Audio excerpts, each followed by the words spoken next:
Hey, tonight's theme, guys, is kind of what you guys were talking about, but it's all the how crowded the first-person shooter market is right now. Yeah, there's so many. Did you see those questions I sent you, Sarge, on the text from Hazel?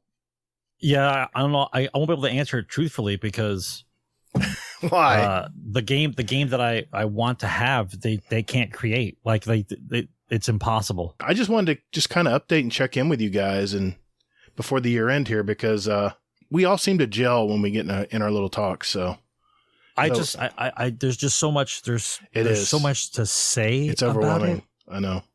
Yeah. No, I'll keep it fun. At this point, it's the factors involved are all now concrete, whereas before they were theories. Yeah. It's all concrete. It's all coming to light. Yeah. Sarge will talk your ear off. You might as well just start the podcast.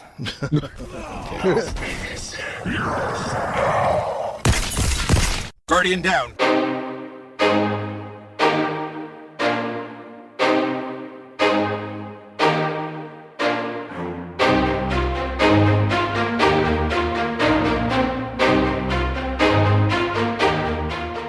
Hey everybody, what's up? Thanks for hanging out with us today. Welcome to episode 122 of Guardian Downcast. We're a couple dads that love all things in the Destiny universe, and we talk about it. We also interview content creators and community members to find out more about them. We're the show that asks, what other games are tugging for your attention at the moment? I'm your host. I was wondering what you were tugging. Don't starve me, man. I'm your host, the Gatr. And my co-host Hazel is here as well. Hey man, how's your week been? All right. Still dealing with childhood sickness stuff. And Addie's still sick? Yeah. Oh man. Yeah. She's got this cough. She sounds like an 80-year-old smoker. Oh, so. Lord. Oh, really? Sorry to interrupt. My kid's doing the exact same thing for the last 4 or 5 days. Wow. Yeah. Same here.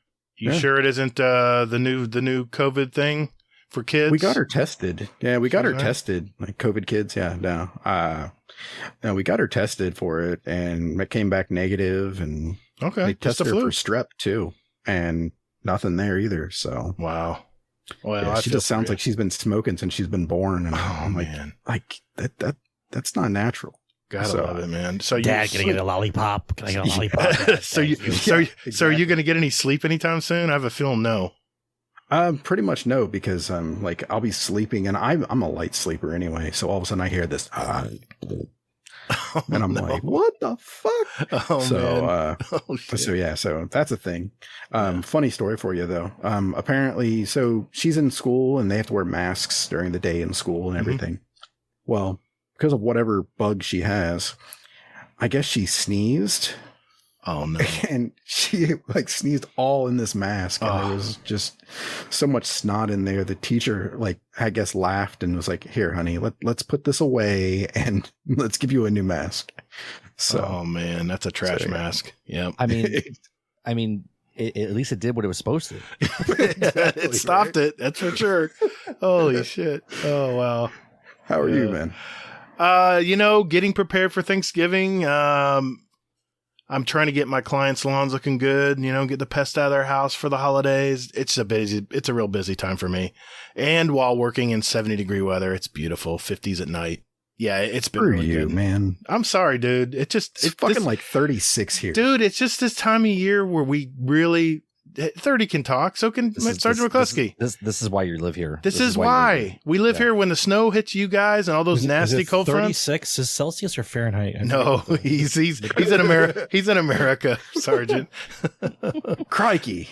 Well, as you could probably hear, yes, they're back, everyone. It's the two brothers that talk about the latest news in gaming, and they ran along the way. Yep, it's 30 and Still Gaming and Sergeant McClusky from the Generation X podcast. How you guys been? Good, man. I could be better, but then again, I stopped drinking. I knew that was going to come out.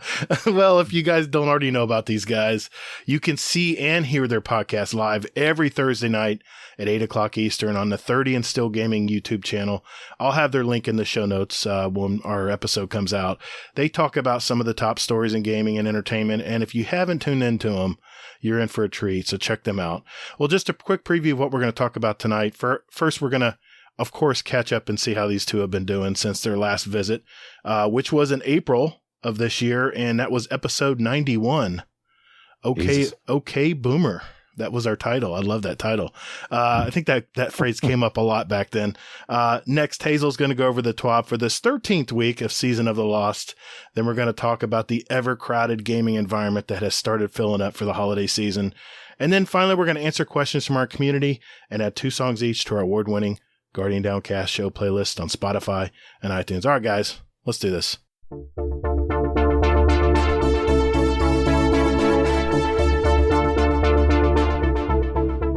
Hey, thanks for listening to Guardian Downcast. You can find us on Twitter at Guardian_D_cast. Or, you can find us on Instagram at Guardian_Down_cast and see what picks our weekly guests want to share with you. Or Hazel, just visit our website at GuardianDowncast.com for all the contact information and where else you want to find us. And you can also play any past episodes you like in any order you like, right from your browser. Don't you or me, man. Anyway, so hey, Guardians, check us out, and later, Guardians. Toddles. Hey, that's my line, man. All right, guys, I have to admit, all week I've been looking forward to talking with you guys because every time you guys come on the show, I mean, we had to do a 2-parter last time because we got so into the weeds about gaming and the futures of everything. And we just mesh. It's like we all speak the same language. It's really strange. But like I said, we did talk to you back on episode 91, the OK Boomer episode. If you haven't checked that out, take a listen to that. There's some really insightful stuff in there. But let me start. What have you guys been doing lately? I mean, how's, we're going to get into gaming and all that, but just generally with the family and stuff, how's everybody doing?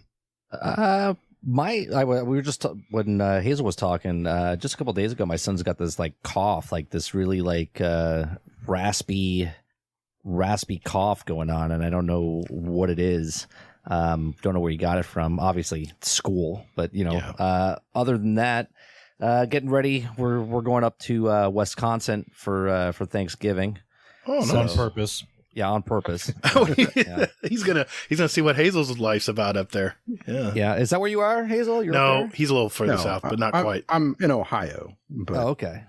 Yeah. So we're going up to Wisconsin, a little small kadunk town. I think there's less than 1,000 people that live there. My father-in-law's got some land up there, and so we're going up there just to hang out for Thanksgiving, and we'll be up there for like 5 days. You'll actually have a season. That's nice. Yeah, no, it's snowing. It was snowing there like 2 days ago, which they're like, "Do you have any winter clothes?" I'm like, "I have a pair of jeans." You better bring a good jacket, dude. No, I actually have a good jacket I bought up in Minnesota a couple years ago. You need long johns, bro. You can't wear jeans. You need long johns. That cold's gonna cut through you, man. No, believe me. I got real jeans. I don't have Florida jeans. What's real jeans? Like the ones the girls wear, like the skin tight ones? Like no. You gotta wear long johns, man. No. They got fleece and thermal underwear. They got fleece inside of them. Oh, nice. Oh, well, they're problem solved. You never wear those down here. You would die. I know all about the Eskimos who wear fleece and they survive the cold. They do. I'm telling you, I sleep in a fleece blanket every night over top my sheets. It's wonderful. I'll just go out there. I'll go hunt. I'll find something to kill, and then I'll sleep in it like Luke Skywalker. All right, Luke. I was going to say. All right, Luke. Nice. So, how about you, Sarge? How's life been treating you, man? How's the job? How's work and everything? Well, I've had like an epiphany over the last year. I stopped caring so much about the job in particular. Mm-hmm. I've relaxed more, and so I'm actually making more money caring less and helping people than I am trying to sell stuff in a restaurant. That sounds like Hazel's job.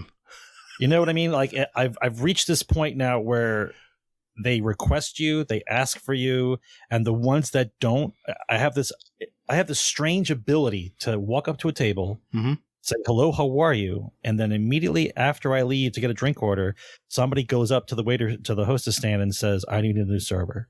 What? Like, for some reason, I'm able to project my personality that if you like me in the first 3 minutes, you'll stay.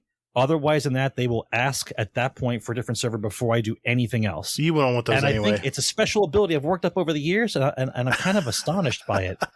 that I'm able to control my clientele without saying anything. It's bizarre. I've been doing that for 25 years, Sarge. People, I guarantee you, man, if there's every customer who's just way too picky and it's just eating up my time, I don't make any money, those whittle away in time. And that's what you want anyway. You don't want to deal with those. Absolutely. So besides that, I've really got into, after this whole COVID mess, I really got into reading on finance and stocks again. And I've just been focusing on myself, no relationships, just family and hanging out and just reading. It's all I've been doing. And so I've gotten a little piece of all the stuff that's been happening this last couple of years. So I've got some money put away. And now I only work 4 days a week and I've been day trading the rest. And that's what I've been doing. I'm actually happy. I know it sounds crazy. Everyone's like, hey, I got this girl I want you to meet. I'm like, no, I'm good right now. I said, I don't need any distractions. I need just to focus on what I'm doing. I'm good. You're in the zone, dude. You're in the zone. Yeah, I'm actually good. Nice. And I thought I was lying to myself for a while. I was like, maybe I should. No, you get that guilt trip. Like, wait a minute, things are too easy right now. There's something going to happen. It's weird. Kinda. Yeah, it's weird. Yeah, but then I talked myself out of it. I'm like, nope, I'm good. And then anytime one of the troubled friends calls me up and says they want to start some shit, you know what? The troubled people always end up calling you. Yes. It's like a test. It's like a test of your psyche. It's like, oh, I'm doing really well. Oh, trouble's calling. Oh, maybe I should go hang out with this. Maybe I should go hang out with this person I haven't hung out with. But the last time we went out, we almost went to jail. I'm like, nope, I'm good. I'm going to just keep doing what I'm doing. Just better myself. That's what I've been working on, bettering myself. And I'm good. Nice. I'm good. Good for you, man. I'm happy for you. I'm happy for me. I look in the mirror and I'm comfortable. That's nice. The big thing. That's the big thing. That's the flow, man. You're in it. Nice. Good deal. That's great. I'm glad to know that you're both doing well. I want Sarge's life. So I don't know about that. You might want to think. Think hard before you say that. I've actually done better. I've stopped drinking. I don't drink all the time. I actually feel a lot better. I slept off the wagon like last week, and the recovery time was like a whole day. And I'm like, this is bullshit. I'm like, I can't go back to that again because I'm just wasting a day. No. And I'm like, so I drink on occasion, but it's not like that's the flow now. Oh, it's Tuesday. It's time for scotch. Come up here and hang out with your nephew. You'll go sober. I for the most part, I am sober. I'll be honest. You guys think you especially might think I've got a bottle of scotch hiding underneath my bed. Like this is how I make it through the day. That's because I know true. You have a bottle of scotch underneath your bed. Does cognac count? If it gets cold, I'll bust out some cognac. Yeah, if it's cold out. Nice.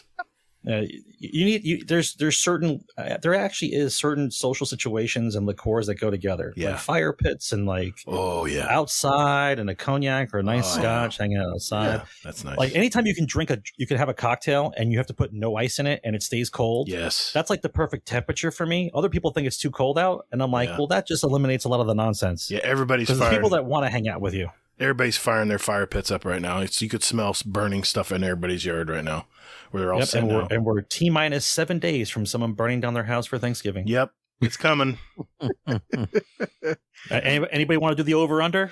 How many? 7 days? It's a national pastime. I mean, no matter how many times they tell you not to deep fry a turkey in your house, somebody inevitably says, "Hey, it's too cold out. Let's deep fry the turkey in the house." Shit. So my question to you is, what's the over/under for this Thanksgiving for how many news stories of someone burning their house down? My answer is going to be 4. I'm going with 4. I'll go with 3. 4 stories? That's what you're saying? Well, 4 days. I don't. You're not going to hear about all the local stuff. Right. What I'm saying is like something that's really talked about. I'll say 4. I'll go under. I'll go under like 30 did. Yeah, it's not as bad. It's not as bad as the Christmas one where they suffocate themselves with a heater. In the house God, yes. With carbon monoxide poisoning. Oh, yeah. It's not as bad as that. Well, you haven't heard. You haven't heard about the bug bombs people are setting off down here, and they forget their pilot lights on, and they blow the roof off their house. I'm being serious. Are you being serious? I'm being serious with you right now. It happens in our industry. Hold up. Rewind. I'm serious. We're talking about household disasters here. I thought I'd bring it up. So somebody blew up the roof. Oh, not somebody. because of a bug bomb? Look it up on Google. Uncle Google will tell you how many people do it. But there's people who don't want to pay for an exterminator, so they buy these bug bombs and they put them in every room, and of course they overdo it, and they set them all off and forget that they have a hot water heater or a stove that uses a pilot light, and they blow the roof off their house. That's priceless. I'm looking it up on YouTube right now. I'm telling you, a house like that on video. I don't know about video, but if you Google it, it's out there, man. Believe me, it's part of our industry. We talk about it all the time as a gag, but I mean, it's not fun. Can we name this episode the "What Not to Do" episode? Okay, it sounds good. I mean, it's natural selection, right? I mean, that's exactly my point. This is how it works. Right? You're not really supposed to stop this from happening. You're supposed to allow this. Otherwise, you don't really learn anything. No, everybody needs a pillow and something to fall on. Oh, yeah. No, that's not the way it is, Sarge. Everyone blow has the roof off your house. Oh I know. God. I know about. I told you. Holy shit! I know about people. You got some video, I bet. To do maintenance on the water heater. Oh yeah, and then it gets too fragile, and then it inevitably blows up and goes through the roof of the house like a rocket. That I've heard. Yeah. But blowing up your house with bug bombs. Yeah, dude, it happens. I'm telling you. There's a comedian who I don't know who it is. I forget. I'll have to look it up. I'll try to find it. But he talks about, he's like, we have to weed out the idiots in the world. Yes. He's like, send me the video. So he's like, it's not a video. It's just a still of someone's literally house blown up. So he talks about like, let's just start with like warning labels. He's like, let's start with the combustibles. He's like, just take those off of things. He's like, and that'll get rid of most of the idiots in the world. I mean, it's you hate to say stuff like that, but I remember my dad spanked the hell out of me when I was little because I was pouring gas into a running lawnmower, and he said, "What the hell's wrong with you?" I'm like, "What? I wasn't splashing it." He goes, "Are you kidding me?" And he whipped my ass. I'm back when you could whip your kids. And he whipped my ass, said, "Don't you ever do that again. You wouldn't have a face right now if I wouldn't have shut that damn thing off." I'm telling you, I've been there. But it's those moments that You'll instill the fear in you Yes. that what you actually did was wrong. It's and for true. you not to repeat it. At an early age, that works. But when you're a full-grown adult and you tell someone, hey, don't put your finger in the outlet, they have a bunch of questions after that. Yeah. There's literally stories going as far back to 1987 about people blowing up their houses. Oh yeah, I'm with telling you, bug dude, bombs. it happens. They're flammable. They're a gas. Yeah. Hey, poor Hazel's It's a trying gas. to. Yes. No, I'm just taking the low hanging fruit like I always do. And that's part of nature as well. Yes. Efficiency works. Yeah. Exactly. Oh, man. So keeping that in mind, how has your podcast been? This past year. Well, I guess 6 months ago. The podcast is actually doing pretty well. On YouTube, it's like consistent, right? And I know it's not well if like someone's trying to make a career off of it and stuff, but we average about 250, 300 listens. Live, good. we get about 35 to 50, every time we do it. The audio version's hitting the thousands. Good. So that's the big thing that people don't realize. And we just actually got invited to do the Spotify video stuff. So I saw that. Our podcast is now video, but it's weird because the way Anchor is working with, they're owned by Spotify. And when I upload my video there, it makes it just a video format. And then I have to upload it again for the audio format. But it's the weirdest thing because because Anchor doesn't keep track of video plays. It only keeps track of the audio plays. So when I put the video up on Spotify, it doesn't come across my Anchor. It doesn't shoot it out to iTunes or Google Play or anything like that. So I have to upload it twice now. Oh no. So it's a little wonky there, but overall, I love it. It's one of my favorite things to do. I love doing the podcast with Sarge every week. So much so that I want to do more podcasting. I want to do. You have been. No, I know, but I want to do more just literally radio type stuff. Without video. I just want to do daily GXG. In the morning, if Sarge gets on, I just want to do for maybe a half hour, just talk about a topic and then post that. Oh yeah. I think that would go really well, but to depend on Sarge every day to do that, that's impossible. I'll get some tap shoes and a slide whistle and we can do sound effects. Just like the radio show. I tell you, man, once you include video into your podcasting, it's a whole nother level. That's why I've kind of steered clear of it, because I've kind of learned from a lot of my friends all the syncing of video and audio and all the stuff. I'm like, it's a pain in the ass. It is. And, no one wants to see my ugly face. I'm just an old fart. So I'm like, I'd just rather people hear me than have but the podcast is awesome. I love doing it. And I actually love doing what I love this podcast. Thanks. I love the way you do the editing and stuff, just the way it seems together. And I listened to the Battlefield one as well. Oh, nice. I haven't done one lately because we'll talk about that.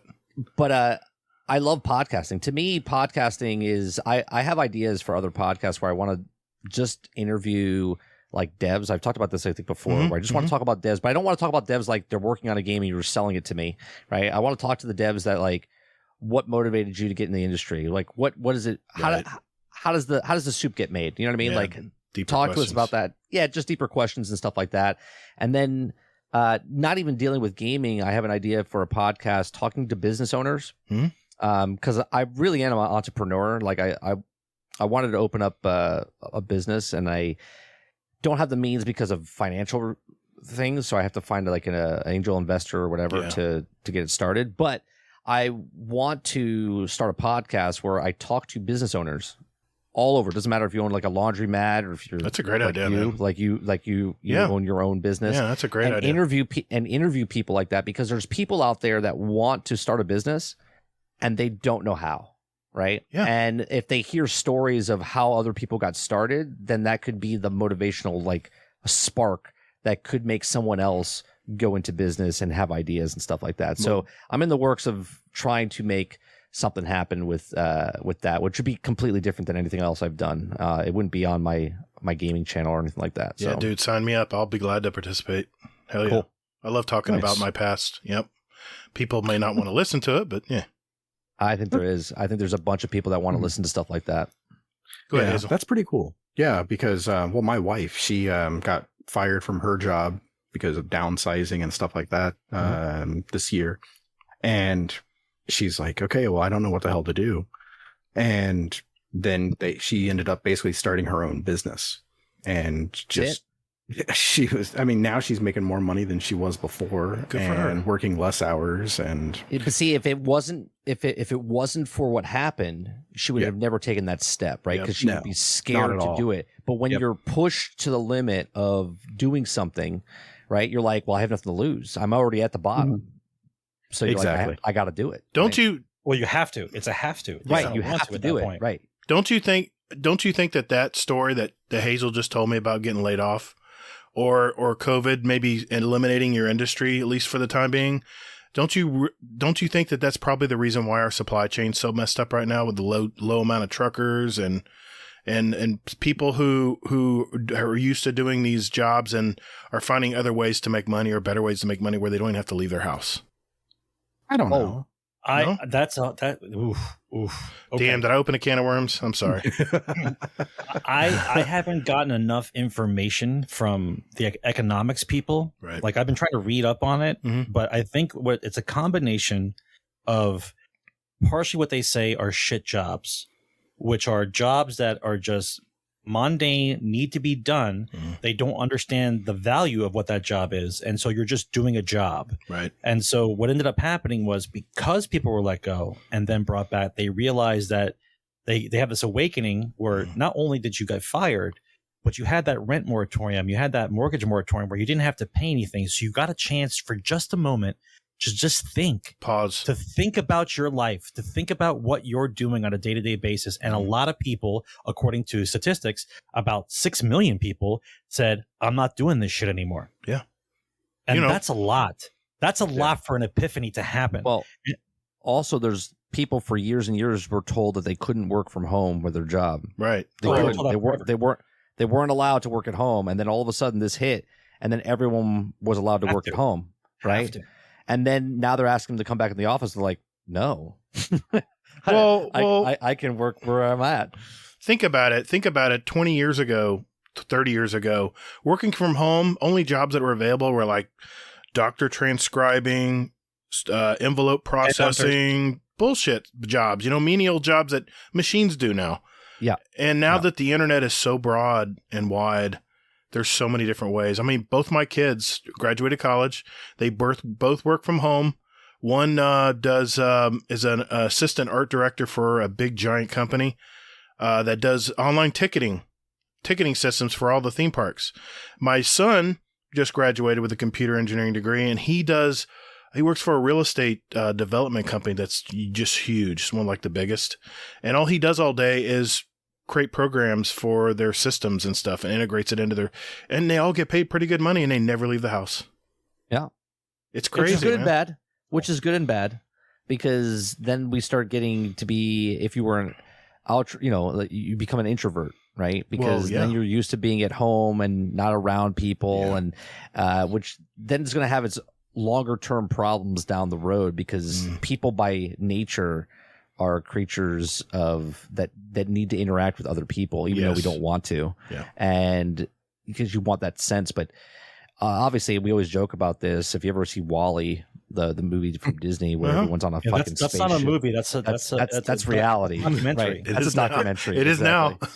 Right. So like that's what could happen, because everyone wants to work at home because they feel like it's better. But if you have kids, there's a lot more distractions, a lot more things that could happen while you're at home, and this is why people want them to come back to work at the office, because there's less distractions and more work and stuff like that. So yeah, I just want to say that another part of it isn't just that, but also companies we're ordering less stuff because of it. Yeah. So, I mean, there was less being produced, and then, I mean, that's like part of the reason for like the car, like the car shortage and the chips there and that kind of thing. Well, I'll tell you right now, there's a shortage of, so I live on a farm. We have a farm. Okay. It's my wife and her family run the farm. Okay. And there's a turkey shortage, right? Because certain people weren't getting birds to farm them, to make them big for turkey, to slaughter them for Thanksgiving and stuff. So it's like,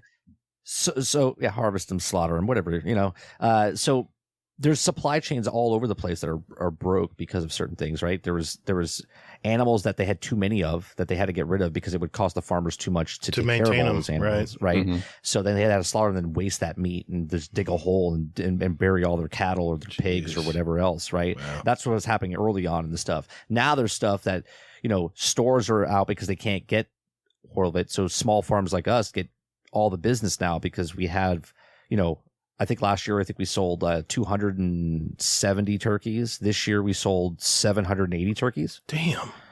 Right. So like there's a lot more demand for smaller businesses, smaller entities and stuff out there that now build up that other companies couldn't.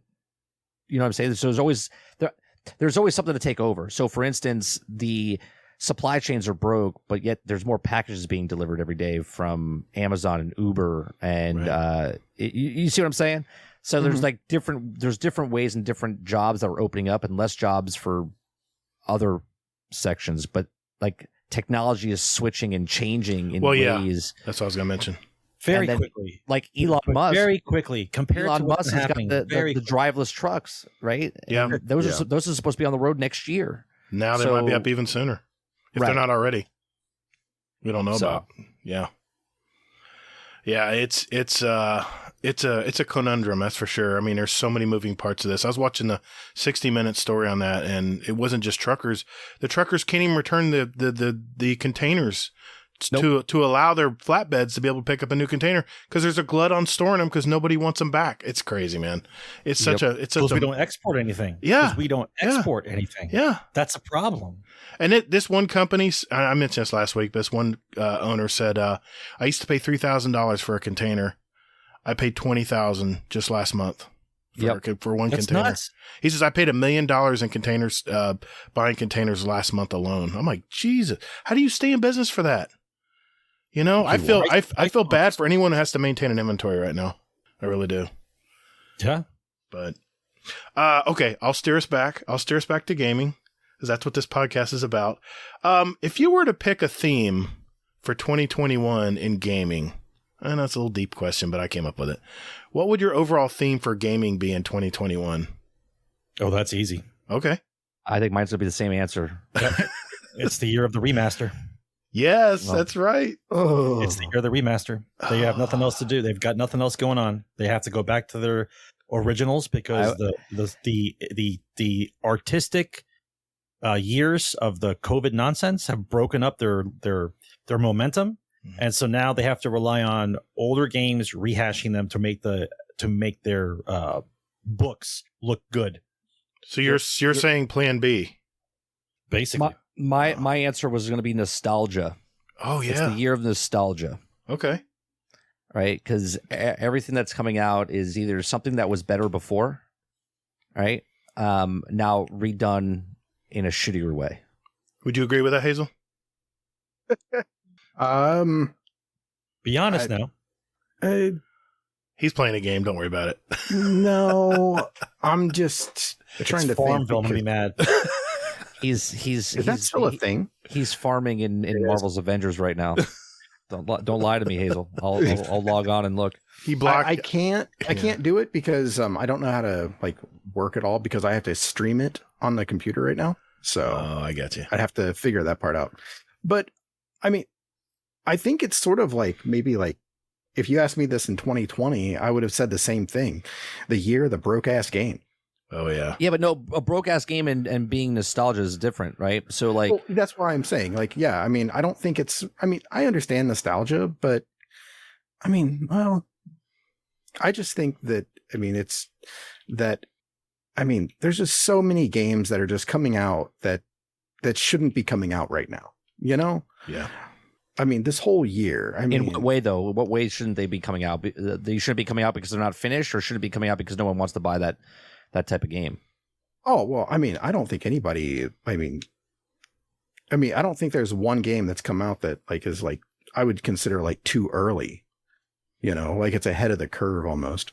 But what I'm saying is like something like Battlefield.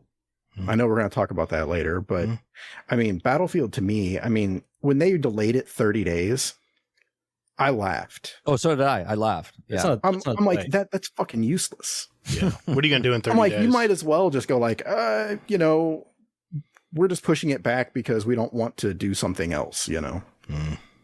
You know, we don't want to go up against something else, so we're gonna delay it 30 days for this. But it's gonna come out so I broken. pushed back doctor's appointments 30 days. You know what I mean? Like, Exactly. What are they gonna do in 30 days? Well, Yeah, exactly. I'll move to that question. Is just the way things are going to be? Are we just going to have to deal with broken games? I'm getting really effing tired of broken games. Well, It's not that. Go ahead, Bert, take it. I was gonna say I don't have to deal with broken games. Like what I'm saying is I preach on my podcast, my live streams. Like I had a buddy in my community bitch about that he bought Battlefield 2042, and in my Discord he was bitching and that he said, and I said to him straight up, I said, I have no remorse towards you. I was like, you did this to yourself. I told you that this game was going to come out. I think I even talked about this in April when we were on this show. Probably I did. I said the game's going to come out. You were mad at us, Gatr. Okay. I said the game's going to come out. It's going to be broke. I had such high hopes. It's going to take 6 to 8 months, if not longer, to fix the game. Yeah. I was like, and everyone's like, no, I'm going to play it. You can't tell me how to spend my money. And it's like, I'm not telling you how to spend your money. I'm trying to save you your money because you can spend the same exact money that you would have spent on that game. Okay. Wait 6-8 months. Cheaper. It would be cheaper for you to buy the game then because it'll be on sale or on discount in some way, shape, or form. Okay. And you know what? I wish I had a deal with if anyone just listens to me and they save $60, now $70, okay, and they pick up the game 6 to 8 months from now for like $20, give me the difference. Give me the difference. Really? Okay? Because I'll save you so much money because I'm like Nostradamus when it comes to certain games because we've seen it so many times before. We know what a game takes to get made and what it takes, how long it takes to develop. And someone working on a game for 3 years and then they start promoting the game but show you no gameplay. They have nothing to say about it. There's like, here it comes, and they show you a CGI trailer, and you're like, oh, the music, dun, dun, dun, dun, dun. You're like, oh, man, I'm so excited for this game. It's going to be awesome. Oh, and then man. you get the beta, and you're like, What the hell? in the F is this? I was there with Right? you. For the first impressions are everything. first impressions are everything. I don't care if you're eating a steak, dating a girl, or playing a video game. Okay, first impressions are everything. And when it comes out and it's broken, jaggy, and someone says, "Well, I'm having fun," I have to say, You're a tool. You're okay, because that is the problem. And then you come into my channel or come onto Twitter or come into something else and you bitch about the game that you just bought because it's broke, buggy mess. And you're like, man, I can't believe this is broke. And it's like, you're a broken record at this point because you keep buying the game. And once you buy it, they have you. They don't care about fixing it. They're just tug you along and bring you along until it's done and fixed, if it ever is done and fixed. See, in the real world, I don't understand how they can get away with this because, okay, let's say GM comes out with a new car tomorrow. All electric, fantastic, super fast off the line, looks super sexy. But the new early adopter, the early owners are saying that it's breaking down after 50 miles. There would be chaos over Twitter. Markets would crash. Lawsuits would happen. Yeah. Absolutely. The car would be sunk within 2 months. It would be, they would totally recall them and just give everybody their money back. Consumer Protection Act would be enacted. Yes. The BBB would be called. No, okay. All Consumer Protection Acts would be, but for some reason, whatever the lobbyists have been doing the last 10 years, gaming falls into this crevice where they are untouchable from any Consumer Protection Act, from anything. I don't understand it. It's ridiculous. I mean, think about how cutthroat the restaurant industry is. We went to a new restaurant the other day and the service was fantastic. People were super friendly. But as soon as we got the food, my damn meat was raw. I'm like, what? Whoa. I gave them a chance, took it back. They went and cooked it again, brought it back, but it just wasn't the same. The experience was already dead. Yep. I was not coming back to that restaurant. First impressions are everything. Amen. Yeah. But once again, the topic is simple when it comes to this particular industry. I mentioned it on the show. I've mentioned it in the past. The demographic of people who are buying the video games are children. Yeah.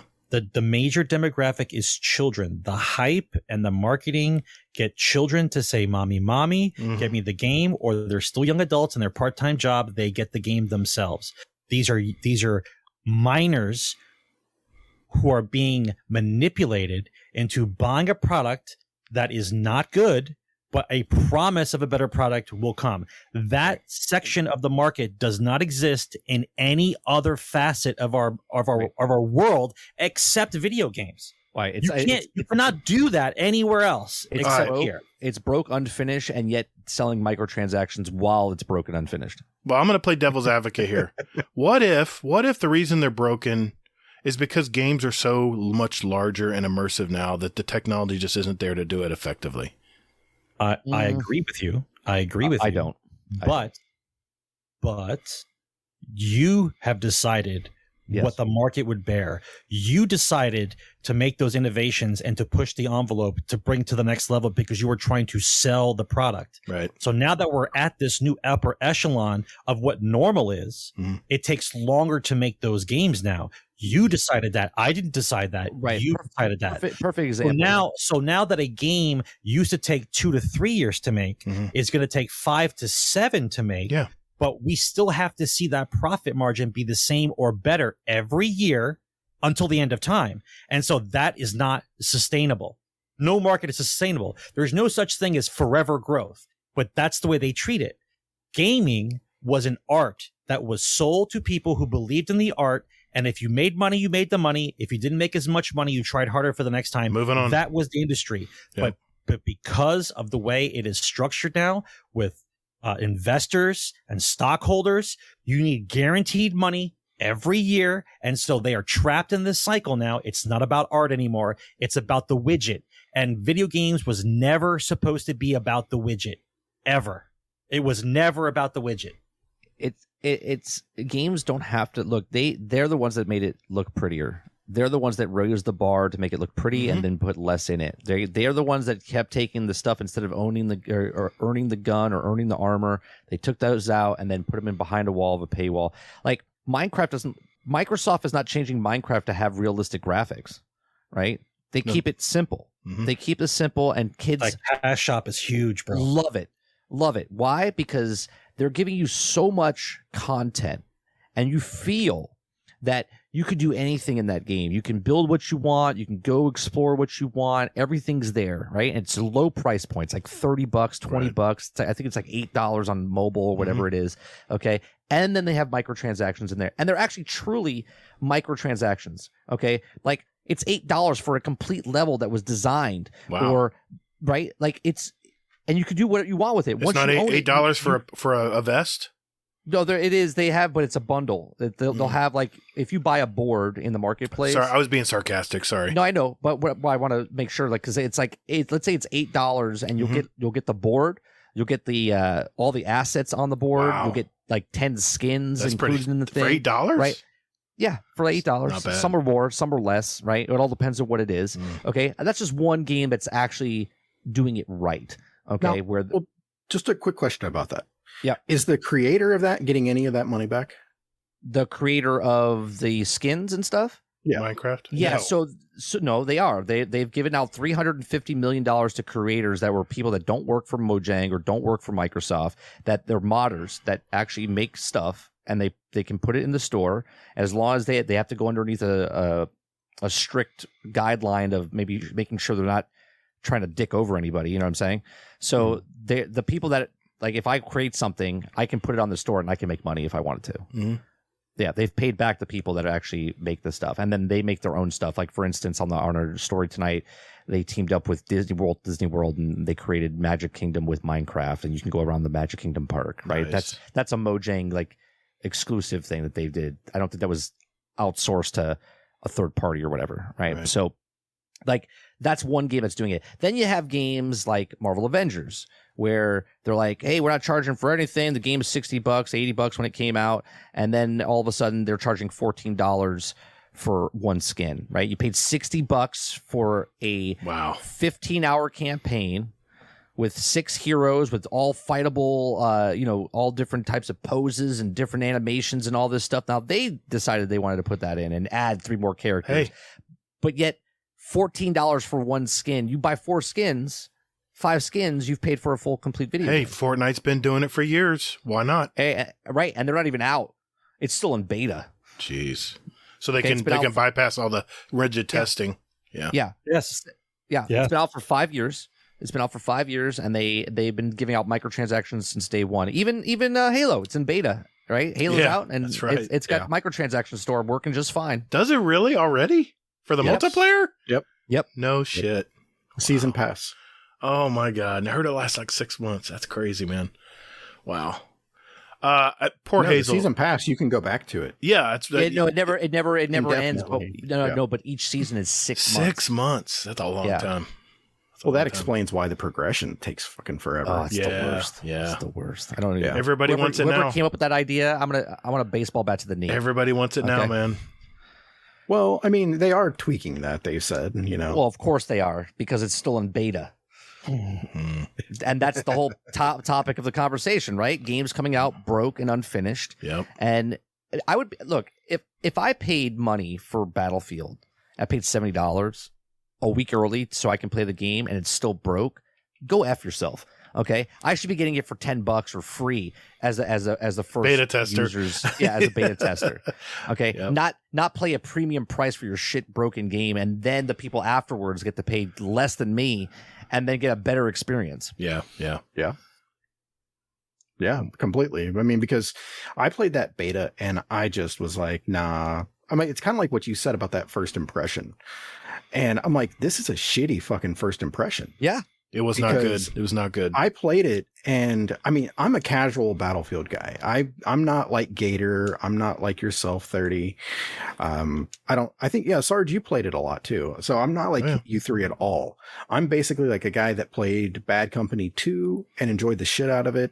And then basically, like, I didn't go back for 4 or 5 or any of the other ones. Right. So, I mean, when I went back into this, I was just like, oh, well, I'm like, this looks really, really good and cool and everything else. And then I played it on Xbox and it was like the screen, like the air flickering. Was black. Yeah. And I'm like, what the fuck is this? I'm like, this shit's not even like, this isn't even beta. Yeah. With those hovercrafts, bro. Yeah. Those did you have fun though, Hazel? Did you have fun?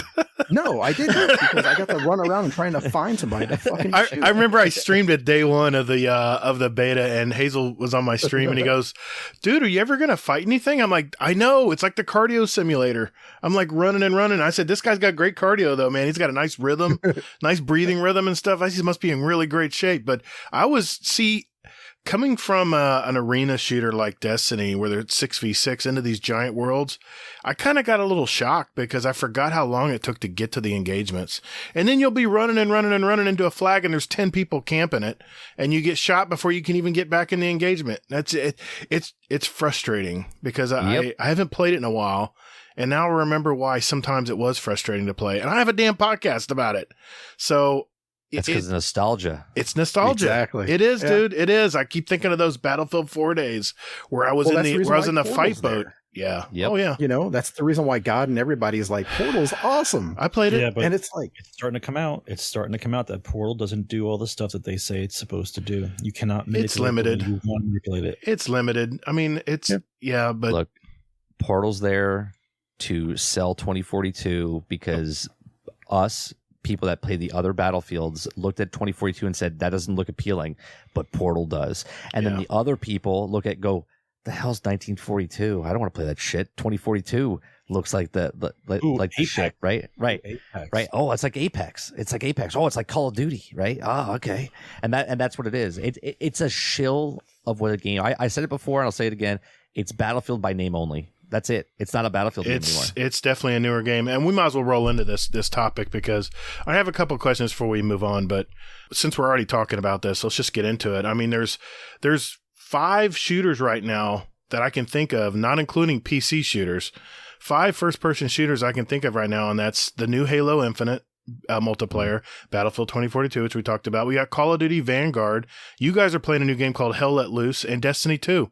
There's so many games right now that you can play PvP against other players right now. And there's Apex Legends. There's Valorant. Apex. Yeah. Valorant. Of course. The arena, Overwatch, the Battlefield game, the BR games. Of course, they've always been around. But as far as non-BR games, these are the ones that I'm thinking about. Those are just the mainstream ones. You got to remember the other war games. You have Squad. That's what I mentioned. It's not including there's a ton of PC games out there. I realize Splitgate. Yeah. So I mean, with all of these, I feel bad for 2042 because Halo just kind of said, "Hey, we're here," and Battlefield's like, "What?" No, why do you feel bad for him? Why do you feel bad for him? Perfect. Hand grenade perfect. You know I feel bad for? I feel bad for DICE because they're under EA's thumb, and they, as usual, they have very little say on what happens. The game probably wasn't ready. DICE probably didn't want to release it yet, but they had to tweak it some more, and EA says push it out. Yeah, supposedly DICE actually didn't want to release it, and EA did make them push it out. And I love DICE. Yeah, they have so much vision for their games. They have so much vision for their games. And that's why I fell in love with Battlefield was the realism. You were diving into this game and it took an hour to play a match. And the realism was just amazing. And you come out of that game going, wow, I gotta go get a drink. But if something feels different on the new Battlefield 2042 and I can't place it. I could tell you what it is. It's the TTK, right? It's the minus the bugs and stuff, just the mechanics of the game itself, right? Mm-hmm. So there's no classes anymore, and taking the classes away stops the cooperative play. Yeah, everybody can do whatever they want. Work together. So now everyone, it's almost like making an MMO where everyone can master everything, right? Then there's no economy because if everyone can do everything, then they don't need anybody else, right? So if I can be a wingsuit with a rocket launcher with my own supplies, right? Why do I need to join a team with a medic or support guy, right? It's all run and gun. It's much faster pace. Okay, like it's super fast. They made the TTK longer, so you're shooting people and it almost feels like you're playing Halo, right? I joked about it earlier, like Halo time to kill is shorter than Battlefield 2042, which is insane. What's wrong with that equation? Yeah. Right, which is insane because you have shields on and stuff on Halo. So there's a lot of different things, and then the game modes that they're picking, and then the way it moves, that the vehicles are faster. They feel almost unrealistic now, right? Obviously, the hovercrafts are climbing buildings. That's not how hovercrafts work. I don't understand. I understand it's a hovercraft. It's in a video game, but if you're basing a game on reality, which Battlefield was, yes, not anymore. Now it's all about shooting a grappling hook and flying in the air like Spider-Man, then hitting the wingsuit and then flying in and then climbing. I saw a tank in a building, not on the floor. There's more fantasy. That's for sure. Up on like a 3-story thing. Yeah. We're like leaped up in there. It's like, what are we talking about? You know what? It's not Battlefield. I tried to play the medic specialist, the lady. I can't remember her name even, but I saw all these. I can rack up a lot of points just healing people, just keeping my team alive.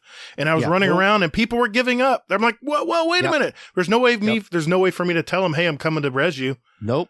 I'm keep running, and all these damn symbols for need to be revived just kept popping, disappearing.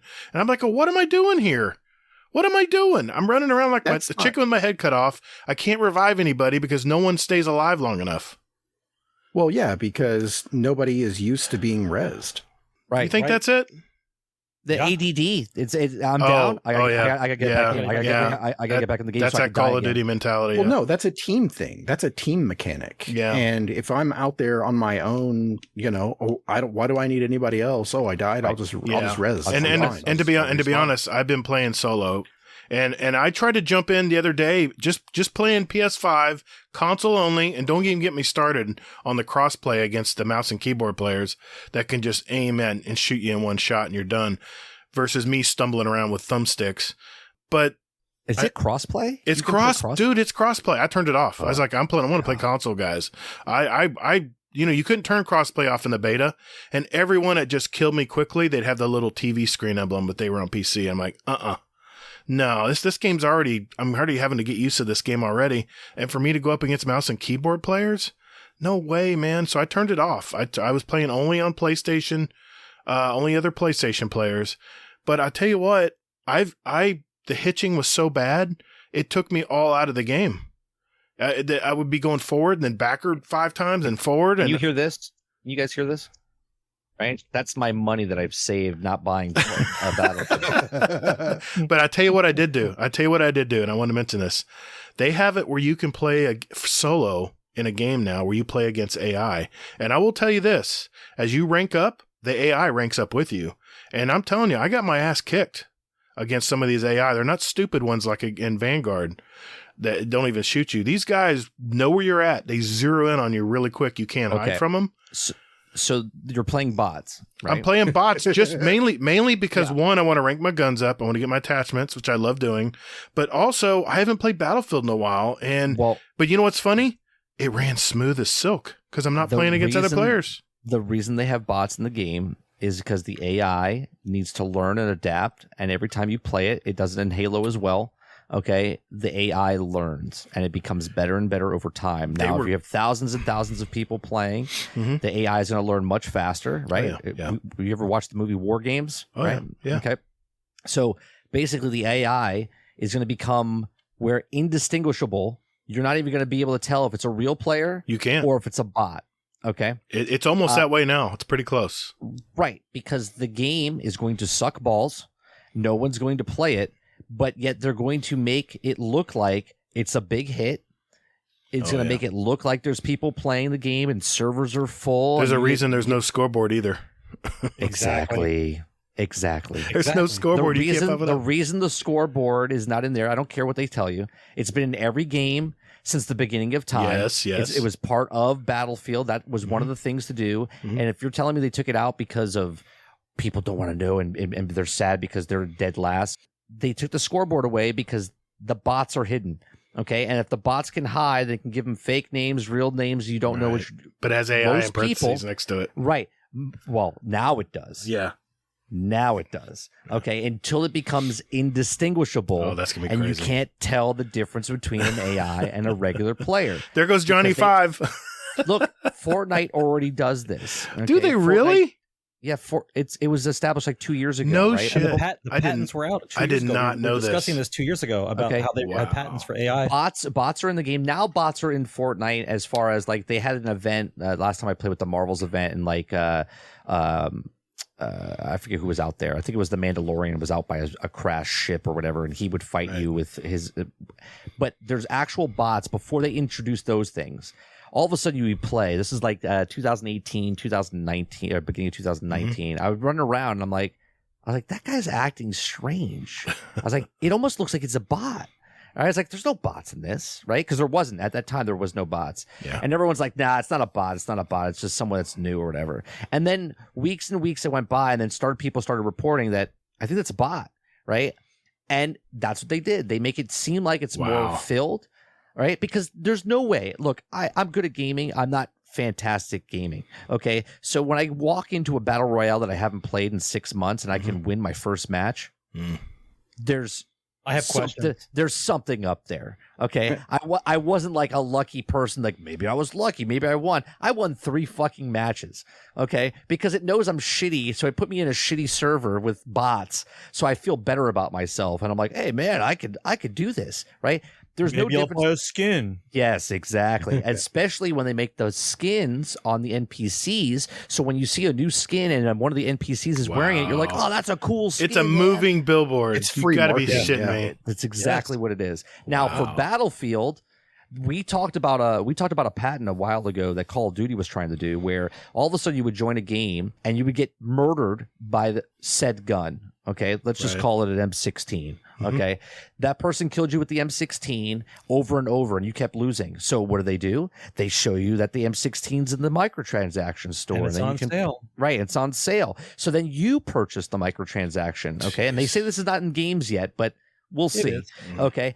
And then you buy the M16. So now when you get put into a game, you have the OP weapon. And then you feel better about yourself because now you're going against people that were just like you before. Right. And then they're getting killed by an M16. So the kill cam shows that you got killed. What gun are they using? Oh, they're using the M16. And then it rinse and repeat. Circle of life. Okay. Then they put you with a good gun in a shitty server. And then you feel better about yourself. Yeah, manipulating. That's what's happening with the NPCs. They're manipulating the population to make it feel like the games are more populated, but yet they're not. There's shittier, more experiences because no one's playing the game. Because why? Because the mechanics of the game are actual shit. Well, I don't have Game Pass. I'm not playing it on PC. I don't have an Xbox that I want to use. Who among us here is playing Halo Infinite, the multiplayer? I played it for about 6 or 7 hours. What do you guys think of it? What do you guys think of it? I'm actually enjoying it, but saying I'm enjoying it, I wouldn't be playing it a lot because it's Halo. And what I mean by that is I've always liked Halo for the campaign, right? Not for the PvP. Now the PvP was awesome back in the day because, well, that's when the internet started. So when you could play LAN parties and stuff, that is the nostalgia that makes me look back and go, oh man, I had such a good time playing this game when I was 19, 20 years old. Yeah. You know what I mean? Yeah. And now I'm playing it and it makes me go back and it's fun. Yes, it's good, but they haven't changed it. It hasn't evolved. Well, I was watching Lupo play it and I was like, this looks kind of like the Halo of old. Yeah. Nothing really new about it. And everyone's like, oh, look at this skin. It's a blue chest. Big whoop. A blue chest. Wow. But they like that kind of thing. To them, that's value. The kids like that kind of shit. It's the Fortnite mentality. You don't see that because you don't think that way. But then again, you didn't grow up with an iPad in your hand. Right. Well, You grew up with, listen, you're in the same age bracket. With an abacus in your hand. We grew up with all the technology that we know today. You had it in your hand first. Everything that's ever happened, you've seen the first of it. Right. Right? The stuff that's coming out now is standard. Standard is an iPad in your hand. Standard is skins on a character. Standard is getting your mom's credit card.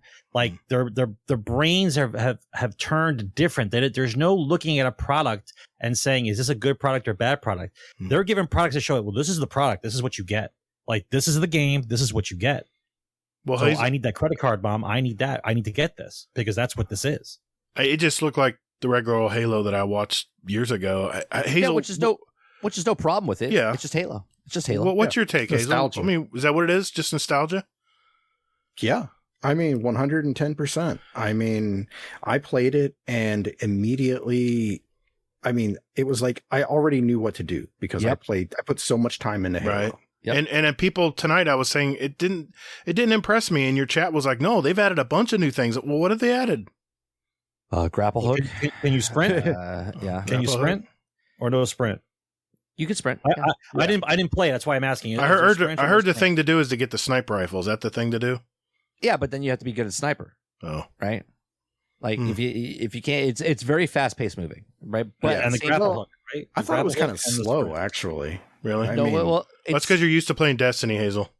Well, I know, but I'm just saying, I mean, that it was very slow going for me. So, I mean, I was having to like, okay, let me slow down, because I'm trying to do too much. You're hip firing with a lot of stuff, right?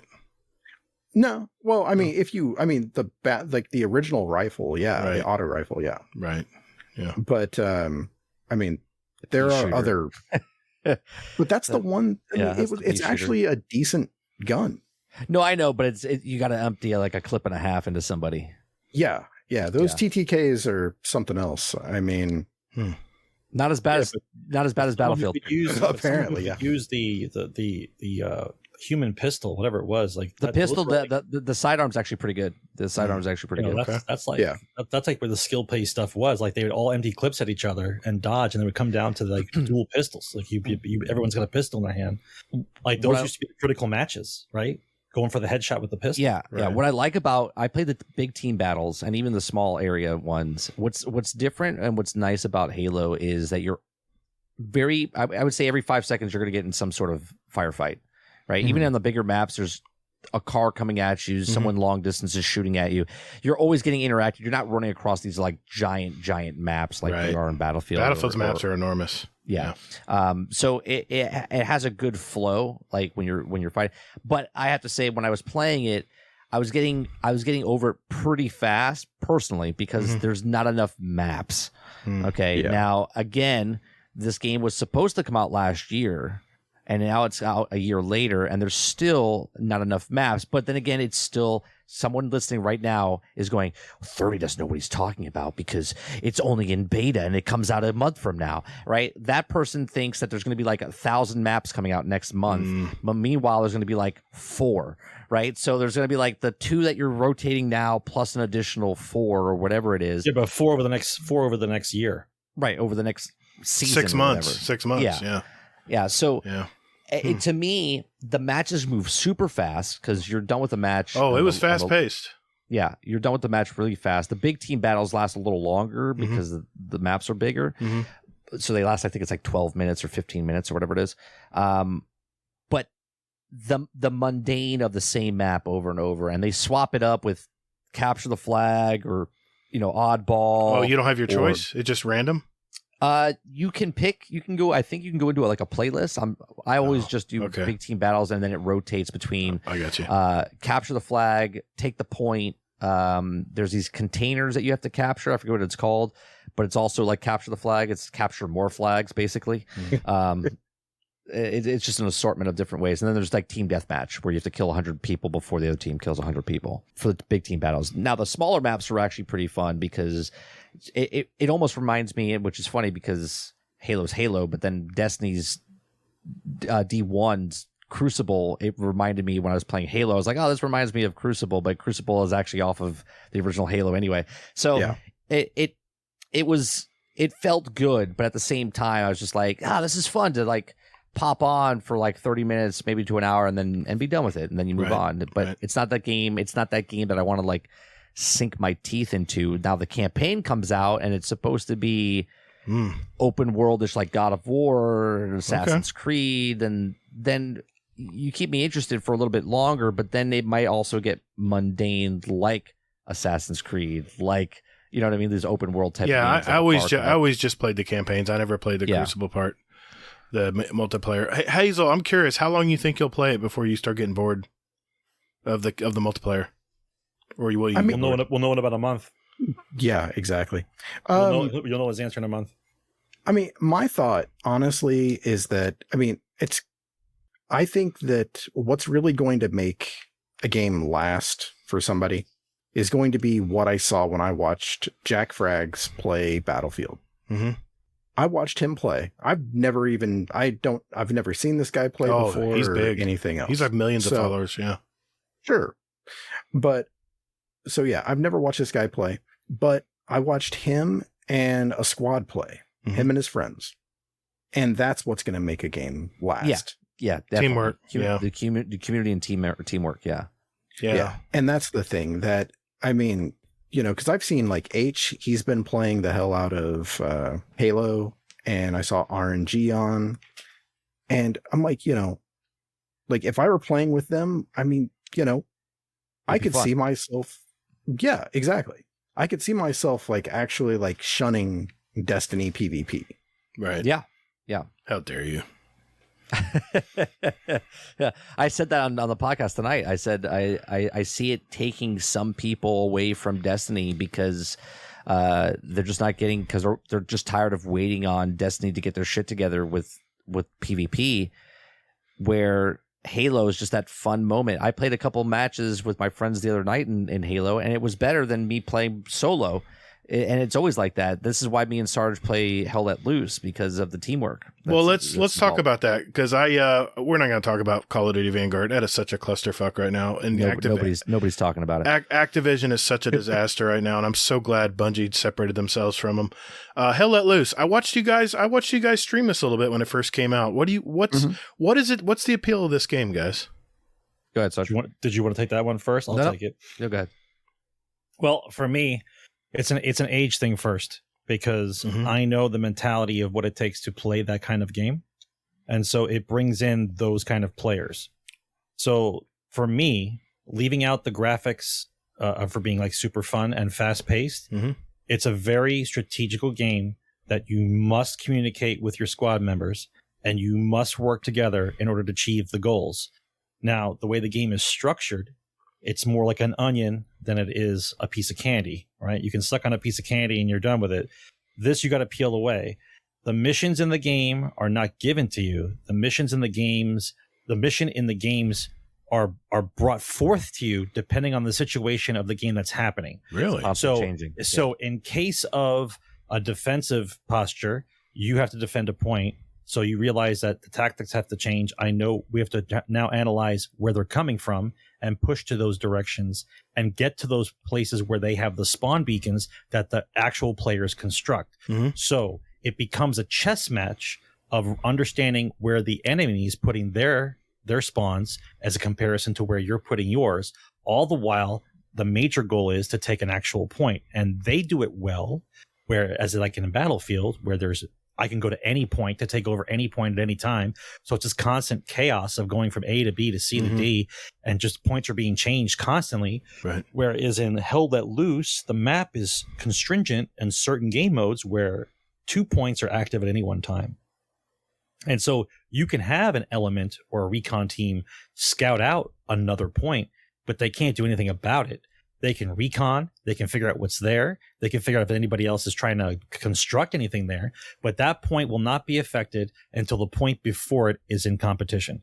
So it's a constant seesaw battle of where the combat's going to be. And the way the maps are drawn, there are 15 hard points on every map, and when the game starts, 5 of those are chosen at random. So if you can imagine looking at a screen, there's 5 in the top row, 5 in the middle row, and 5 in the bottom row, or lanes, as you might want to call them. And so at any given moment, 5 are chosen, and they can be in any lane. And so every game is different until, of course, you play the maps long enough to know where each of the hard points are located, what kind of cross sections are located, what kind of cutoffs there are. And so it becomes a game of chess with a group of people. Now, there are a lot of COD players playing it, a lot of Battlefield players playing it, a lot of kids playing it who want to play war. I get that, but my age makes me look at this game differently than I would look at a Battlefield game. And the game, the way it is played, you will notice that immediately while playing. If the group of people you're playing with do not talk, run around by themselves, try to play COD, you lose the game within 15 minutes. If seems you're with a team. I'm sorry, go. No, no. You're describing it beautifully. I overtalk. It's okay. No. I just want to interject here because it seemed like it was more hardcore of a game. It is. And if you could just get shot and not know where you got shot from. Yeah, there's no kill cam. Mhm. And the only way you know you kill somebody, Right. okay, so there is a scoreboard, Battlefield, okay, there is a scoreboard to look at, and Okay. there's no way of knowing how many kills you got unless you, so playing on the Xbox, and Hell Let Loose has been out for 2 years, by the way. It came out in 2019, but it came out on console just a month ago. Okay. So Hell Let Loose, so there is a scoreboard you can click to see what type of defense or health or packages that you're putting on the map. Like you get points for stuff like that. Like, Right. okay.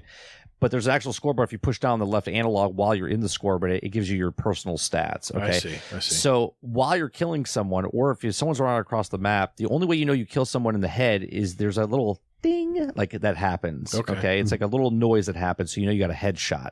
Okay. It's very, very faint that you wouldn't even know if you weren't paying attention. You'd be like, what was that? Right. That was a headshot. Now, if you hear like a thud, like a just that like a little hand noise, hitting a pillow, like a hand hitting a pillow. Okay. that's a body shot or any other part of the body. Okay. So And it takes audio cues are important. Yes, audio is very important, and that's one of the struggles with this game. And I'll go into more detail of that. But while you're killing someone in this game, you get 2 body shots. It all depends on the distance and what gun you're using as well. Okay, headshots dead instantaneously, no matter what. Okay, but body shots, it could take one shot to kill someone if you're like 10 meters or 20 meters away, all depending on what weapon you're using. And sometimes it's 2 shots, all depending on what weapon you're using and how far the distance is. Okay, so there is no kill cam. So if someone kills you, if they're hiding in a bush and they're getting like 1,000 kills, which doesn't happen, but if they're getting like 10, 12 kills and you're like, where's that?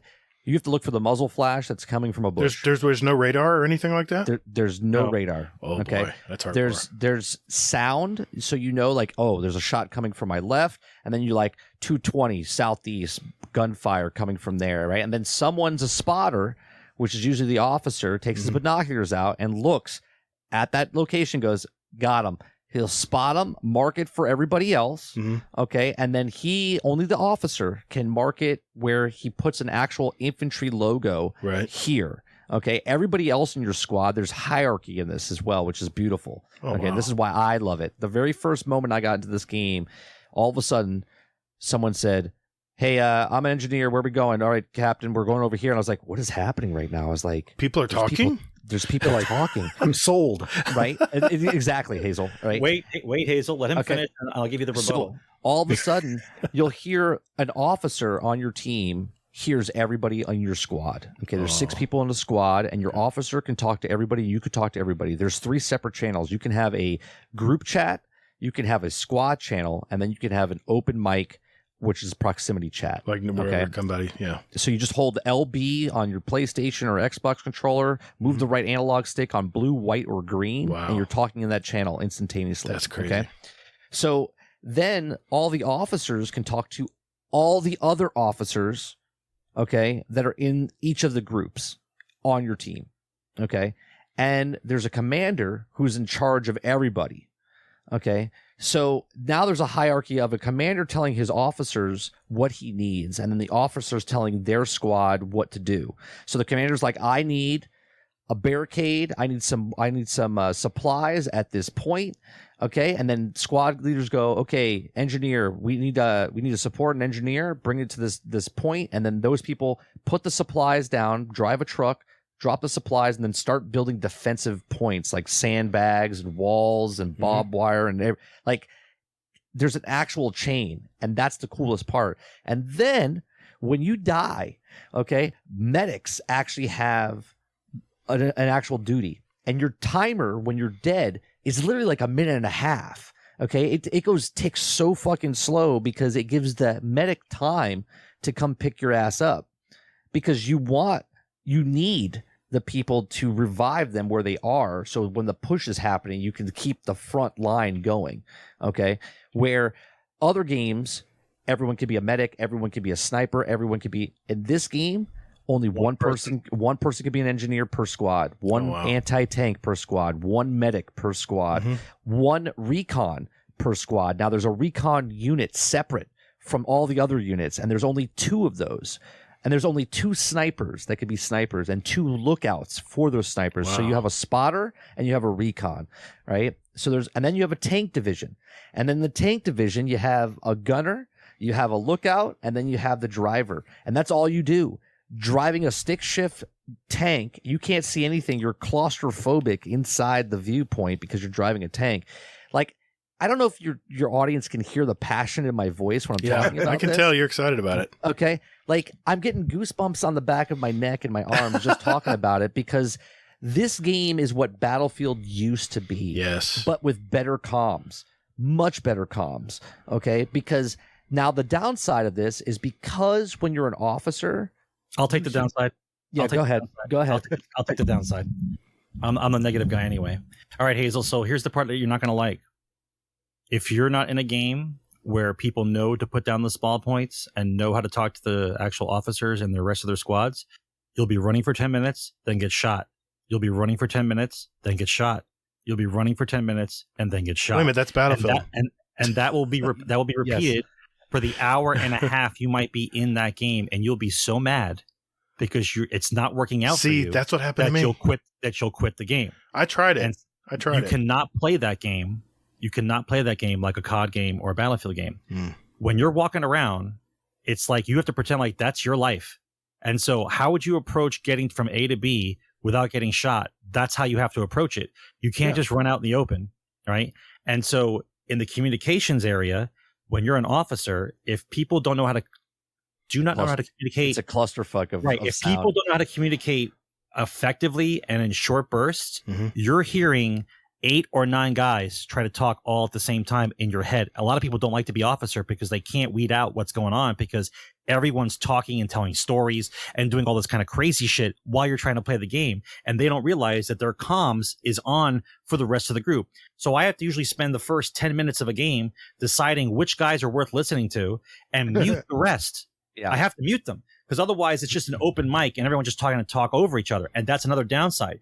When you're in a game that is working properly to the people that know how to play the game, so good. It's a machine. Yeah. You're in a machine. I think Hazel will be a good officer. I think he'd be a good officer. He's good at chirping, stuff like that. He's good at keeping everybody calm and organized. Yeah. Now, it's slow. The pace is slow, though. I give it to people. I get it. That's what I was going to ask you. The younger people are not going to like it because of the pace. But the skill needed to shoot one of those guns and to get it on target before the other person does, you have maybe a second or two. And when you get a kill, it feels good, because it's hard. I saw you aiming your gun into a bush. I'm like, I don't see anybody, and then boom, you hit them. They're like dead. I'm like, I didn't even see that guy. How the hell did you shoot that guy? You got to guess. Gatr, you know it's crossplay, right? It is. It is. See, I downloaded on PS5. Xbox. I downloaded on PS5. I did the exact same thing that you guys are talking about. I ran around because I thought it was a Battlefield game. I was running around. All of a sudden, I got picked off by a sniper. I'm like, what? Yeah. And so I got back. Nobody revived me. So I got back up and ran in a different direction. Boom. I got sniped again. I'm like, where the hell is this coming from? And I just said, click. I'm out. Yep. So my first experience, me and Sarge walked into the first game together. And I didn't know I picked commander, or I picked, was I commander or officer? Officer? I was officer, oh, right? No. And all of a sudden, I mean, I was literally in there for 2.5 seconds. And some guy goes, all right, what are we doing, officer? Blah, blah, blah. Oh, look at this guy. He's just fucking I walked away. I walked away from the controller for a second because I was waiting to get in the game. And I walked just to get to something. I come back and I hear him, look at this mother effer, blah, blah, blah, blah. I was like, what the hell? I didn't know how to talk to him. I didn't know how to turn the mic on. And I was like, what is happening? And then all of a sudden I got on the mic and I was like, listen here, you asshole. I was like, I walked away for a second. He's like, oh, sorry, man. People just come in here. And like, he was going off on me because he took the game seriously. It sounds like a full-fledged PC game. Yes. But I'm telling you, you can have the best experience. Come in, play with us one night. I will. Come in and play with us one night. Hazel's rolling his eyes, but I'll definitely play with us. You'll have a completely different experience, okay, with that game. And I guarantee you, if you enjoy the actual moment of what's happening as communication and you like talking to people, okay, you'll never pick up Battlefield again. Uh-oh. Already bought it though. That's on you. Wait, did you buy it digitally or digitally? But they won't give me my money back. Oh, I was gonna say if you had it manually, like a physical copy, you can use it as a doorstop. Who buys it? Window prop. Who buys a physical copy? 30. I do. I mean, Do you still go to GameStop? Really? Yeah. Yeah. Yeah. After their last episode, I've started buying not digital, but I've started buying like physical copies. Really? I guess because you have how much time you have before you can bring it back on a physical copy. If you buy it 5 days, 3 days, something like that. Yeah, something like that. Okay. Wow. Yeah. And you can buy it used. You can buy it. That's used. a good selling proposition for GameStop. You can actually try the game out, and if you don't like it, you bring it back, get your money back. Yeah, but I'm telling you, man, PC's ahead of console. They have better maps. I've seen their games. Their games are intricate. Yeah. Yeah. It's fantastic. I want to try to use a mouse and keyboard for the Xbox. It doesn't work. I'm an old dog. I won't do it. It's not capable. It's not. Sure? It's not. I'm positive. The mouse moves, but you can't move your character. I don't know if there's a setting. I'm an old dog. You were not teaching this old dog new tricks. I've been playing on a controller forever. I just have given up. I'm not going to do it. But you know what's nice is Destiny has we're in a slow period of Destiny right now. We got a long time before the next season comes, and I'm starting to look at other games. I thought it was going to be Battlefield, but damn, I don't want to play bots all the time because the game is too freaking glitchy. No bots in this. No bots in Hell Let Loose. We're not everyone you shoot at is an actual real person. Hazel, if you decided to set up a night and play with these guys, dude, I'll join you guys and I'll stream it. It'll be fun to watch. I'm downloading it right now to my Xbox. I already got it on PS5. I already downloaded it. I'm telling you, it was a free game all the time. Listen, I'm gonna be honest with all your viewers. It's a high risk, high reward type of game. It's not for everybody. It is not the greatest game ever. It's not going to be a Destiny or Grand Theft Auto 5. It's not going to be a specific type of game to play with specific type of people. If you're looking for a war game, it's a chess game. You have to like that. Yeah. If you're looking for a war game and you're missing out on what Battlefield used to be, what Call of Duty used to be, you'll probably like this game. So you're not going to get the dopamine hit within 30 seconds? No, you'll be angry for the first 10. Yeah, no. You're going to be angry for 10 minutes. I have two more. I have two more questions about this game. How many players are on the field at once? It's 50 versus 50. Yep. Okay, so 100 players. That's almost 128, like Battlefield is. And how long does a match usually last? It can last 15 minutes. It can last almost 2 hours. Wow, yes. That's like old Battlefield. Yeah. Well, it depends. They say there's only 2 game modes, but technically there's 3. So there's Warfare. Mm-hmm.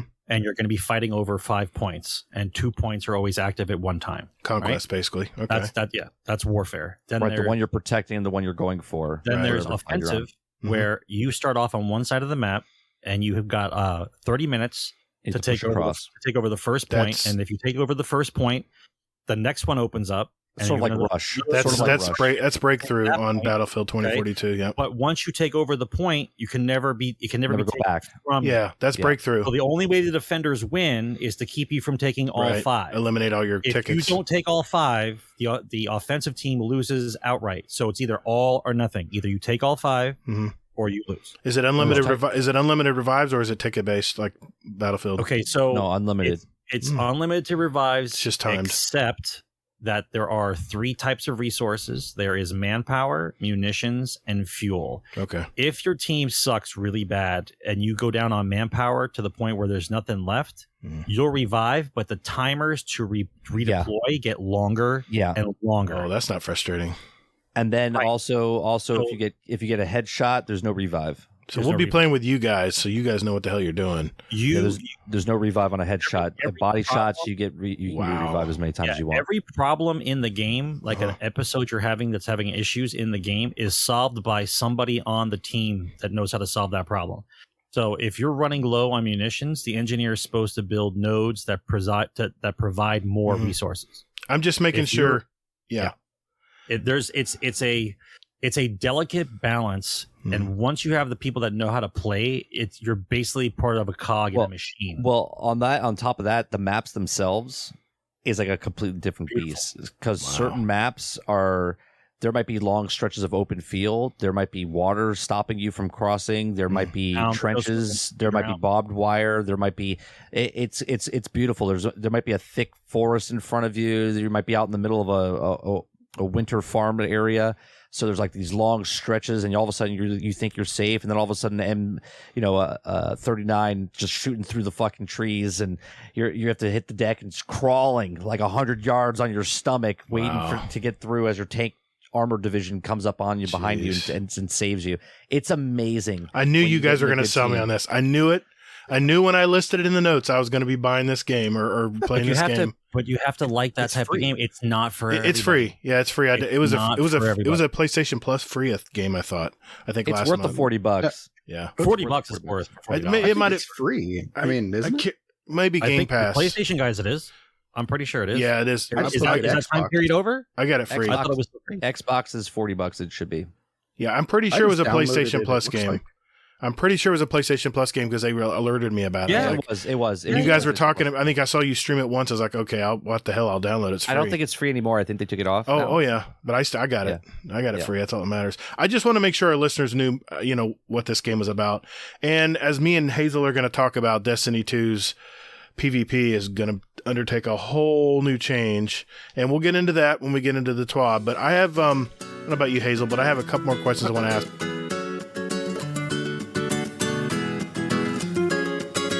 Hey everyone, looking for some like-minded gamers to Destiny with? Or maybe just a place to de-stress and talk about life with others for a bit. Or maybe just a place to discuss the latest movies, the TV shows, new awesome music out there. What about New Year's resolutions or goals or our fitness section? Well, you're also forgetting about our channels with links to our clan, Speakpipe, our show music playlist for God's sake, or even where to get a show t-shirt, mouse pad, or coffee mug if you want to help support us. Wow, you're not just a Bungie shill, you're a Guardian Downcast shill, huh? So, man, you must be forgetting also about the podcast questions channel, where listeners can put in their own questions for us. And Hazel, our show feedback channel, where listeners can talk about our past podcast. And our... Stop. This shameless plug has gone on long enough. I'm going to put a fork in it. Everybody, just go to the GDC Discord community link in our weekly show notes, where you can see the invite there. Just visit us at guardiandowncast.com. That invite link there will never expire, so just go there too. And later, Guardian. Oh my God, just stop. What? What did I do? You're so excited. I'm excited, man. What, Just bring it. Just bring it down. All right, whatever, man. Okay, jeez. Lay off the coffee. What a downer.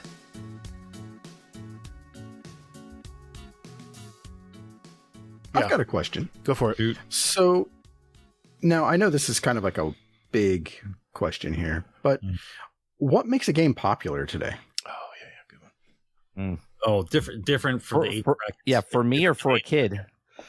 Let's go with both. Let's go with the older gamer and the younger gamer.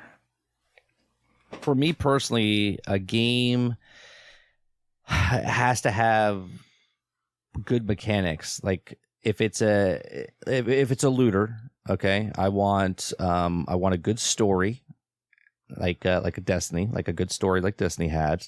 Okay, it has to have purpose. It has to respect my time. So if I'm playing a game and it's a game that you can play for 100 hours, I don't want to play the same things over and over to get shit rolls on gear. So it has to respect my time. So my number one rule for any kind of looter game is that it has to have intentionality and it has to respect my time. And if it has the intentionality, it does respect your time. If it doesn't have intentionality, then it's just a waste of your time.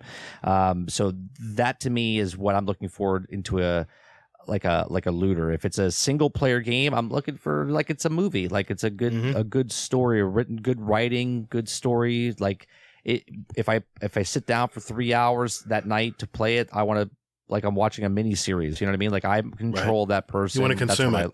Yeah, I want to consume it. I want to like Netflix binge watch it. You know what I mean? Like I want to sit there and play it for 6-8 hours and go, oh man, tomorrow I'm going to finish it up. Like that's what makes a good game for me. As far as a shooter goes, I just want good teamwork, and a lot of these games nowadays are not good teamwork. It's all about me. Unless you play ranked, right? If you play ranked and you're with a your friends in a group, that's completely different than just going in with a bunch of randoms. Right. So that's what it is for me, like for games. As far as like kids, I see what my son plays and what he likes, and it's gonna sound like off-putting and stuff, but it's like fast, bright colors, silly things. You know what I mean? Like that's what he looks at for new games. Okay, but there's games that my son's playing right now at 7 years old that I'm jealous of him. I wish I liked those games still. Like he beat Mario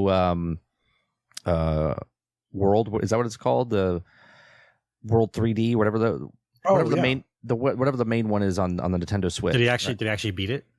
Yeah. He beat so how did he act when he finally finished it? Oh, when he beat Bowser, he screamed it to the top of his lungs. It was an awesome moment, right? Like right. And then I got to play with him again with it because I was whatever the Hattie or whatever is Cappy. Cappy is the name of the hat. Mm-hmm. So he controls Mario, I control the Cap or whatever, and he loves it. Now he's playing Zelda Breath of the Wild, and he's literally just kind of roaming around like nonchalantly, he's like learning. Yeah, learning stuff like we used to have to. And so now for Christmas, he saw it in stores and he wants Link's Awakening, which is more like old school Zelda, like what we played. It's like the top down, like 3/4 view, not Breath of the Wild open world. Right. And he's like, I think this will be a better Zelda game for me. And I was like, okay, we'll see what happens, whatever. So, I got him that. So he likes those types of games, but I think he likes those games because he sees what I play. So I think I'm like rubbing off on him a little bit. Right. But for the short period, he likes Minecraft. He likes like quick, easy, short attention span. He's moving from one game to the next with Forza Horizon 4. Then he's playing Farm Simulator. Then he's playing.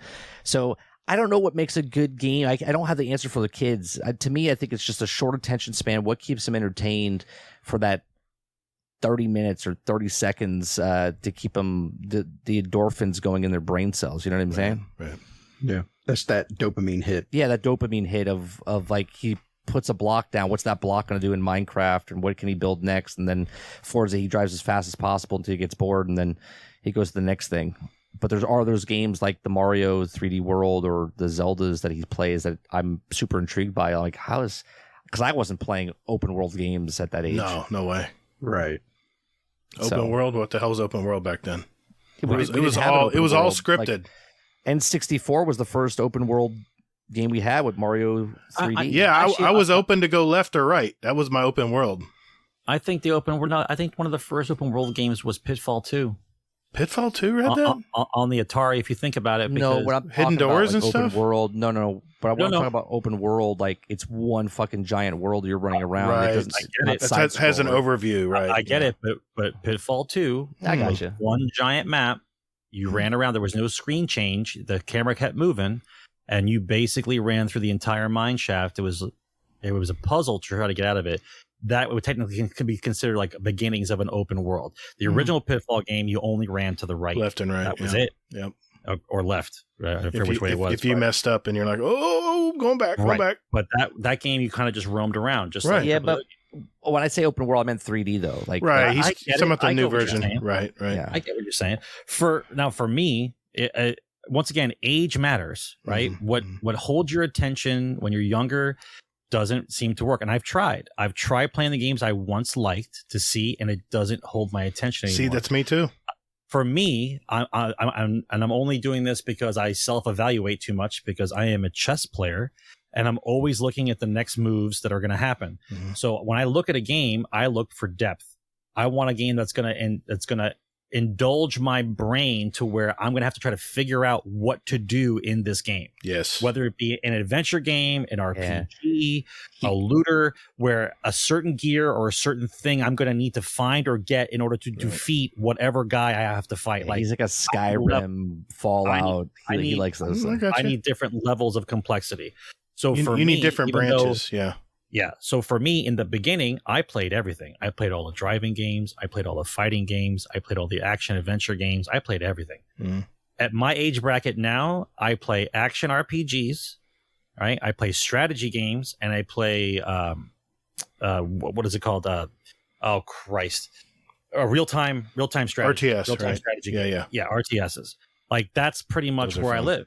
Yeah. And I don't play anything else because even though I play them, I see them, I try them, but I play them for like 5 or 10 minutes and then I'm pretty much done. Like I played through Ori and and the Will o' the Wisp, 1 and 2, because it brought back the nostalgia of those old type of games, but because it had enhanced graphics and different kind of move abilities Those are beautiful games. that you had to discover and unlock as the game progressed, brought back those kind of feelings. So I finished. It's a Metrovania type of game. So it is Metrovania. I've always liked, like the Castlevanias and Metroids, but it's a certain I guess nowadays it's an equation. They've got it down to an equation, and you can see it because they haven't changed it. It's the same now for these games that have been coming out. It's the same type of thing, and that's where they lock you down, and that's when they introduce the MTXs and get people to hang out in their universe to buy extra stuff. It's not about the adventure of the game anymore because those games are left now to the indies.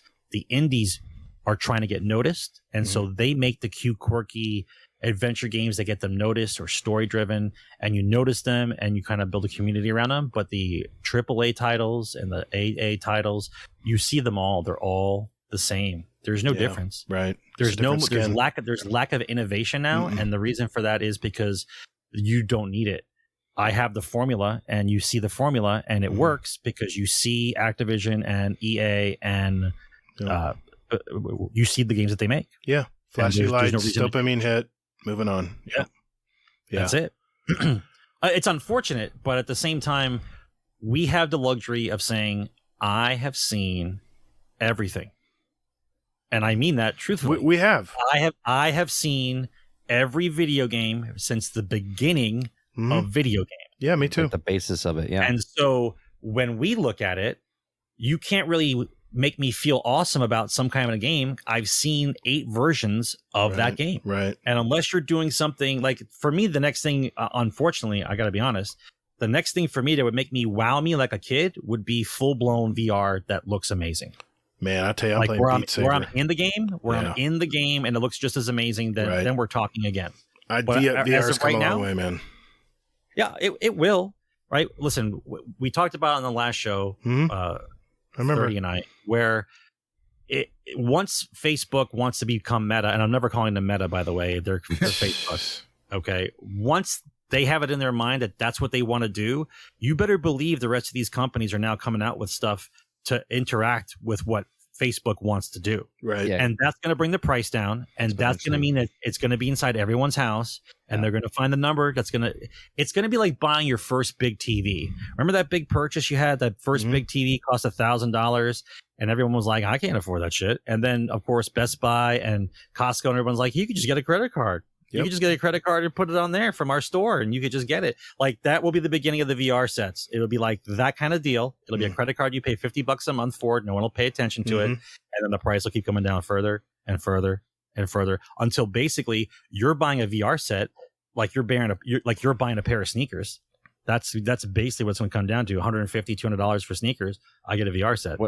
What is the game that you're looking at, like Hazel? Like, what makes you buy a game, or what makes you think of what a popular game is? For me, it's story. It's like, right. I have to be sold on like to get a game like that. So like for me, Battlefield, with them not doing a solo mode, solo player, a campaign.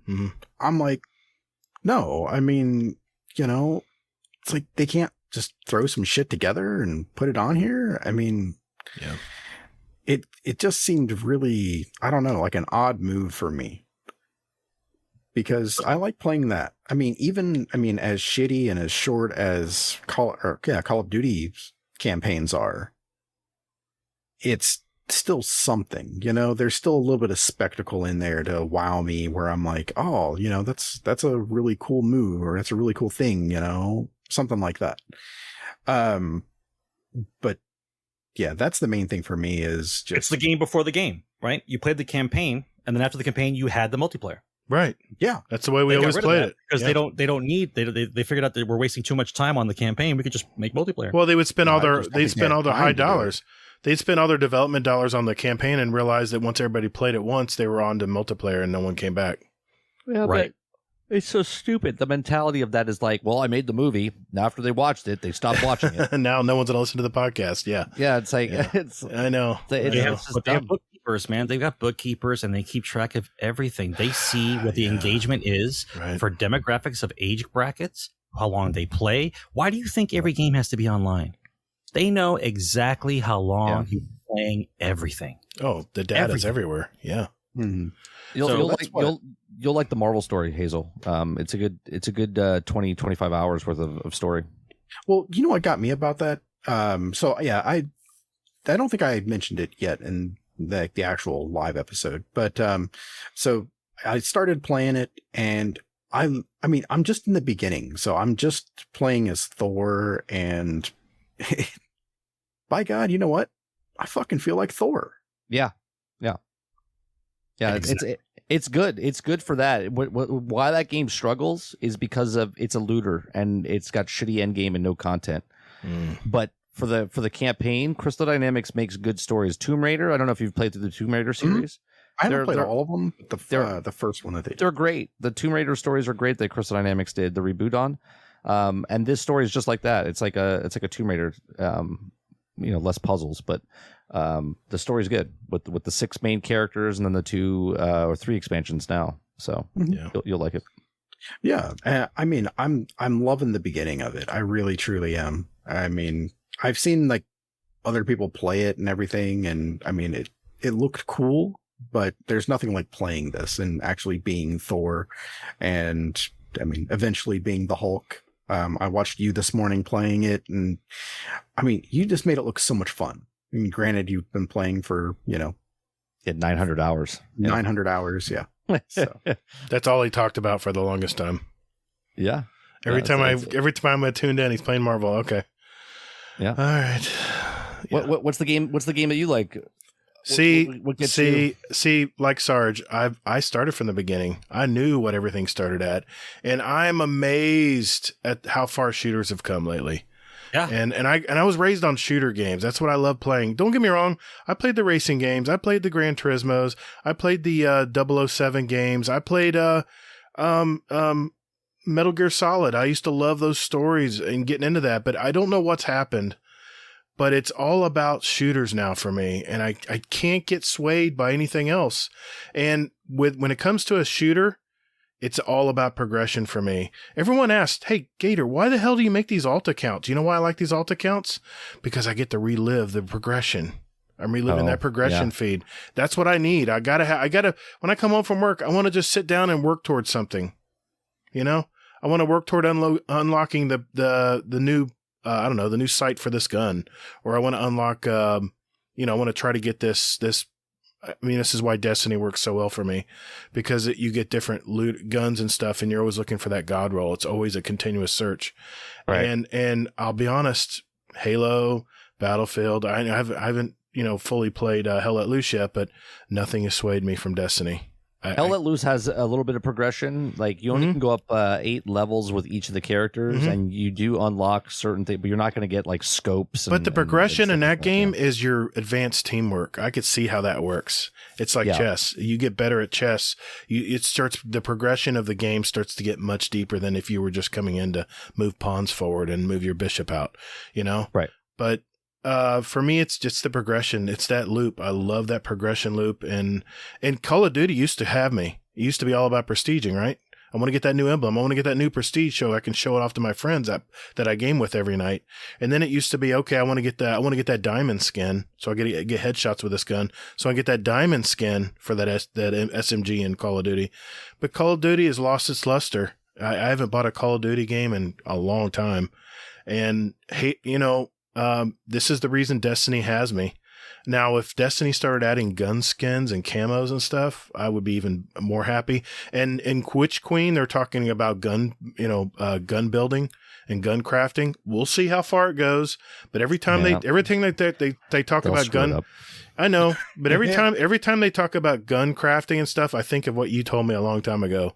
That the more I use this gun, I like this gun. The more I use it, the more stuff I can unlock and the more powerful I can make this gun.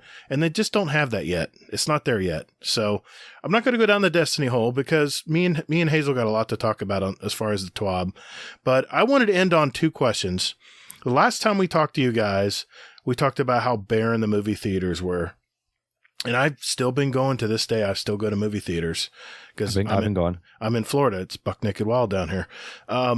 What do you think? Has your opinion changed as far as movie theaters going the way of the dodo, or do you think they're going to have a resurgence? Well, I've always said, and I remember even talking about it. I said that it'll never go away. They'll always be around. I said, but they'll be in a different type of, but going to see Shang-Chi, going to see Eternals, going to see Clifford the dog, the big red dog. Yeah, you got kids. I'm going to Ghostbusters this weekend. I'm going tomorrow after work. Yep. Yeah. I have hope right now. Going to Shang-Chi, there was 10 people in my theater. Yeah. Right? Going to Eternals, there was like 20 people in my theater. Going to Clifford the dog, the big red dog, the theater was packed. Yep. Packed, and I was like so happy to see. Wasn't it a great feeling? Yes, it was such a good feeling. I'm not talking like half full. No, 117 seats, 115 of them were full. Right, and it was nice to see families. Yes, some people were still wearing masks. Other people didn't give 2 shits. Right. I don't care anymore. I don't wear a mask anymore. I don't either. And it was just nice seeing the theaters now. Ghostbusters this weekend and Spider-Man when it comes out. We talked about it last night when I was doing the Endgame podcast that I have. I said that December 17th comes, COVID won't exist anymore in the world. Okay, when you go to the it's theater, gonna be that popular. Okay, it's gonna be so popular. Okay, everyone's gonna go to the theater. Everyone's gonna buy this thing because it's an event. Right. And that's what theaters do, right? They bring an event of people to come around. And I joke about this, but like, what are teenagers supposed to do? Where are they going to get their hand jobs from? And where are they going to make out? Okay, they need theaters to survive because they're not going to walk to a mall. A dead mall. Yeah, dead right. mall. Right. You see what I'm saying? You seen those dead mall videos? It's so fun to watch them. Yeah. Yeah. And so, sad. Yeah. I'm happy. I own stock in AMC. I'm excited to have people go back to the theaters and stuff like that. But I was happy before I owned stock in AMC. Right. I just wanted to go. It's not even about going back to normal. It's about theaters are a part of our culture. Yeah. Yes. And we all grew up on movies. They need to survive. They need to survive. There's other things that you can get rid of. Movies need to survive. What do you think about this pitch? I've been going to a bunch of theaters all my life. My dad brought me to Star Wars when I was 13. What theaters are going to do is I think they're going to go more boutique. Instead of the massive 300 seat. No more megaplexes. You know what I think they're going to do? If you go to the Dolby Theater, and I'm sure you've been in the Dolby over at AMC, the seats are wide apart. You got leg room. You can recline. The motion, you can feel the motion crossing the theater. The sound is just in your face. Your freaking seats are rumbling. If they don't eventually go to that, I think they're all going to eventually have to go to that and go with smaller theaters with bigger reclining chairs. And if they don't, if they stick the theaters that stick to the old cloth seats, like you're sitting at a ball game, I think those theaters are going to die. I think you need in order for movies to compete with all the streaming capabilities out there now, I think it's got to be an experience when you go into a theater. You know why I'm looking forward to Ghostbusters tomorrow? It's not because it's at the theater. It's because it's at the Dolby Theater tomorrow night. See, I look at theaters a little differently though. I don't think you need to have I don't want to my seats rumbling and moving when I'm watching a movie, right? There's certain movies you go to for that. Yeah, of course. Right? And then there's other movies that you don't need that. The experience that movie theaters bring is it's sort of like games are better with friends. Mm-hmm. Okay? You don't need friends to go to the movies with you, but you need fans to go see the theater. Like if you go to an empty theater, it's not an experience. But when you go to a theater and it's packed, everybody applauds after the movie, right? And something like, come on, who saw Endgame in theaters? And when Cap grabbed that hammer, right? Okay, and went bam. Temperature change. Just me saying that right now. Yeah. Hair on the back of your neck stood up, right? Yeah, I got chills. Right, you got chills because that moment of oh shit, What like the when hell? someone's next to you, and that moment can't be replicated. That's a moment that happens in theaters. Doesn't happen in your house. Right. Doesn't happen in your house when you're watching a movie on Disney Plus or not. Right. You get emotional and stuff. Okay. When my wife and my kid saw Big Red Clifford the Big Red Dog. Right. It's an emotional movie. I turn to them. They're crying. Right. They're in tears. And at the same time, and they're both bonding over something, and the lady next to them was crying, right? And it's like this emotional contact that you have, and you're all there, and you're in agreement. Yep. You're in agreement of 2 hours. You're going to sit in a room in complete darkness and watch a film. No one's going to talk. No one's going to pick up their phone, right? Like everyone's under this unwritten rule, because some asshole could pick up his phone, of course, or whatnot, right? But you're under this unwritten rule that together we're going to watch this film and enjoy it together, right? Where you watch it at home, everyone's checking their phones, their text messages, they're pausing, barking, getting up. Yeah, you're pausing. I go to the bathroom, pause that, hold on a second. Same. But in a movie theater, it's like this. It's like it's an escapism. It takes you away from your fucking crazy ass life that we're living in right now, with the world coming to chaos, and you get to go into a theater and just enjoy that moment, and you get that experience with other people. That's why theaters need to survive, right? It doesn't need to have awesome sounds. You can go to a shitty theater as long as you're with good people and they're all watching the same film. Sure. You're gonna have the same experience as you did if your seats didn't move or if they did move. And I tell you what, when you go into a theater and you're void of all the external life, you're sucked into this tunnel where all you can focus on is the movie, when that's hard to do. Movie. Yeah, and you remember that feeling when you saw a really deeply moving movie and you open the doors to go out into the real world again, how you felt? Yeah. It's like it rushed over you. It's like, oh shit, I'm out of the inner sanctum now, and I'm back in the real world. But that's how far it takes you. One of the greatest movies I've seen in theaters, it's not a great movie, is Avatar in 3D. It was good. No, but I saw it in 3D. I saw it in 3D. Yeah. The way they made the movie, because of the technology they used to make the movie, right? I felt like I was a kid going on a field trip to a place I've never been to before, and Pandora was alive. Like just the ambience, the way it was. And right. Once I looked at there, I was like, God damn, the movie is it's a story told 1,000 times, right? But the experience I had in the theater, I didn't get that. When I saw it with my wife at home, I was like, man, this movie's shit. But when I saw it in theaters in 3D, I was like, holy shit! I felt like I was actually there. It took me 3 weeks of going up there before you could advance book and reserve seats. 3 separate weeks we tried to get into that damn theater, and it was sold out before we even got there. That's the most frustrating movie I ever watched. But I can still remember my dad bringing me to the latest 007 movie. I can remember the theater in Winter Park. I can remember the actual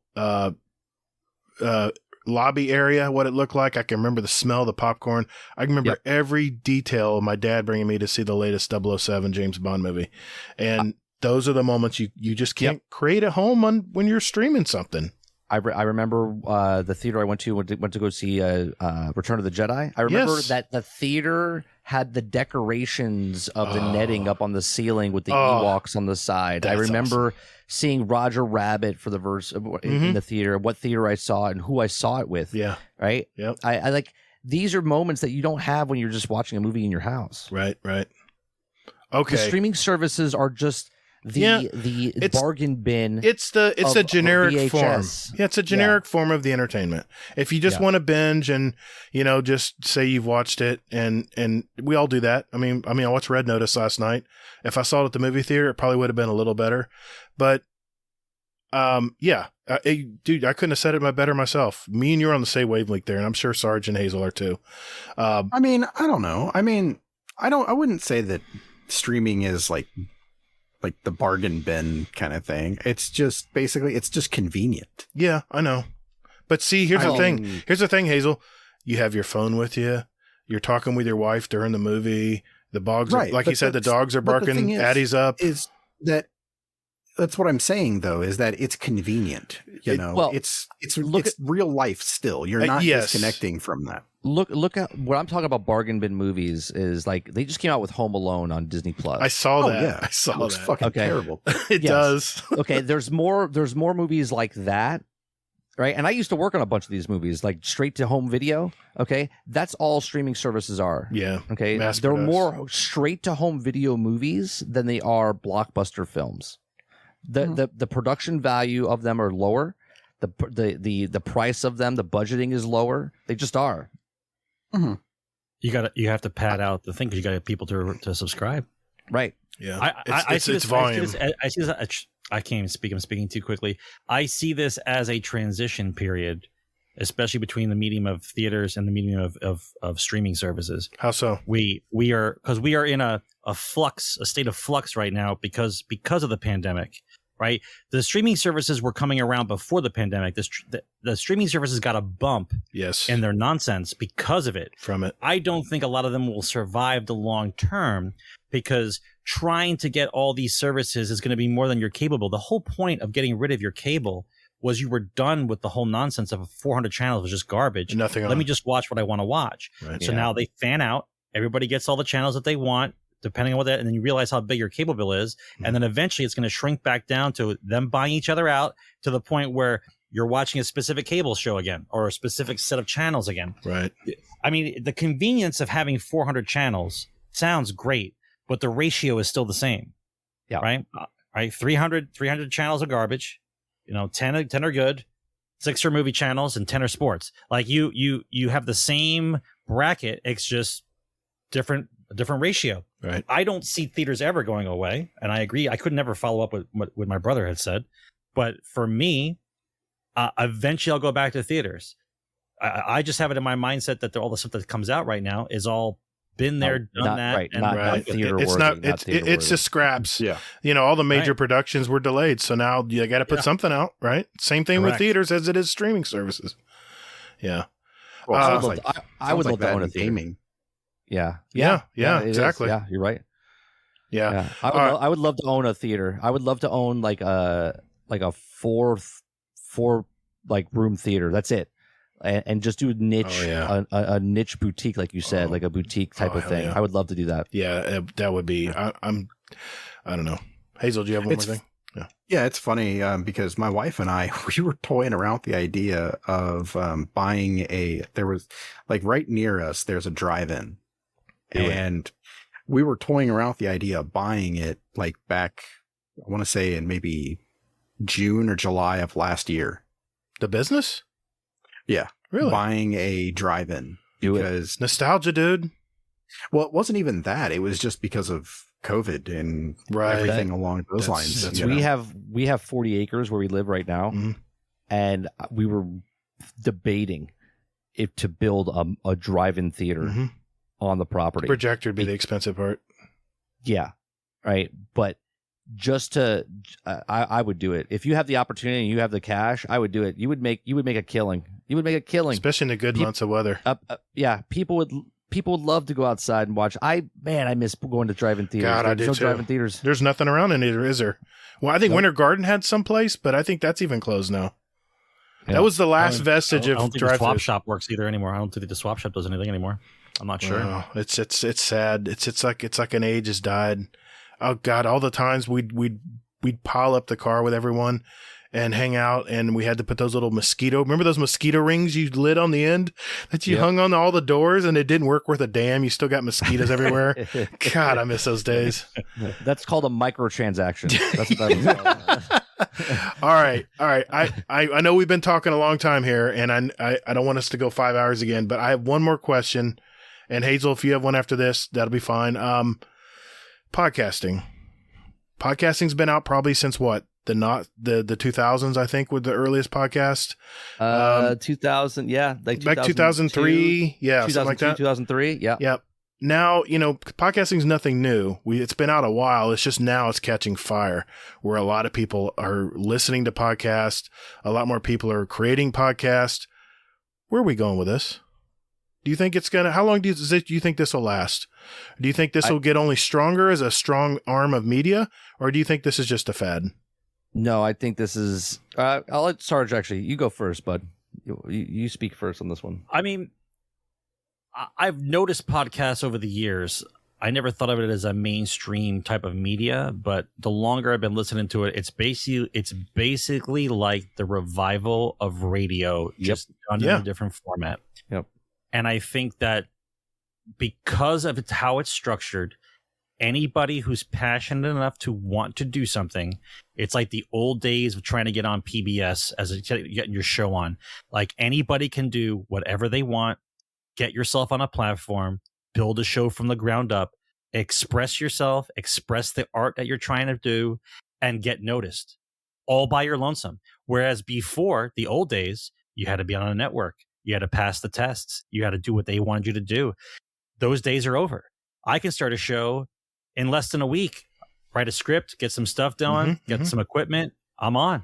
And I'm on. I can be on 7 days a week or once a week or whatever you want to do.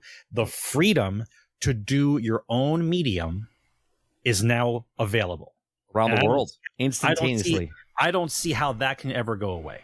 And it's such a niche.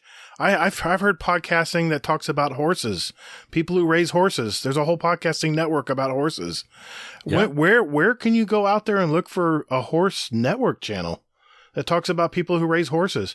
It seems like you can really dial in a podcast and get very personable and with people. And I think that is such a strong thing because if anything, nothing is personal anymore. Everything is so mass produced, thrown out there, generalized, that the fact that we're talking about certain aspects of gaming right now, there's not a lot of podcasts that do that.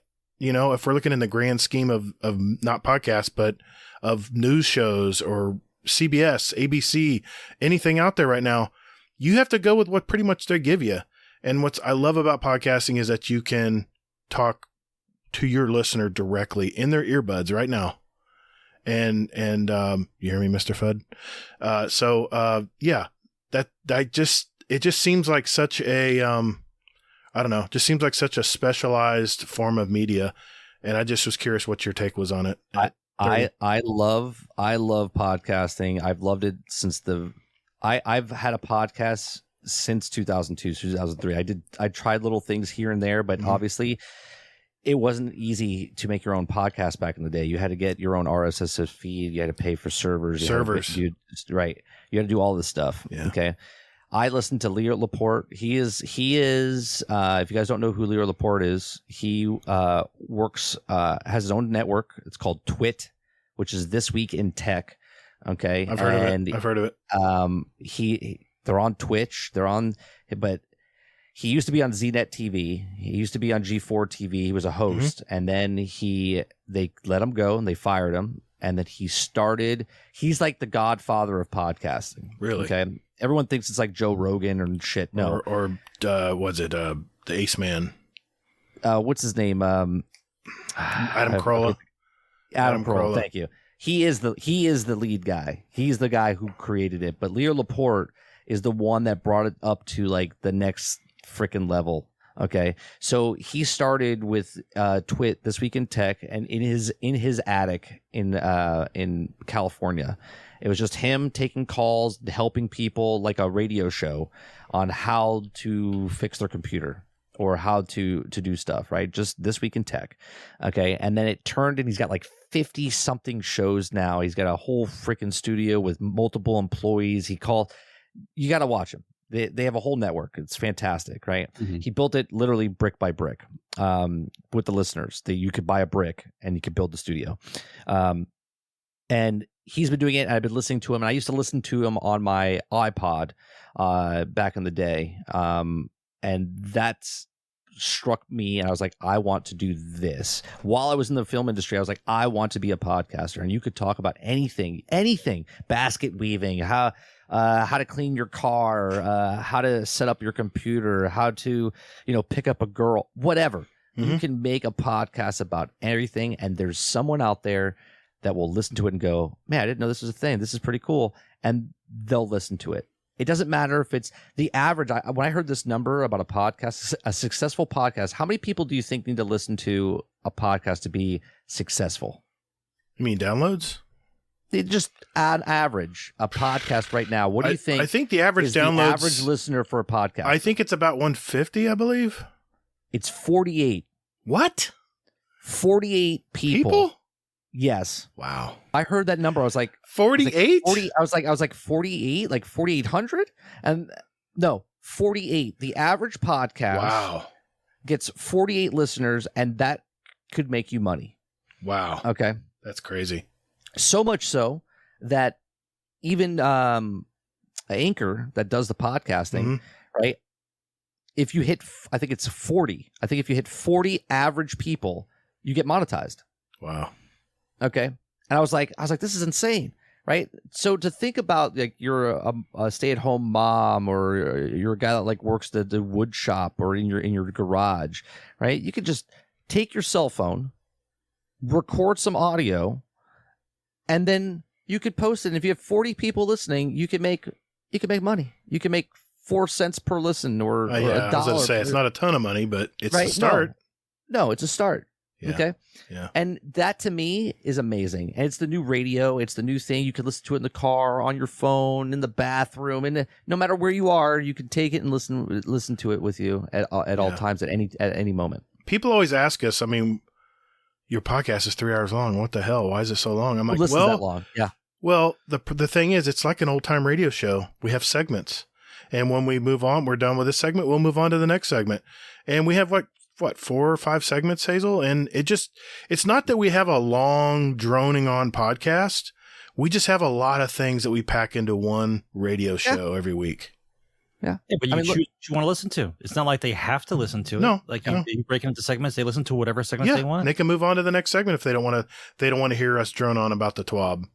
But see what I've learned is that the average person listens to about 40% of whatever it is. Yeah, I agree. Right. So if you make a 30-minute long podcast, they'll only listen for about 10 minutes. See, the thing is, when I tune into a podcast, I'll know the part of the podcast that I love to catch up with them on or listen to them on. And then after that, once they get into the nitty gritty of something else, I'm okay, moving on to the next podcast. So what people don't understand is when they look at the numbers, and let's say it is 40 minutes out of an hour or 20 minutes of an hour, let's say, right? Someone might listen to the first 20 minutes.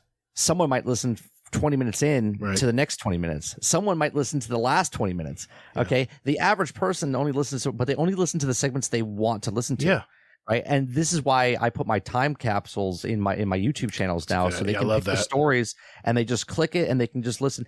And I used to fixate on the number of like, well, I have a 2-hour podcast. They're not listening for the whole way through it. And then I was like, wait a minute. I'm having this many people and they're watching or listening for this long, and the audio version, they listen longer than the video version. Because they don't have to be there looking at a screen. Right. They can listen while they're mowing the yard. Yes. And most people watch YouTube that way though now. Yeah, I do. Yeah. Some stuff. I listen to your show because I have YouTube Premium, because I'm a YouTube TV customer. It's free. I'll put your podcast on and I'll go mow the grass and hear you guys bicker about different games and stuff. I'm like, awesome. It's a great way to spend my Saturday. You could literally make a podcast about podcasting. You could. There is. They're out there. Yeah.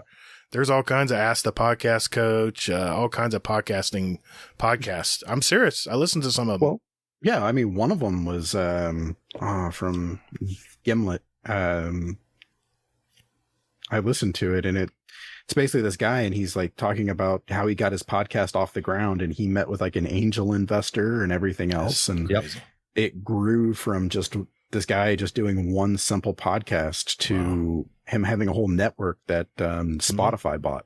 I mean, look at Joe Rogan. He started off bullshitting with his friends. Yeah.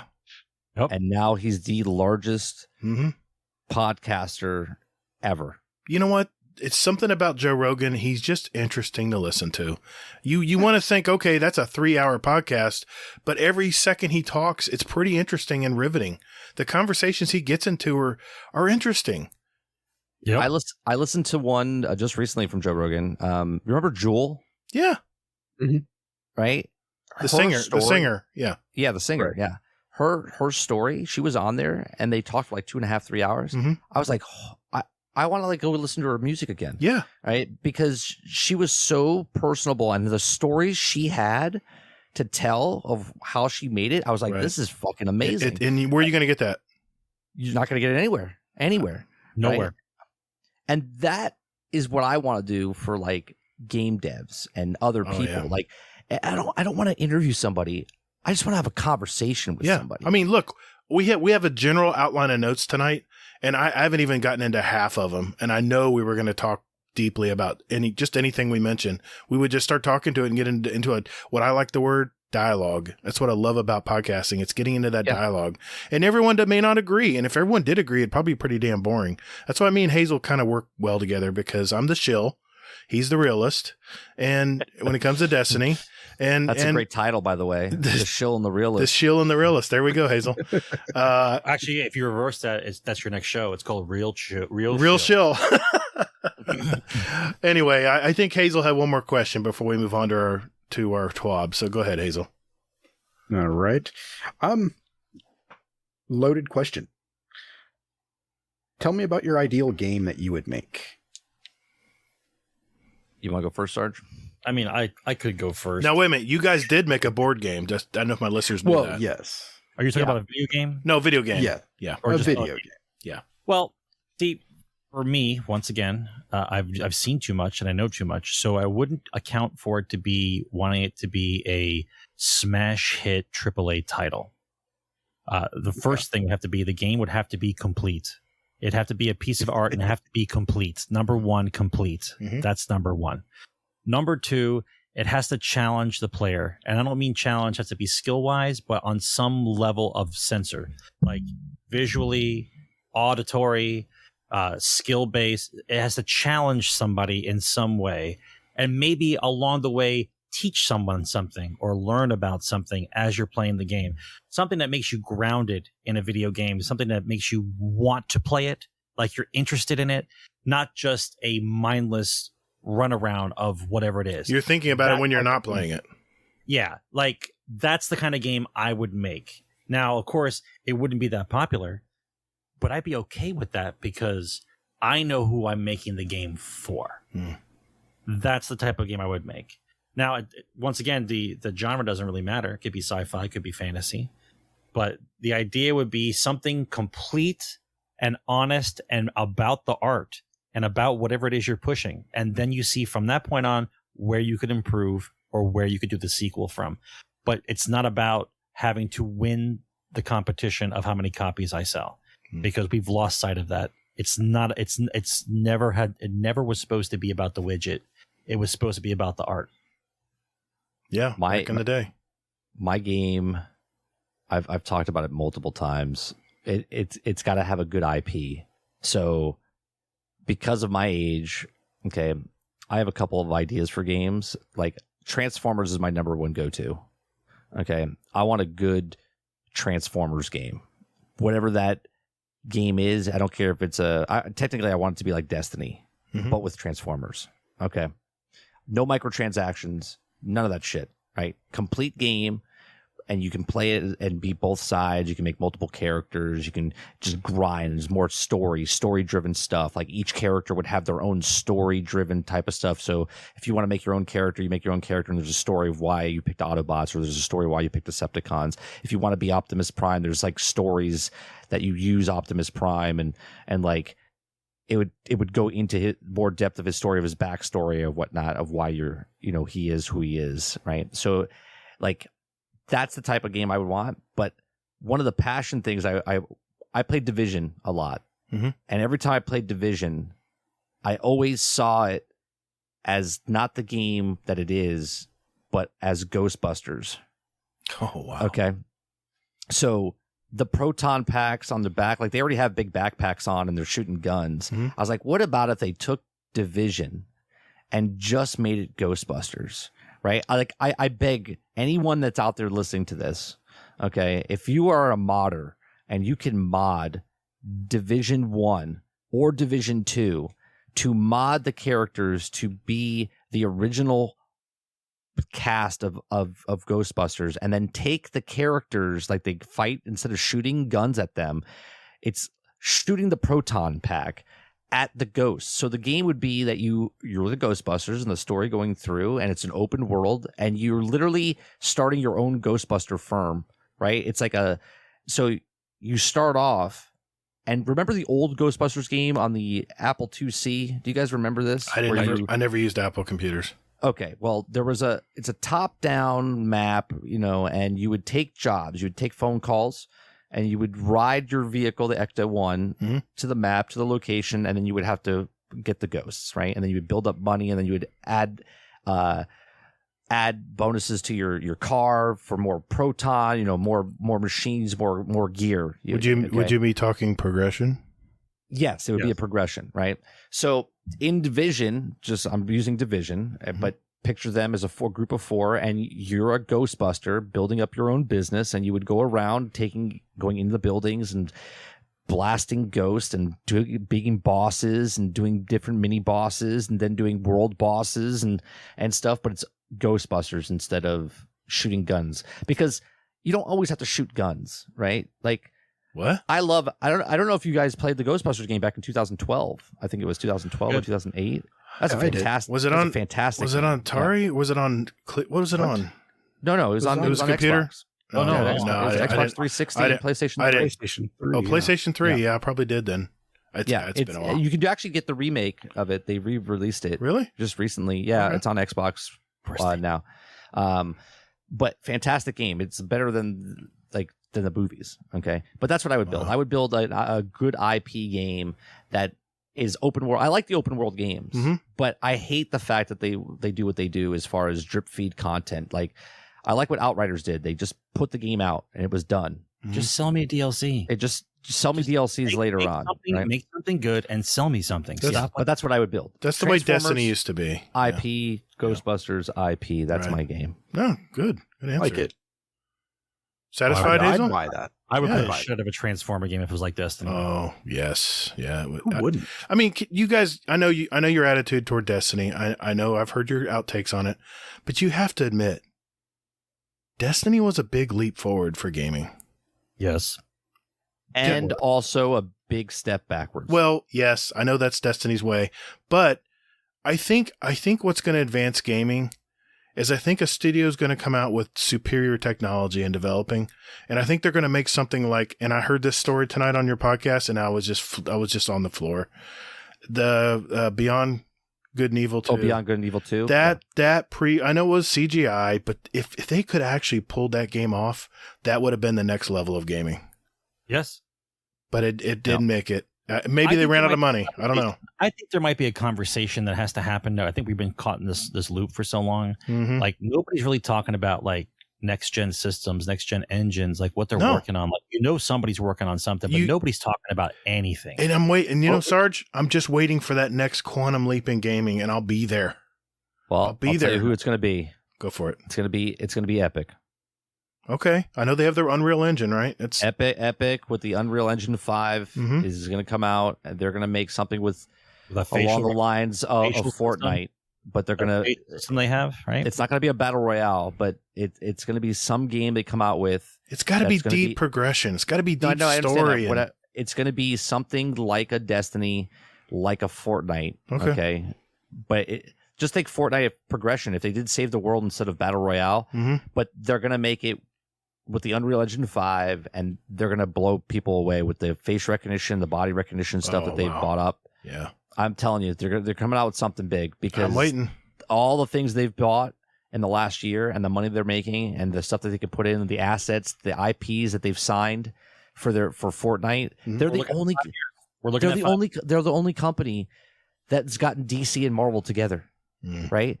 There's literally movie guys, like characters from movies, like Will Smith is in Fortnite, Keanu Reeves is in Fortnite, right? The Star Wars, Marvel, DC, I've all these other types of IPs are all under one umbrella. And don't forget, company. Don't forget, they're the ones who pushed for crossplay. They're the one that started it. Yeah, I think. Even though I hate Fortnite, they did some I don't like battle royales. What they're doing technology wise and what they're going to do, they're going to make something happen. They're going to. I hope you're right, man. I've heard good things about that Unreal Engine, but I'm going to buy Epic stock now. I'm actually bought into a video game index fund, it's into a lot of pies. So we'll see. Oh, drop me the line. I will. I did some research. Yeah, I did some research. I'll let you know. It even invests in some of the China video game developers out there. You'd have to. Yeah, come on. Yeah, exactly. Gentlemen, I'll tell you what, every time you guys hop on this show, I could just talk all night. But unfortunately, this is a show. At 7 o'clock in the morning. This is a show, and we do need to move on to our next segment. So that means it's time for This Week at Bungie.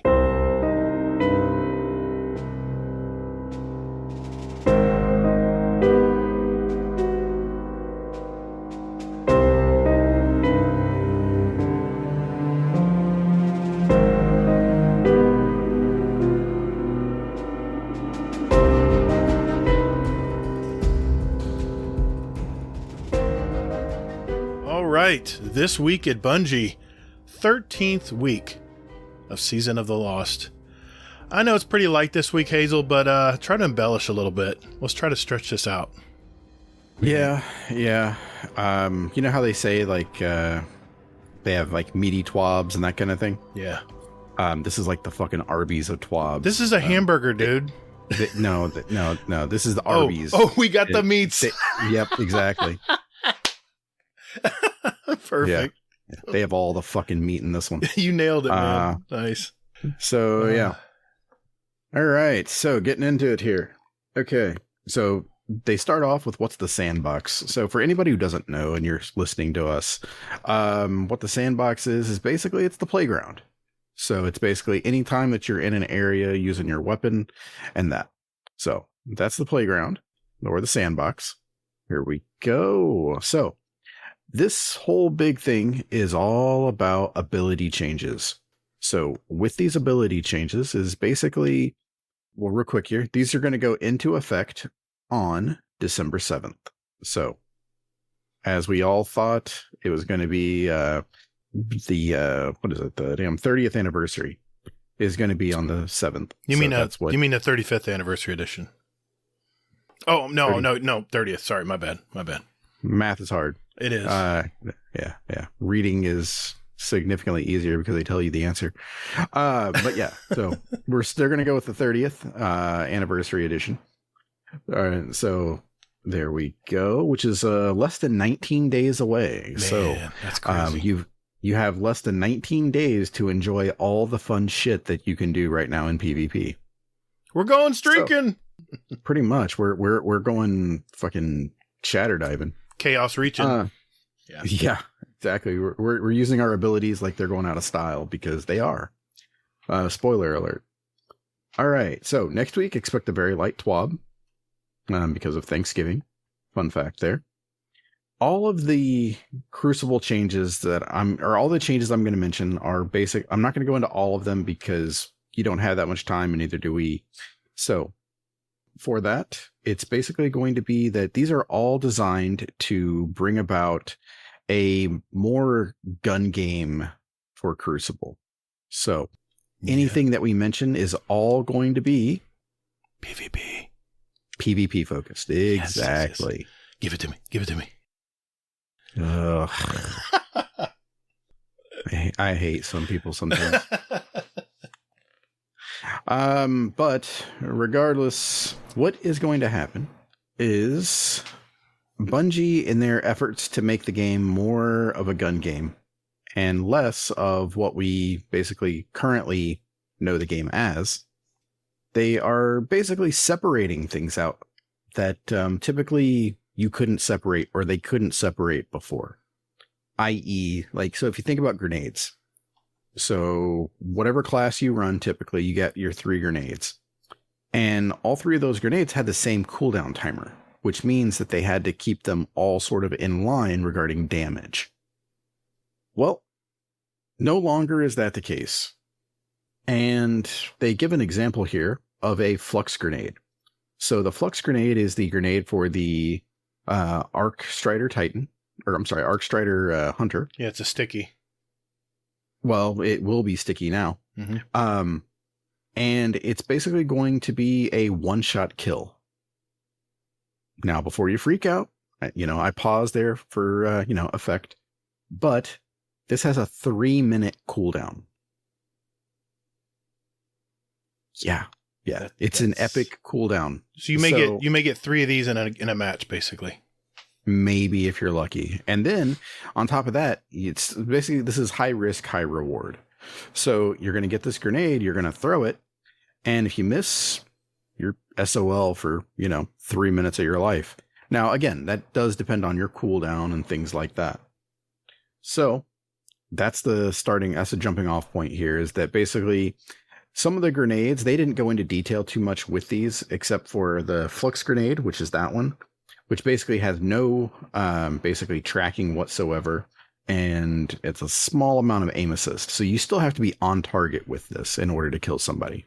Not to interrupt, wouldn't you think that since they're giving the sticky grenade for the hunter, they're also going to do the same thing for sticky grenades for the warlock and the titan? I don't remember them. Yeah. I don't remember them mentioning it in here, but no, they never mentioned it. They didn't mention any of the others besides this one and then the warlock one that I'm going to mention here in a second. Okay. So yeah, I mean, they're going to tweak all of the grenades basically. Mm-hmm. So they're going to separate basically so that's on one side, the flux grenade. The other side of it is going to be the firebolt grenade, which is basically a very underwhelming grenade that nobody uses as a warlock. Do you use this, Gatr? No, I don't use solar. I use mainly, I'm a Void Walker. That's what I use, which is why I'm excited, because they're going to go the 3.0 on the Void subclass first in Witch Queen, which I can't wait to start crafting that together again. So, yeah, exactly. So with the firebolt grenade, now this is the opposite situation than the flux grenade. So this is not going to one-shot kill. They actually reduce the damage from 90 to 65, but they lessen the cooldown from 82 seconds to 64 seconds. Mm-hmm. So it's one of those things. Now they're sort of tweaking all of the aspects of the game with these changes. It's almost as like it's different tools. You have a rake, you got a shovel, you got a machete. You have all kinds of different tools now as far as grenades. You have some that can basically injure or start burning someone, where you can just finish them off with a weapon. And then you go all the way to the other extremes on the sticky grenades, where you can actually use them as a defense if you got a shotgunner running at you. It's like two different kinds of tools, and who knows what the other grenades are going to do. But that's what I kind of got across, that now we have different tools, not just all kinds of grenades, but now we have different grenades that do different things, not just kill. They actually can be used to manipulate builds and stuff a little better. I like it. I like what I'm hearing. I mean, it's a little bit more than that, because it's going to be that if you want a grenade with like an actual, good lethality. Yeah. I mean, it's going to cost you. If you want to, lower it down from a 3-minute, cooldown, you're going to have to spec into your grenade. Yeah. Here's the thing though. My play style, I'm so happy about this TWAB, and the reason I'm aware. The reason why, and I'll explain, is sometimes I don't really grenade spam. I could probably increase my skill a little bit better if I use my grenades more often. But a lot of times I'll look down and go, oh, I got a grenade. What can I do with it? Where I really don't look to use my grenades as much as a lot of people spam them and stuff. Yeah, because I've watched you PvP before. I don't use a lot. It's painful for me to watch you, I know. Because I'm like, throw your damn grenade. Yeah, but see, I come from Call of Duty and Battlefield, where grenades are very few and far between. You get more grenades. Oh God, don't even get me started with Halo. It's like grenade spam city. But you haven't played. I've played Halo. You act like I've never played it. I played it. I just don't like it. But space grenades. But this fits me well, because I don't spam grenades a lot. And the only thing I do use grenades for is when I'm using Devour. And when I'm really hurt and I'm behind cover and I got to get health quick because they're going to be pushing me. That's when I use my grenades, is only to consume them to get my health back. So I'm perfectly happy with all these changes they're making so far that we talked about. Yeah, that's one of us. So with it though, okay. So that's kind of the direction that they're headed. So you can kind of get a feel for it. So low like lethality weapons, they're not going to really do anything. Grenades, you mean? Yeah, I'm sorry. That's what I meant. Yeah. Mm-hmm. Yeah, they're not really going to do anything, but they're going to have they're going to do some damage. So I'm pretty much imagining some people using these like Cool Guy and Cammy Cakes as basically like something to weaken you. So then they can clean up with like a sniper shot. It's just like people who blint with bows. They'll hit you with a bow and then immediately switch over to a hand cannon and finish you off. It's the same thing. You could use a grenade instead of a bow. You can basically prime them with a grenade and finish them off with any other weapon you got because it won't take much. 65, I mean, okay, 65 is not a lot, but 65 takes them out of their shield and it takes them into their raw health. So it just, I don't know. I think it's a great tool. It's a great tool, especially if you have aggressive players coming at you.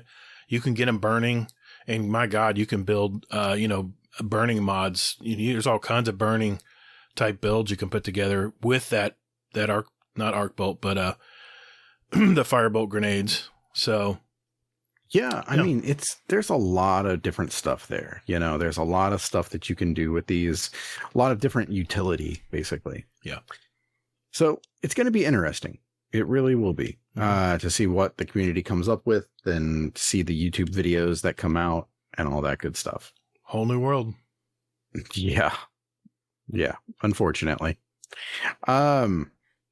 All right. So that's the basis for this. Now, grenades that aren't the only thing that they're talking about. They're also going to be talking about basically like weapons and more so, I mean, not really weapons too much, but abilities for that and supers. Exotics that will give you your weapons. Yeah. And supers. Yeah. Right. So, okay. So the next part here. Well, actually, the base cooldown on these are basically, so when you go into what you're going to see on December 7th, when you log in, is you're going to see your 3 grenades that you normally do. And then it's going to show you your grenade, and then you're going to like hover over it, and it's going to say a base cooldown of X time. I like that. Yeah. And then it's going to go up or down, or I mean, well, that's the base, I'm sorry. And then it's going to go up or down depending on what you have. Now, that base cooldown is on a spec of 3. So that means that you have 30 discipline. So if you have less than 30, you're actually getting penalized. It's even going to be longer. Exactly correct. Yeah. Okay. Now, I mean, I know myself, I've got like a couple builds where my mobility, like on my Titan, is like my mobility is 10. That's embarrassing. No, it's not, because mobility is useless on a Titan. I beg to differ. Strafe speed means everything in PvP. Well, I'll agree to disagree. Sorry. Yeah. I'm sorry. I'd rather have resilience and recovery and intellect than mobility. Mm-hmm. But see, this is the thing about PvP, and this is all basically what they're doing with this, is that PvP it's up to you. It's like a big sandbox, basically, and you can make whatever you want with it. You can play your own way. Yeah. It's just like we went from 2D to 3D now. Now we have all kinds of different ways we can build stuff. It's not, grenades aren't going to be uniform across the board. Now they all have characteristics. They all have personality now. You use them differently than you do others, not just for blunt force, Mm-hmm. Well, one thing I want to mention real quick here is that, so the same thing that they're doing here. So this is called the variable ability cooldown system. Now, with it, it's not just for grenades. They've done the same thing for supers. So some supers are basically going to be shorter than others if you try to get them passively, that is. So, if you think about it, you're just sitting back, just chilling, that kind of thing. Not anymore. Well, you can. Oh, well, it's just going to take you longer. You may be there a while. Yeah. All the supers, if you try to get one passively, is going to take you longer. Sorry. Not sorry. But so that's the main thing there. And they do go into it here about the supers. And so the fastest regeneration is going to be tier 5. And that is Well of Radiance. Nice. Now, I'll be honest with you. when I saw this, I cracked up laughing because it may be embarrassing for me to say this, but I have no embarrassment here. You know this. So I've been killed by a Well of Radiance before. Yeah. They stab you with a sword. They jump over you and stab you. I've done it before. Exactly. Yes. Yeah. Mm-hmm. Yeah. It's not my finest moment in PvP, but it is something that can happen. So I'm just imagining like a bunch of people like running this and just like bouncing up and down and just trying to, kill people with it. So yeah, Well of Radiance has its uses. It's not an offensive super. It's a defensive it's an area control super. And what's great about it is you can create orbs for your teammates that are in the bubble. It can be very useful. I played with it a little bit this season. I actually played Well of Radiance. I had a certain build that one of the streamers had mentioned, and I played with it. And you're not invincible. Let me tell you, there's people. You know how I got killed in Well of Radiance. You would think they shot the sword. Nope. Nope. Shatter dive. Shatter dive will knock your ass out. They freeze you with the glacier grenade, and then they just beat the shit out of you. But that's gonna change soon. Oh, sorry, I'm ahead of myself. Yeah. We'll keep the good news to last. You can stop it. Okay. So you were saying tier 5 was Well of Radiance, yeah. Yes, that's right. So tier 4 is the next slowest, I guess I'll say. And that is going to be Blade Barrage and Silence and Squall.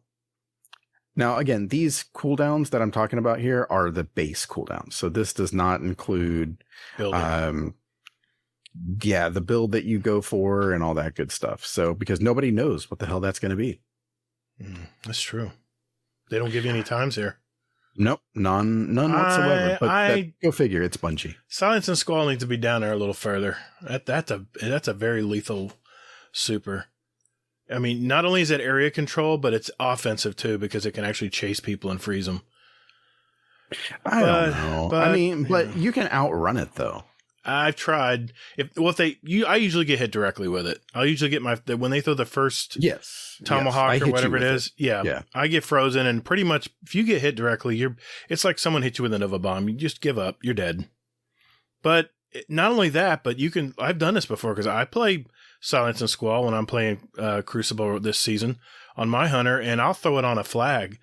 Especially if it's a tiebreaker flag, I'll throw it right on the flag, and that buys me 20 seconds to get my shit together. It's a very good super, but you'll talk later about it, but they kind of ding the glacier grenade a little bit. So well, that's different than this.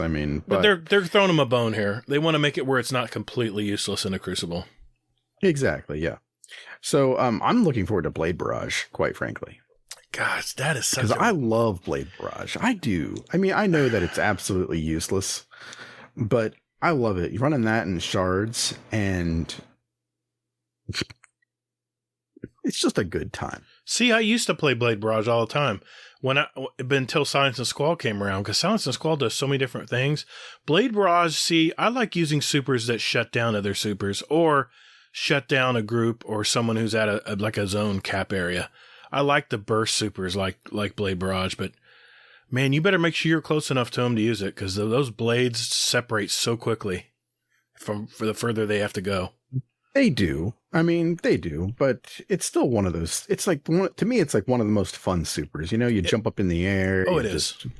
Throw out all these knives. It's just a good time. It's quick. Yeah, it is. That's the other thing that I like about it is, it's not taking like days like Silence and Squall where you're up in the air seemingly forever. Mm-hmm. So, all right. Next is Shadow Shot. And this is tier 3. So it's Shadow Shot, Burning Maul, Arc Staff, Nova Bomb, and Thunder Crash. So again, we don't have times on these. I'm imagining it's probably like 15 to 20 seconds maybe per tier. What if we thought of it this way? Tier 3 is pretty much the average of what we're getting already. And then tier 4 and 5 are a little faster.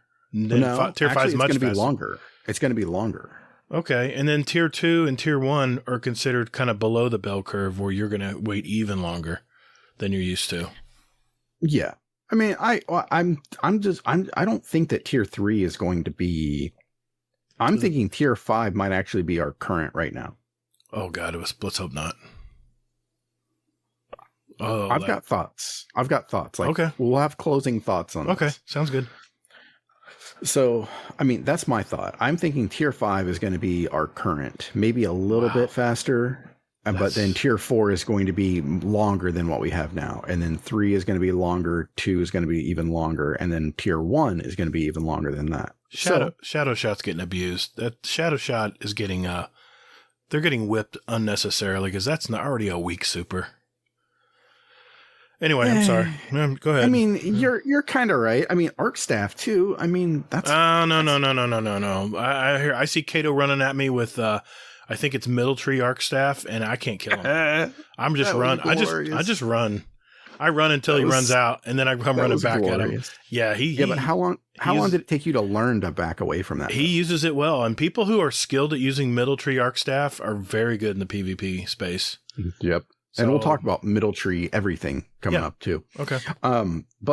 So with those, I mean, tier 3, those are, I mean, and the other thing that there's a big red asterisk next to all of this because any of this shit can change. Yes. So all of this is mainly going to be for December 7th. I think really, Hazel, I think what they're doing is they're throwing it out there and they're probably saying, let's get this tweak before the actual Witch Queen gets here. So I think they're throwing this out early just so, one, it's a slow season. We got to relearn stuff here. So it's going to keep us busy until Witch Queen, which is still a long way away. But I think they're throwing this out here to see what sticks and what doesn't. A good point. I mean, when's a better time to do it? You don't want to do this when Witch Queen gets here. People are going to get frustrated. But if they can learn all these new changes before Witch Queen, they're gonna invest the time. That's smart of Bungie doing it. But new people are going to be joining. They're not joining now. New people are going to be joining when Witch Queen drops. Let's face it. New people are going to be new people, and they're not going to know any of this anyway. But us, that we play PvP and we know about building and mods and all our stats and stuff, armor stats, we're the ones that are going to be affected by this. Let's face it. If a noob wants to use Thunder Crash, they don't care they're just going to use it whenever they get it, So that's true, unfortunately. But yeah. So, okay. Tier 2 supers are Golden Gun, Chaos Reach, Nova Warp, Storm Trance, Daybreak, and Sentinel Shield. And then tier 1, the slowest regeneration, Spectral Blades, Fist of Havoc, Hammer of Soul, Glacial Quake, and Winter's Wrath. I think Sentinel Shield's getting abused here. I think that it should be moved up, mainly because Ward of Dawn. How do you separate Ward of Dawn, the bubble, from? Because they're grouping it all. They're grouping it all together in one big super, all 3 trees. So, Ward of Dawn is actually going to be moved to tier 5 once the Void 3.0 comes out. Okay, yeah, I'll take that back. Okay, we'll wait and see then. Yep. So, fun fact for you there. Okay. So that's just something to keep in mind with this. Now, okay, one thing I didn't touch on with supers is I kept mentioning, if you remember, base cooldowns, right, and things like that. Now, there is a way, and now this is PvP and PvE. I think everybody that I paid attention to was PvP. So.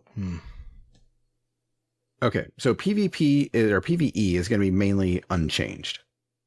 Now, PvP, if you want to get your super faster, guess what you have to do? It's big brain idea here. I'm loving this. Bring it. You have to shoot people with a primary weapon. What? Get out of here. What do you think this is, a gun game? Sorry. You're number 1, buddy. Sorry, buddy. You're number 1. So the other thing you can do, now this is my preferred route, obviously, is I prefer to get shot a bunch. So if you take a lot of damage, you're going to get your super faster. If you shoot a lot of people, you're going to get your super faster. TLDR, just participate and engage. If you die, guess what? You're still going to get some super. I like this. Good system. Here's I don't know, but we'll save it for final thoughts because I have concerns. Mm-hmm. Again, my concerns are completely unwarranted. It's just knee-jerk reaction to this being out more than 24 hours. So, all right. There we go. So, one thing I did want to touch on when it came to supers is that some supers have like abilities where you can basically regen your own health. Or not your health, I'm sorry, but your own super bar. Right. I.e. like Sentinel Shield and things like this. Yeah, there's a helmet too for Voidwalker that does that to you. Depending on how much kills you get some of your energy back.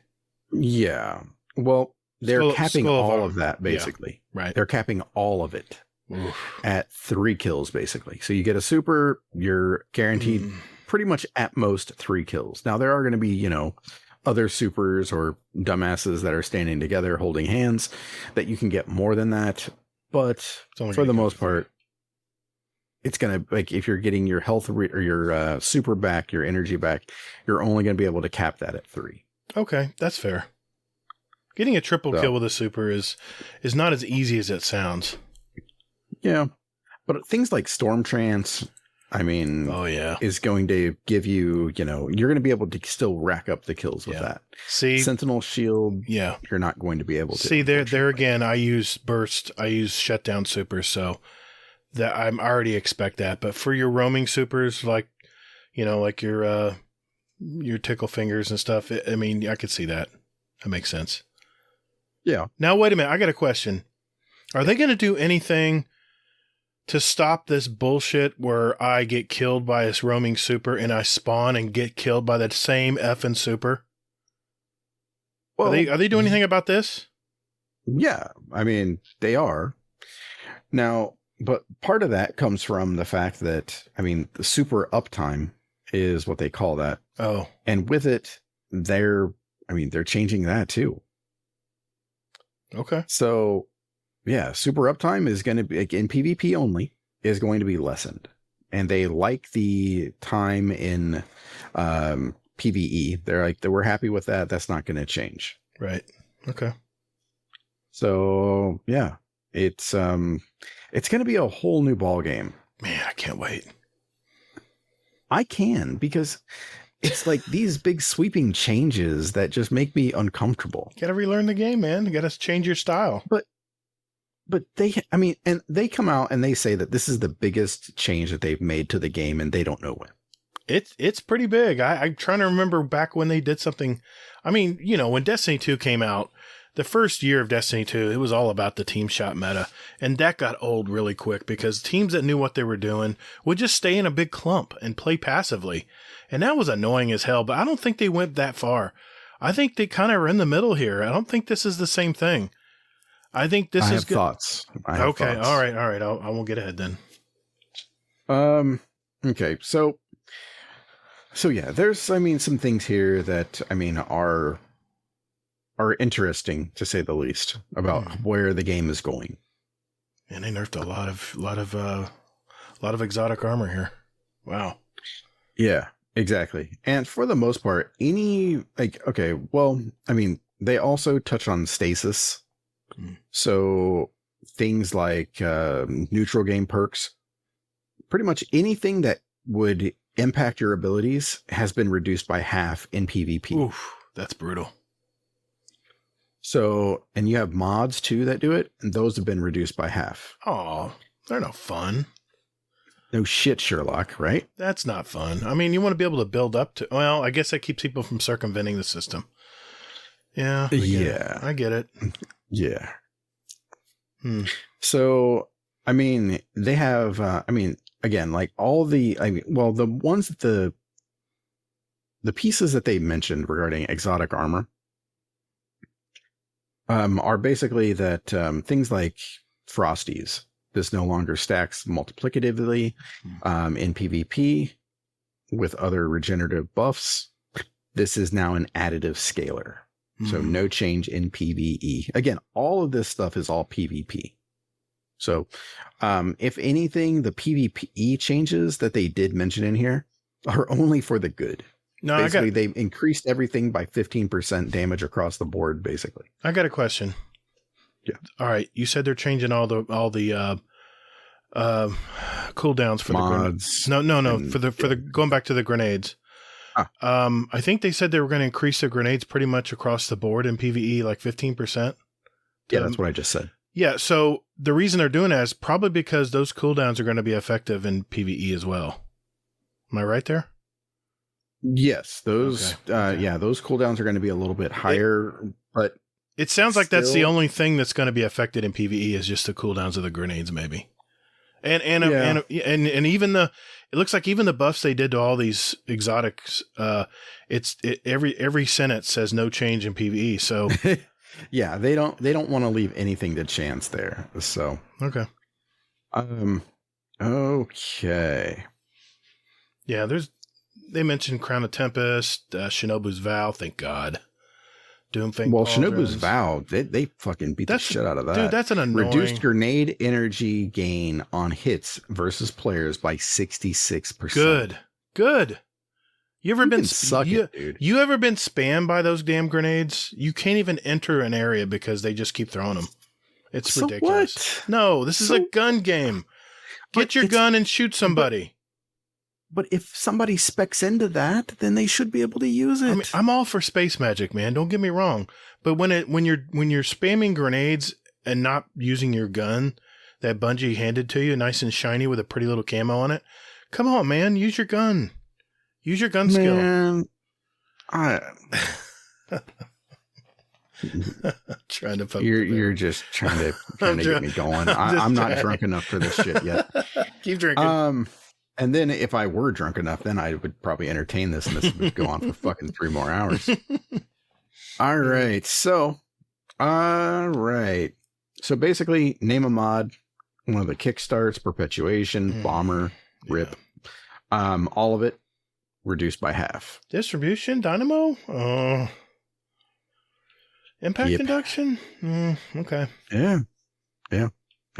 It's all 50% less. Okay. Enjoy. Or don't enjoy. I still like this. This is the NFL. You know, this is the no fun league. Oh, come on. Exactly. That's exactly what this is to me now we got to use, now instead of spamming grenades, now you got to think about, well, I'm going to make sure I use this grenade the right way and how it was intended, not just throwing it across the map hoping I get somebody. I like this. Who the fuck does that? Oh, please. You never see people throw lightning grenades across the map right into the other spawn? No. Oh, hell yeah, man. It happens all the time. Dude, I spent so much time in trials. I've never had that shit I've had it happen in trials too. I have. If you got fastball on, you can throw that grenade a long way. Mm-hmm. Well, you got to walk a little bit forward, but still, it's not far. Mm-hmm. It's not far. You can spam those areas pretty quick. All right, we'll just agree to disagree on this part, but I like the changes. Mm-hmm. All right. Oh, sorry. So, next is stasis crystals. So, I love this part. It is. Stasis crystals do a lot. On top of freezing players when they're created, they also block line of sight, block movement, and act as explosive barrels. That's glorious right there. Too bad. Then they followed up with this lovely sentence here. It's all a bit too much for PvP bitches. What? They didn't say that. Doesn't say that. Yeah, it does. Mm-mm. Or that's how I read it anyway. Oh, okay. So, yeah, but it's all a bit too much for PvP whiners. How about that? So with this release, stasis crystals will now slow players instead of freezing them, and they'll do much less damage to players when they detonate. You already see where it's going with Shatter Dive, right? Good luck. All right. So real quick here, while we talk about Shatter Dive. So Shatter Dive is only going to kill someone if you have the right like fragments on, and then also right fragment and aspects together, and then also if they're standing in the middle of all of the stasis crystals, and they got to have their hand tied behind their back, and yeah, exactly. You know, it's that guy that's AFK, and you're trying to highlight. There you go. There's your stasis kill. There you go.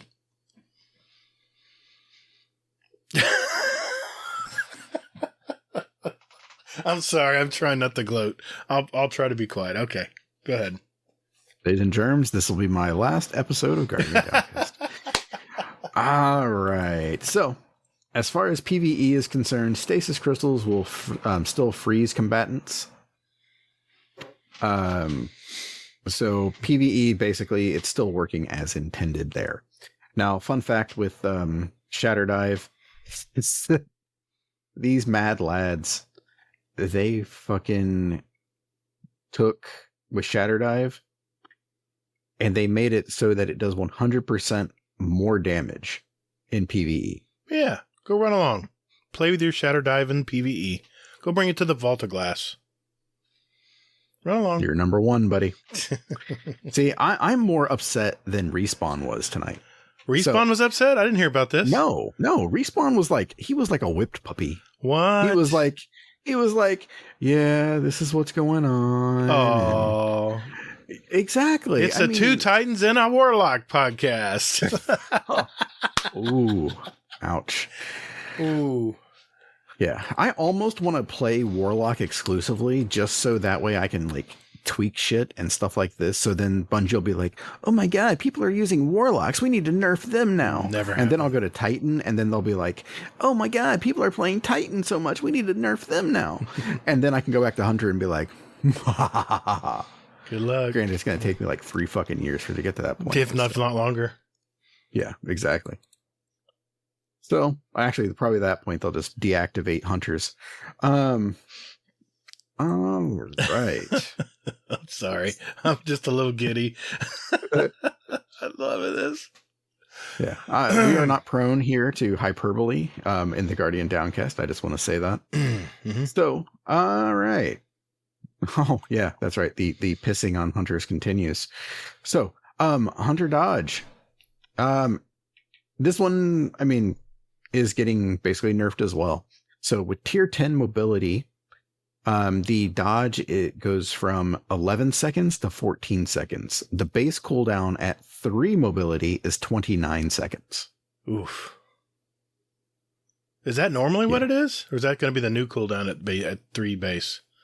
It's unchanged. Okay. So yeah, that's the base. All right. So, okay. Well, that's 4 So basically it's an seconds. Increase of at tier 10, it's an increase of 3 seconds. All right. Okay. So that hurts. And that's for marksman dodge. Now with both dodges, basically, that no longer breaks projectile tracking, which I don't even know what the hell projectile tracking is, because it's like Truth Rocket. Yeah, but see, that's the only thing that people have said is rockets. Are there any like other weapons grenades? That track? Grenades track. Some grenades track. That fucking hurts. Okay. But DMG did clarify that dodging does break aim assist. What? So. Oh, come on, that never changed. Yeah, I know, but if you're gonna fix dodge, do it the other way around. Screw you, man. You know what? That's another thing. When I play my hunter, I don't dodge. I forget to dodge. See, I dodge so much. I try to dodge on my Titan and it doesn't work. Cheat codes. I was like, it's not working. Cheat codes. Come on, man. Pick up the gun. Let's go. Get out there, soldier. This is fucking space magic. I'm sorry. Hunters are getting pretty hit. They're getting hit hard here. Gambler's dodge is the one that is glorious, and you dodge near something and it gives you your melee. Right. So you dodge near an enemy, it gives you your melee back. Tier 10 mobility cooldown increased from 11 seconds to 18 seconds. That's long. Oh, but wait, it gets better. So the base cooldown at tier 3 mobility is increased from 29 seconds to 38 seconds. 9 additional seconds. Oh, that's a long time. Yeah, why not? Why not? Now you sound like a beat pup. Like a beat I'm wolf. a pissed off person right now. Oh, God. Yeah. This all just sounds to me like Bungie ripping it out and just pissing all over It hunters. sounds like it it sounds like there's a lot of Titans and Warlocks that work for Bungie. I like this. Yeah, no shit, right? Oh man. Hey, I'm more pissed off than Respawn was. How messed up is this bullshit? So, hey, you're a Titan right. pretending to be a hunter this season. yeah, exactly. And I've adopted like the hunter so much that I like it. Mm-hmm. So, all right, Revenant. You guessed it. With the stasis crystal changes from earlier, they made some changes to it. They talk about basically like Shatter Dive here. They also mentioned Grim Harvest aspect is increased the fragment slots from 2 to 3. Oh, okay. Woohoo. There you go. Fucking- See? They threw us a bone. There ladies you and germs. go. There we go. Go Bungie. Keep it up. All right. Top Tree Arc Strider. This change to the combination blow melee was made possible by the variable ability cooldown system. Holy crap. So, yeah, it's kind of crazy. Ooh. So, previously, the Top Tree Arc Strider basically required use of Gambler's Dodge for this. Now, Gambler's Dodge, for anybody not paying attention, is the one that was increased by 9 fucking seconds Ooh. for base cooldown on mobility.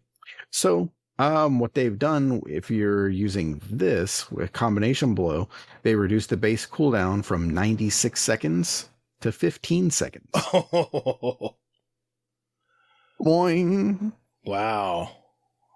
All right, now let me get this correct because I don't play this much. I've used combination blow in PvE, but okay, you have to use Gambler's Dodge. Let's see, previous top tier exercise. Oh, I see. Gambler's Dodge would enact it. I see. So because they increased the cooldown length of time on Gambler's Dodge, so they're giving you they're making it up by basically not having to need Gambler's Dodge anymore. 15 seconds. I mean, geez. I mean, that's not bad at all. Yeah. And I mean, you can even change it to Marksman Dodge now. That's one of the cooler things about it. Yeah, So, there you go. Yeah. Except I don't want to run Arc Strider because it's useless. Yeah. All right. Bottom Tree Night Stalker. So the Vanish and Smoke melee has low damage output but high utility. Our damage shows that this subclass tree is struggling in PvP. So they've decided to increase the how often the Pathfinder Hunter can go invisible. Reduce the base cooldown on the smoke melee from 96 seconds to 75 seconds because why not? Okay. This is like the most useless change. I don't know. It could be useful. Go invisible. I mean, you're going to go invisible more often. If we had video right now, or you were sitting across from me right now, you would see the look that I'm giving you, and I'm like, seriously. Okay. All right. Well, You know better. Come on. I'm trying to pump it up a little bit for the hunters here. Mm-hmm. I mean, Yeah. I'm a hunter. Yeah. I'm a hunter too. Gee, yeah, you get a useless melee vanish and smoke that, you're still going to get shot in because people can still fucking see you. Pretty much. Because if they know how to listen for the sound cues, they'll look for you. I tried this in trials one weekend. I tried that. What's the helmet that makes you invisible longer on a hunter? It's the one that has like the, damn it. Anyway, just believe me. There's a helmet that makes you stay invisible longer, and I figured, you know what? I'll just sneak around and I'll get him from the side and kill him, and I'll be the flanker because I'm invisible so much longer. Dude, they knew I was coming every time because of the sound cues. Yeah. I mean, that's a thing. But if you have Omnioculus, that would help. That would be benefited there. Sure. I know several players who love using that. Yeah, I know. I mean, I don't know. I want to really like screw around with Top Tree Night Stalker. See, where basically you throw the smoke and it just shows up on your radar as a ping. Oh yeah, the bait. That's the baiting one. Yeah. It's like a trap, and they go to it Yep. to try to melee you or something, and they end up getting enveloped in smoke, disoriented. Exactly. Well, I mean, yeah, depending on how you use it anyway. So. True. Misdirections, it's a very good misdirection, especially in trials. Yeah. If you know where to throw it, you can be very effective with that. Yeah. Somebody hit me with it in trials, and I just freaked the fuck out. I was like, ah. So I was like, the radar is going crazy. So, all right. Titans, you're up next on the nerfing block. So, shoulder charges. I hope you enjoyed your time with it. XOXO Bungie.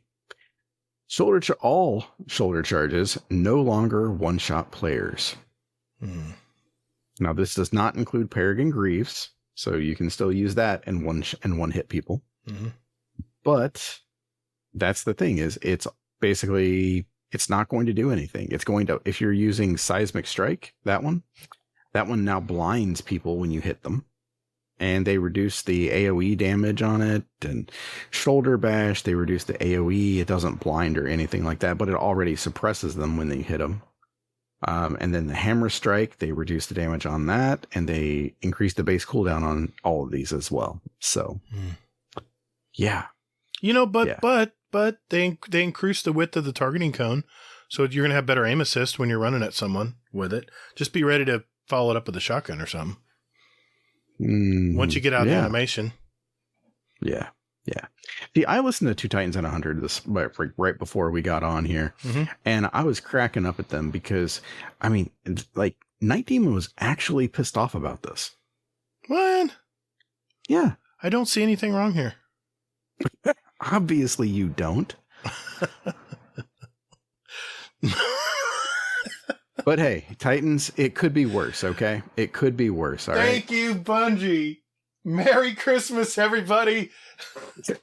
Merry Christmas, Warlocks, everyone. Yes, Merry Christmas, Warlocks. I'm sure we're going to get nerfed too. We'll get to it. We'll be fine. Yeah. You guys get a slap on the wrists, and everybody else gets put in like solitary confinement and introduced to Big Bertha. I don't see any problem here. All right. So, but Titans, Bungie's got your back. All right. Bungie, in their effort to make things awesome for you, they increased the base cooldown on Towering Barricade from 37 seconds to 40 seconds. Now, here's the good news. They reduced the cooldown on Rally Barricade that nobody uses from 37 seconds to 32 seconds. Why? Why even mention that? I mean, that's a nothing burger. I'm dying inside. Maybe they just wanted to make the Titans still feel important. I don't know. Well, no, they want people to use the Rally Barricade, but you get less flinch. They don't understand that it sucks. It's pretty short. I watched a video. I'm trying to think who it was, but this guy like jumped over the Rally Barricade with a shotgun and murked 2 people. But they weren't flinched. There was no time for them to flinch. Shit. God. I'm like, come on. I have a feeling they're going to come back to this. They're going to come back and tune this a little more. I have a feeling they're going to tune a lot of this more. We'll see. Okay. And then, for some unknown reason, Bungie wants to make Behemoth Titans feels more special.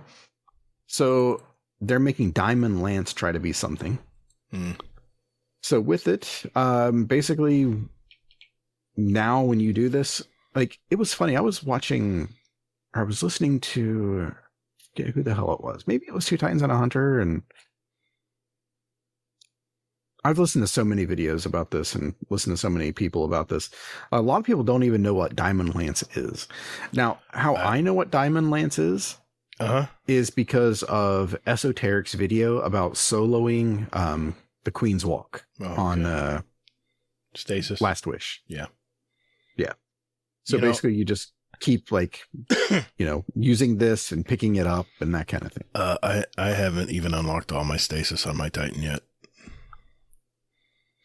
That sounds like a you problem. I guess I got some work to do. Yeah, or not, because nobody's going to fucking use stasis. Why? Why bother? Why care? Yeah. Gee. Wow. So, yeah. So Diamond Lance is a thing. They're trying to make it a thing. It exists. There you go. They increased the fragment slot. Here's the one cool thing I got it, I guess. There you go. From 1 to 3. What? Shiver Strike, they increased the damage while in Glacial Quake. Mm-hmm. Whisper of Chains, because that goes hand in hand with Behemoth. They increase the damage resistance versus PvE combatants from 25 to 40%. I was going to get upset there for a minute. Okay. Then they said PvE. Yeah. Yeah. See, Bungie giveth and they taketh away. So Bottom Tree Striker, guess what? You're next on the block. This super's overpowered in PvE right now. It lasts way too long. This is the one where I get killed twice. I get killed and then I spawn in and see a Titan in my face. Yeah. Well, not anymore, because that's dead. Just like the Bottom Tree Striker. It's dead. They just need to take it out of the fucking game at this point. So, with it, Trample, they basically... This is one of those that you can regain super energy. So, this has a max of 3 PvP kills. Okay. See? There, that way they won't last forever now. Fixed. I'm nauseous. What? 7? Really? 7? 7? What? You can basically get a fifth column. For what, fifth column? No, seventh column. You can get a 7th column by killing 7 people and still getting your super energy back from every kill. Dude, how often does that happen? Yes, it doesn't happen very often. Come on but if now. the scenario is correct and you get someone spawn, you could do it. I've seen people do it at stream. Mm-hmm. So yeah, well, 3. Of course, you get 3 now. So good. Ugh. All right. So knockout, melee lunge range and melee damage bonus now deactivate after a melee kill, because why not? Because we want gun game to happen again. Gun game. Yeah. No Fun League. NFL for the win. What? Frontal assault melee. Increased base cooldown from 82 seconds to 106 seconds. Can we just say that nobody's going to run Bottom Tree Striker? Sounds like it. Why the fuck would anyone use this? New players. Unless you lose a bet. That's the only way somebody New players would use don't know any difference. They don't have this information. I'm pretty sure they're going to look at this and go like 106 seconds. Why would I do that to myself? It's still powerful. Oh, but wait. Here's some more good news. Fist of Havoc. The heavy slam radius reduced from 8 meters to 6 meters. Bottom tree only. Merry Christmas, everybody. Yeah. All right. So, on to Warlocks. See? Yeah. Okay, so ready for Warlocks to be on the chopping block? Yeah. Sucker, it's not gonna happen. What? They actually increased the rate, or increased the basically the melee speed for Warlocks. As they should. As they should. Dude, you know how many slap fights I lose because I can't get my next slap in and the Titans already hit me twice before I can even finish? But you can smack somebody from across the map, or at least you could. No, I don't care about that. I don't care about that. Listen, no, face it. If I'm in melee range, I'm in melee range. I mean, yeah, maybe I could reach a little bit further, but it doesn't matter if you're not going to kill them. No matter how far away you are, they're just going to finish you off with a gun or come and slap you. But if you smack them at across the map, and then by the time they get into you, you smack them again across the map. Reset. Come on, man! They're giving us like a meter. Come on. Yeah, exactly. That's a meter. A meter. That's the length of my. So no, don't say that. Okay. They reduced, but they did reduce the range from 5.5 meters to 4.5 meters. We're all normal now. Matches. There we go. But see, how long before they change that though? Because they should change that. I'll be honest. This is how I'd like to see the melee changed. So that Titans have basically like the medium range, Hunters have the shortest range, and maybe it's faster for Hunters. Titans are like middle of the road, and then Warlocks have a longer range, but slower. You don't realize in PvP, you can close that range so quickly. It's a non-factor. I'm telling you, whenever I get a bounty that says get a melee kill in Crucible, I just delete it. It's so hard to do, man, because you can't one kill anybody with a Warlock melee, even if it's charged. Sometimes even charged melees don't kill them. It's ridiculous. Yeah. Okay, so Middle Tree Voidwalker. All right, let's see how they're going to nerf this. Oh, wait, they're not. Nova Warp's dead. Nova Warp's dead. I didn't use it anyway. It's not. Nova Warp's not dead. I don't know, man. This is pretty heavy. They didn't even tell. They said what. Okay, listener, enjoy this. This is what Gatr thinks is like. Oh, it's dead. Nobody's going to use it. Nova Warp. Increased damage versus champions and bosses by 30%. That's it. That's PvE. Yeah, exactly. Okay, aside from that, handheld Supernova. Reduced damage versus players. There we go. Now deals 150 damage max. Okay, there's that. Oh, wait, here we go. This is the nerf right here. Increased projectile range from 12 meters to 14 meters. It's just a couple meters. Come on. 6 feet. That's as big as my... Never mind.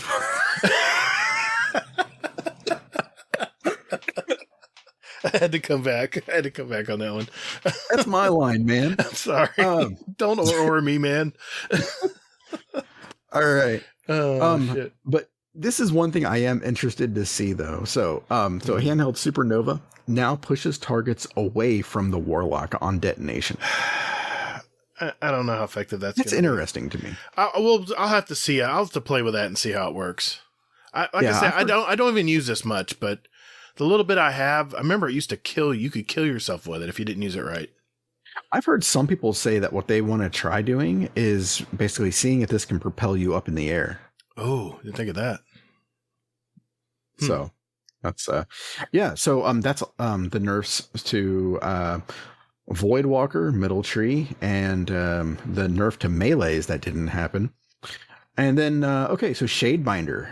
Okay, because this one is completely working as intended and doesn't kill people from across the map still. All right, so we feel the Shadebinder is in a pretty good place with a couple of exceptions. Reduce the shatter pulse damage versus enemy supers. Now, you have to freeze them twice to kill somebody with it. In a super. Only in a super. That takes a lot of time. That's it. That takes a lot of time, though. But how often do you use that shit on somebody in a super? All I know is Thank you. Thank you.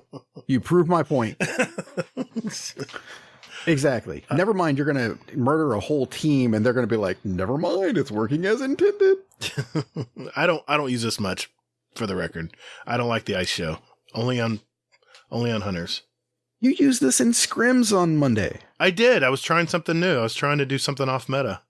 Yeah, you were a bastard using your Bleak Watcher all the damn time. I was like, this fucking thing, I'm wasting more ammo on this. That's what I was having fun with. I wanted to see how the Bleak Watchers worked. Yeah. Yeah.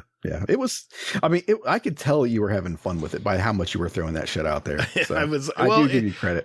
I was using it as an area control. I wasn't using it to kill anybody. I just wanted to use it to stifle you guys from charging us or something and not being as aggressive. And it worked sometime. Mm-hmm. And then Soccer would just shoot the thing as soon as I threw it out there. I was like, all right, don't throw it at Soccer. Well, yeah, I was shooting that shit too. I was like, damn it. It doesn't take much to kill it. It just slows you down a few seconds. It takes some more than you think to kill it. All right. Well, speaking of that, so Bleak Watcher now basically defaults to the Stasis Glacier Grenade charge rate no matter what grenade you use. So I'm okay with that. And then increased base proximity detonation radius versus PvE combatants by 100% for the Penumbral Blast. There you go. See? You motherfuckers barely got touched.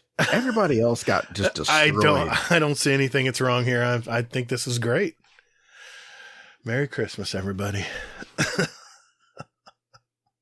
I'm sorry. Trying to. Yeah, that sucks, man, dude. Wow. Thanks, Bungie.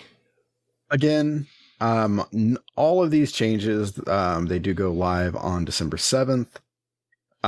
It's not going to be forever. Again, it's just until February. So if you play and you like it, congratulations, enjoy.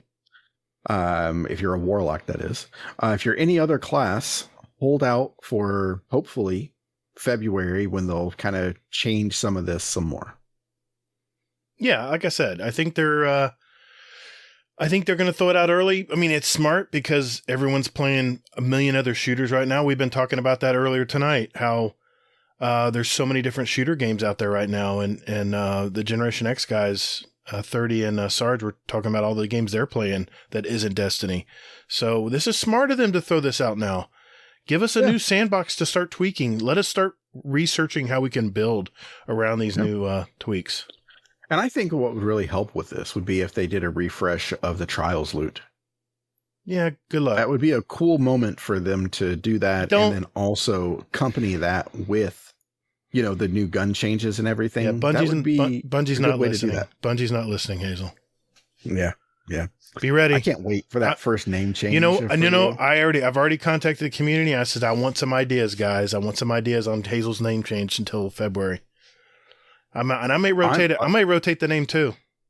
Like I said, I'm going to go with the first name that somebody suggests every morning. Oh shit. You're going to have a new name every damn morning. I'm not worried at all. Oh, I would be. I can't wait. I'm not. RNG is going to wake up extra early to beat the UK folk out of that. Good luck, because it's not going to happen. You mean RNG's not going to wake up? No. They're not going to refresh the Trials gear. It's going to stay the same. Yeah, right. They haven't said anything here that they're going to redo it or refresh they were talking about abilities. They barely talked about exotics. You realize that 2 weeks from now, basically, the 30th anniversary patch comes out.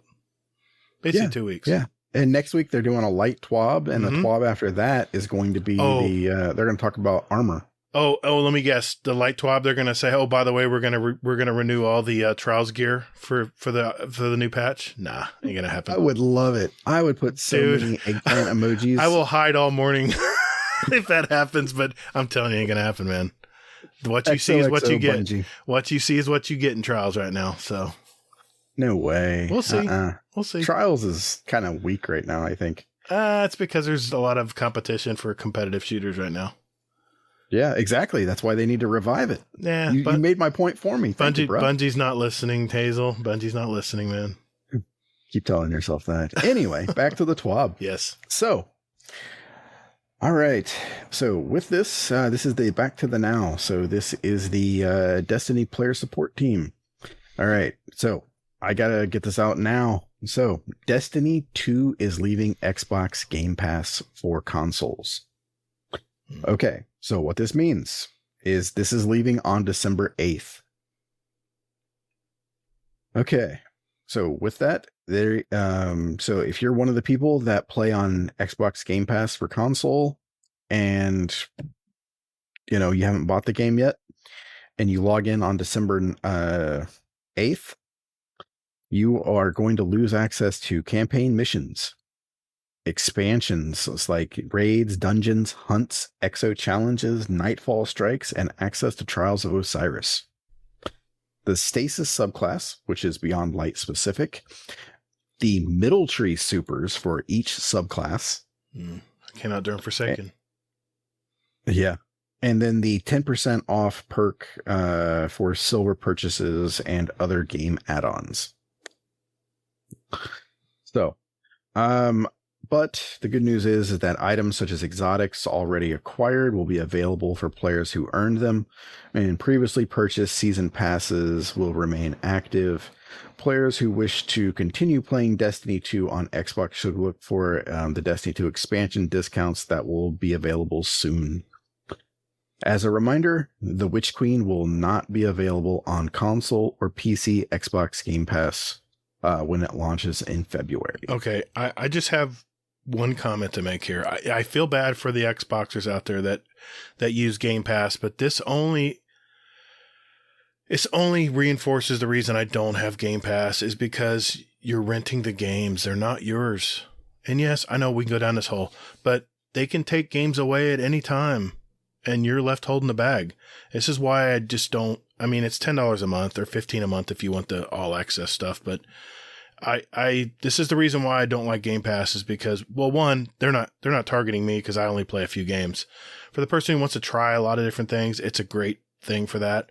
But for long-term gaming, like with Destiny, this is not the way to do it. Just buy the game, own the game, be done with it. It's not sustainable for that. I'm curious though. I mean, for this, what this is going to do, because right now, I mean, up until I think I looked on Xbox just now because I bought it today. Because I didn't buy I didn't buy Destiny 2 on my Xbox. Yeah, use your Game Pass. I was playing on Game Pass. Yeah, why not? Yeah. But right now it's $31 for Shadowkeep. What is it? Shadowkeep, Forsaken, and Beyond Light. So $31. That's not too shabby. That's not going to break the bank. That's a lot of entertainment, man. Now, I know that Shadowkeep is, staying around, and so is Beyond Light, and Forsaken's going away. But the way I look at it is that I figure, because I think it was like $25 for Beyond Light. Mm-hmm. And I think I looked at it, I think it came down to like $3 and change for Forsaken. Because damn good and well that Bungie is going to release the Forsaken pack that they're going to do, and you can buy the raid and the middle tree subclasses and all that good stuff for it, and the exotics, and it's going to be more than $3. Well, they already mentioned that they're making the Forsaken expansion free in December. Nope. Oh, they're walking that back? What? Nope. The campaign is free. Oh, not the expansion. Oh, okay.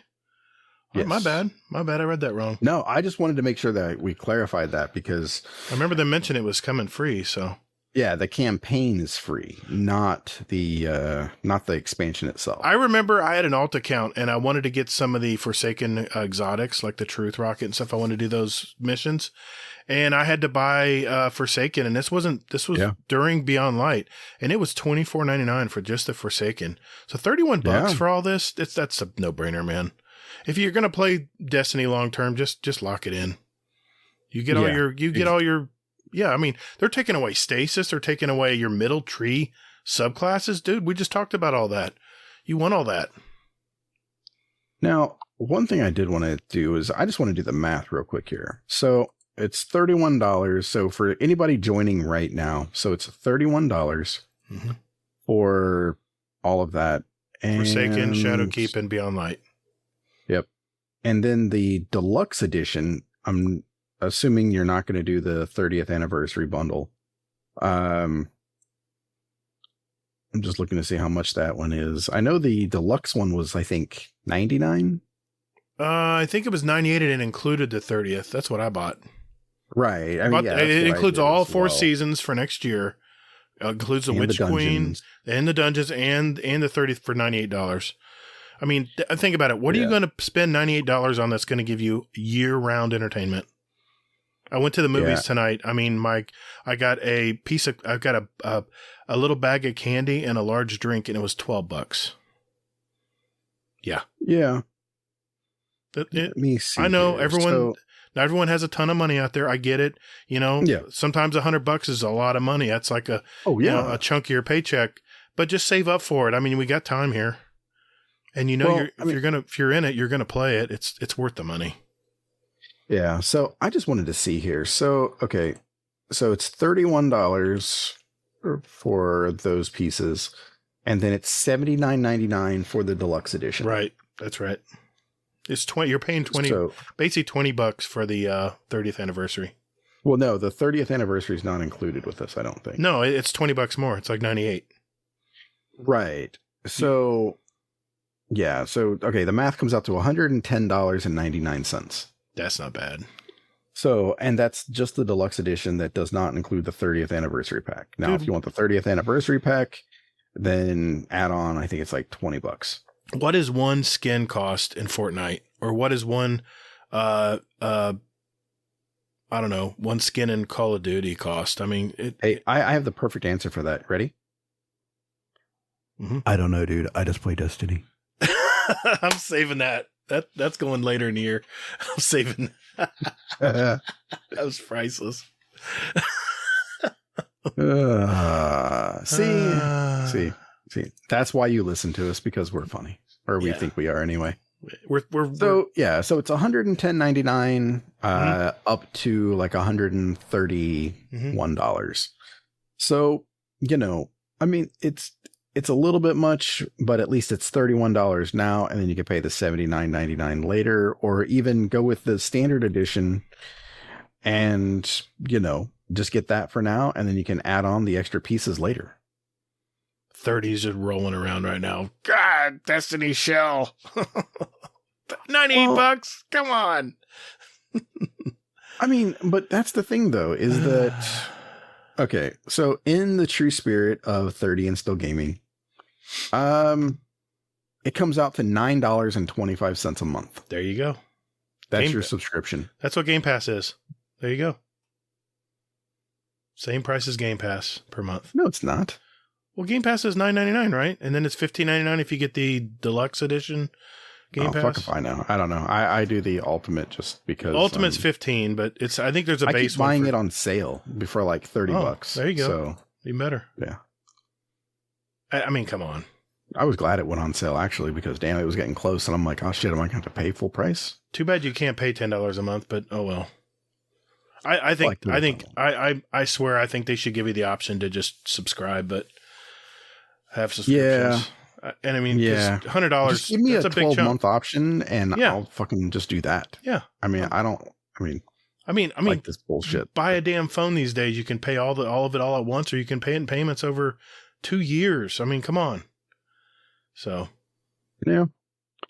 So, that is the key thing there. Mm-hmm. There is another part here where they talk about people that have been blocked for this here on Xbox. If you've been blocked, check the TWAB. There's shit there to tell you what to do. Aside from that, known issues, shit's broken, movies, art, and no cat. Shit's broken. Yep. Yeah. All right. So I'm just reading the last bit here. There's not much really here besides the fact that good old DMG has to chime in with this last little bit here that says that all I can think about is jumping on Arc Hunter and equipping flux grenades. Yeah, and you get 3 again. And then he actually went to Twitter to clarify that while he did that, it did not impact the game dramatically. Really? So he's like, having a one-hit kill grenade did not impact the game that much. Yeah, I mean, it's 3 per game. I mean, that's... Yeah, come on. And it's not even a gimme either. No, you have to stick it. And they are going to stick to walls and stuff too, so you may get some area of effect damage maybe there a little too if you miss. Yeah. We'll see. We'll see how it plays out. I mean, that's... Yep. So, let's do final thoughts. Yep, let's do it. Final thoughts. That's a callback to anybody who is familiar with that podcast. If you are, congratulations. All right. So what do you think, Gatr? What do you think about all these changes? I see nothing wrong here. It looks great. Okay. I'll be honest. I'm being honest. If you see nothing wrong, then that's fine. I was kind of hoping, because the Bottom Tree Devour Nova Bomb is I was really hoping they would either let us have it more often, or give us some kind of small targeting on it, because it is so hard to hit someone with a Nova bomb. The target is such a small area, but I don't know. Just takes practice, I guess, to use it. I haven't used it enough. I'm used to using the Cataclysm, where there's the big giant orb following everybody that they run from and doesn't ever kill anybody because it's so damn slow and hits the wall, breaks in a million pieces, and then it's useless. I was kind of hoping we get a little more love in the Nova bomb area, but I'm okay, because I know that Void 3.0 is coming out in Witch Queen, and I'm really looking forward to, even on my Titan and my Hunter, tweaking all the supers and all the different abilities. It's going to be fun to. I love the new setup that they have, Stasis, the new UI for Stasis, and I really can't wait till they do it on all the subclasses. It's been really fun to just sit there and read along, and see what different builds can do. I want to say I feel bad for hunters, but hunters are very slippery in PvP, and we're talking PvP here, basically. PvE, you guys are fine. Quit your crying. You're going to get grenades a little less, but they're going to be stronger, so who cares? Yeah, I mean, let's face it. A majority of your people who play in the Crucible are hunters, because you have a smaller silhouette. You can jump around. It's really hard to get killed. You don't have to linger in the air like a warlock saying, "Here, shoot me here." They're more skillful, and especially avoiding things. So I think they got hit a little hard, especially on the dodge mechanic, because I'm going to be using the hell out of Blink, and I don't think that's getting touched. So, I'm happy about Shatter Dive, but I'll be honest, like I said, only a couple times you got me playing scrims. I know when someone throws that grenade down, I am out of there. Unless you hit me directly with a grenade, I'm already blinking backwards, and I'm not anywhere near that thing, so you can Shatter Dive me with it, unless I get stuck in a corner like when you got me that one time. But I've been saying this all season. Let's have a gun game with very little abilities. I wanted a whole playlist, just guns and very, very slow abilities. Hell, they're giving us the whole Crucible now that way. So I'm pleased as ever about what they're doing here. And yeah, I mean, they're going to have to tweak stuff. There's going to be imbalance. People are going to exploit something. Something's going to be exploitable. But here's the thing. We get to learn it during the slowest time of Destiny right now. And I think this was genius to do this. And it's going to be fun relearning how to spec for Crucible now. It's not going to be just the intellect mod, What do you think? I'm curious what your thoughts are. So my concern is that this is going to be D1 vanilla all over again. What was wrong with D1 vanilla? Well, it's like, to me, this is like a sneaky way to get back to it. Do you mean D2 vanilla? Okay. Yeah, that is a problem. I really hope we don't go back to that. Because, that's what I'm thinking that this is going to be like. Because if you think about it, they're rewarding people for using double primaries, basically. Because you're going to get more super energy back when you use a primary. Yep. So, there's that. What about Telesto? Supers. What about Telesto? Well, that shit's going to break something. Okay. It already broke it. You already know this. So, it's just, that's my fear. I fear that, ability is going to be slow, and basically that they're walking back everything that they've done for the past, 7 years. You know what I love about Crucible and what I hate about Crucible? I hate the fact that if I don't get a 1v1, which is mainly in sixes where you're just getting grouped up by at least 2 or 3 more people against yourself, it's almost impossible to win that gunfight. And that's a time when having a grenade or a special ability is going to at least hedge your bets. But I think, like they mentioned in the TWAB here, this is going to really affect your 3v3 games, your competitive, your trials, where people sit in the back of the maps waiting for their second super to come around. And I easily get 2 supers a game playing trials.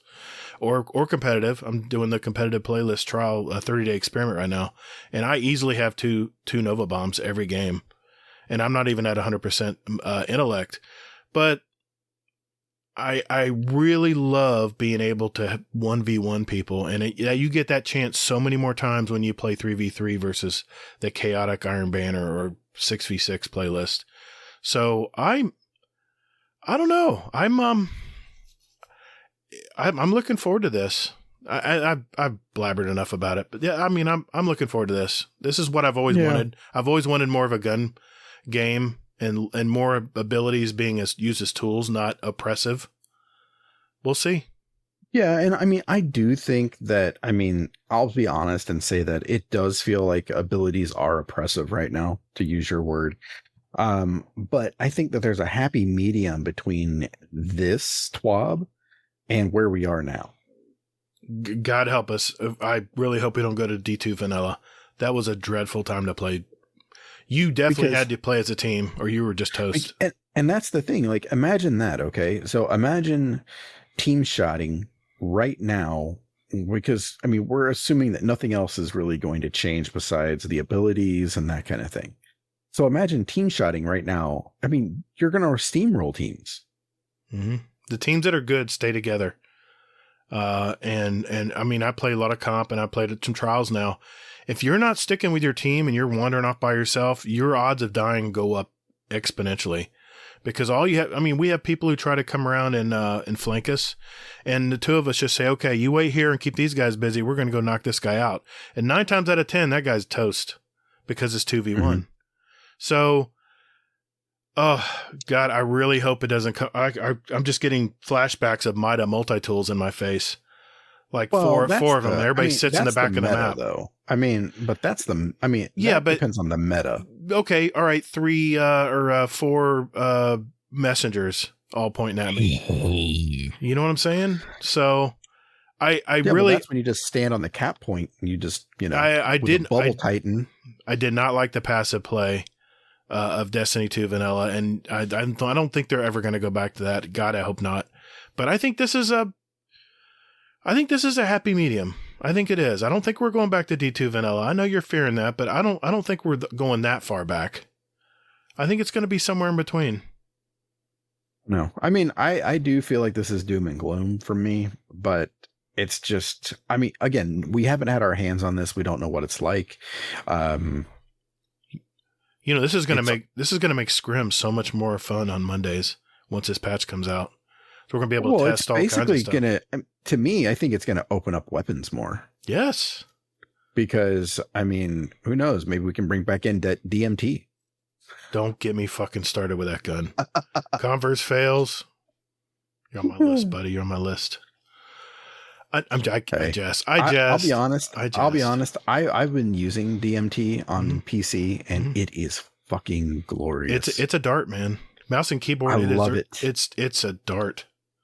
Well, even on on PC in general with controller. I mean, wait till they buff it. Wait till the patch. It's going to be even better on controller. You'll be able to actually play toe to toe versus the mouse and keyboard players at long distance, because you're going to have the better aim assist, and it's going to be definitely stickier. And that was always the problem. I tried to fight Converse back with my controller. With DMT, and he just was so much more accurate, and he's a better player than me. I mean, that goes without saying, but it just seemed like he had a definite advantage using mouse and keyboard versus my thumbsticks. Yeah. And I mean, and that is the case. I mean, you know, you do get, I mean, an advantage using M&K versus controller, but I mean, you know, sadly we don't have enough people on scrims for PC. So, yeah. You know, yeah. But I think our rules have, I mean, you know, taken everything into consideration to make the playing field as even as possible. I think so. Last week, Converse just has to join up on Monday so we can all find out how, you know, I think how that really works. I think he can kill us on anything. Uses M&K, I think. No, he's controller. He is? Okay. Mm-hmm. Yeah, he's controller. Yeah. Soccer's an absolute beast, He is, man. He's good. So, yeah. We're trying to suck up the soccer so we can get a free ride in trials. Yeah. Let's get him a Converse, and here we go. We're all set. Yeah, let's bring back Trials of the 9, and then we can both get carried at the same time. There we go. Oh man, what a TWAB! That was a doozy. I think that's the biggest TWAB we've had this year. Yeah, the Arby's of TWABs. Yeah, not the truth. They've got the meats. All right, let's bring 30 and Sarge back in. Let's get some community questions, man. We got some really great ones tonight, including a new Speakpipe from someone who has never done it before. So I can't wait to listen to that. So it's gonna be fun. Yeah, I'm sorry I made this person spit out their tea. I made a comment, and yeah. All right, 30. All right, Sarge, come on back.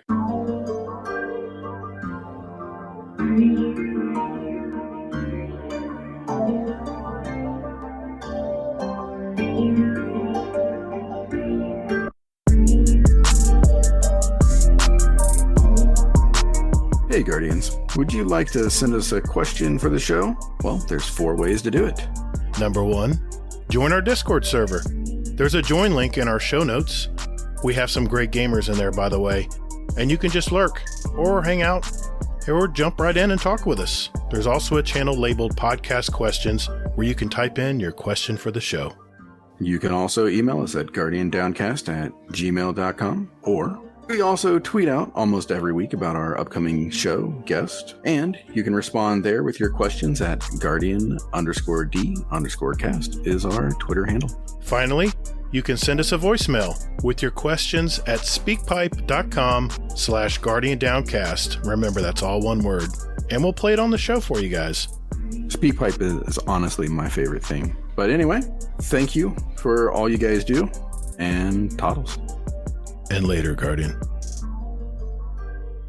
All right, boys and girls, it is that time of the show. This is where we get our questions from our community, and we have one Speakpipe tonight, and it is from Mr. Monkey. So we're going to listen to it right now. Hey guys, Mr. Monkey here. Quick question for the show. With the upcoming 30th anniversary, if you had a blank sheet of paper and you could have one surprise, what would it be? For me, I'd love the new 6-man activity to be Crota from D1.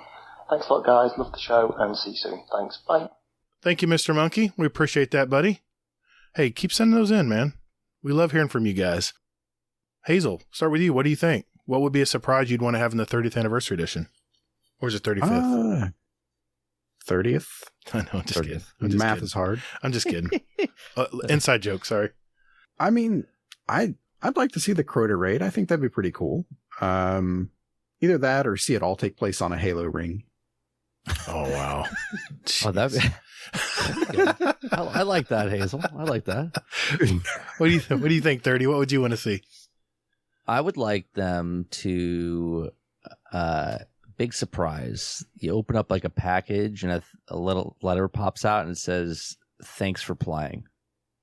Okay. And they just close up shop. That's it. Destiny's done. That would be a great surprise. That would be a surprise. Sarge, can you top that? I mean, you for like an anniversary for Halo? No. Well, 30th For anniversary Destiny. of Destiny. Oh, for Destiny. No, For 30th anniversary for Bungie, yeah, as a developer. Has it been 30 years for them? It's been 30 years, dude. And I don't think they can touch Halo. They gave away those rights. Okay, so know. There's rumors that they're gonna do something, either like the energy sword is gonna be part of it, or the for pre-order. No. Sarge, you're the captain now. What would you want to see? Yeah, for me, the only surprise I'd like to see from Destiny is like for you to go down to Earth. Mm-hmm. Okay, and you're at the actual the main hub, not the farm. And they say tower. thanks for playing. The tower. No. And as they tell you, thank you for 30 years. This is what we can really do. And from the tower, you look out over it, and instead of it being the most awesome looking backdrop, you realize now that you can actually walk into that world. You can go from A to B, where the engine is now the engine that that they wanted, but they couldn't do. Wow. But it was all hiding in the background. And they go, yeah, you can go over there now. You want to go to that mountains where the thing crashed? You can just go over there now. How do I top that? Like Holy a shit. Skyrim.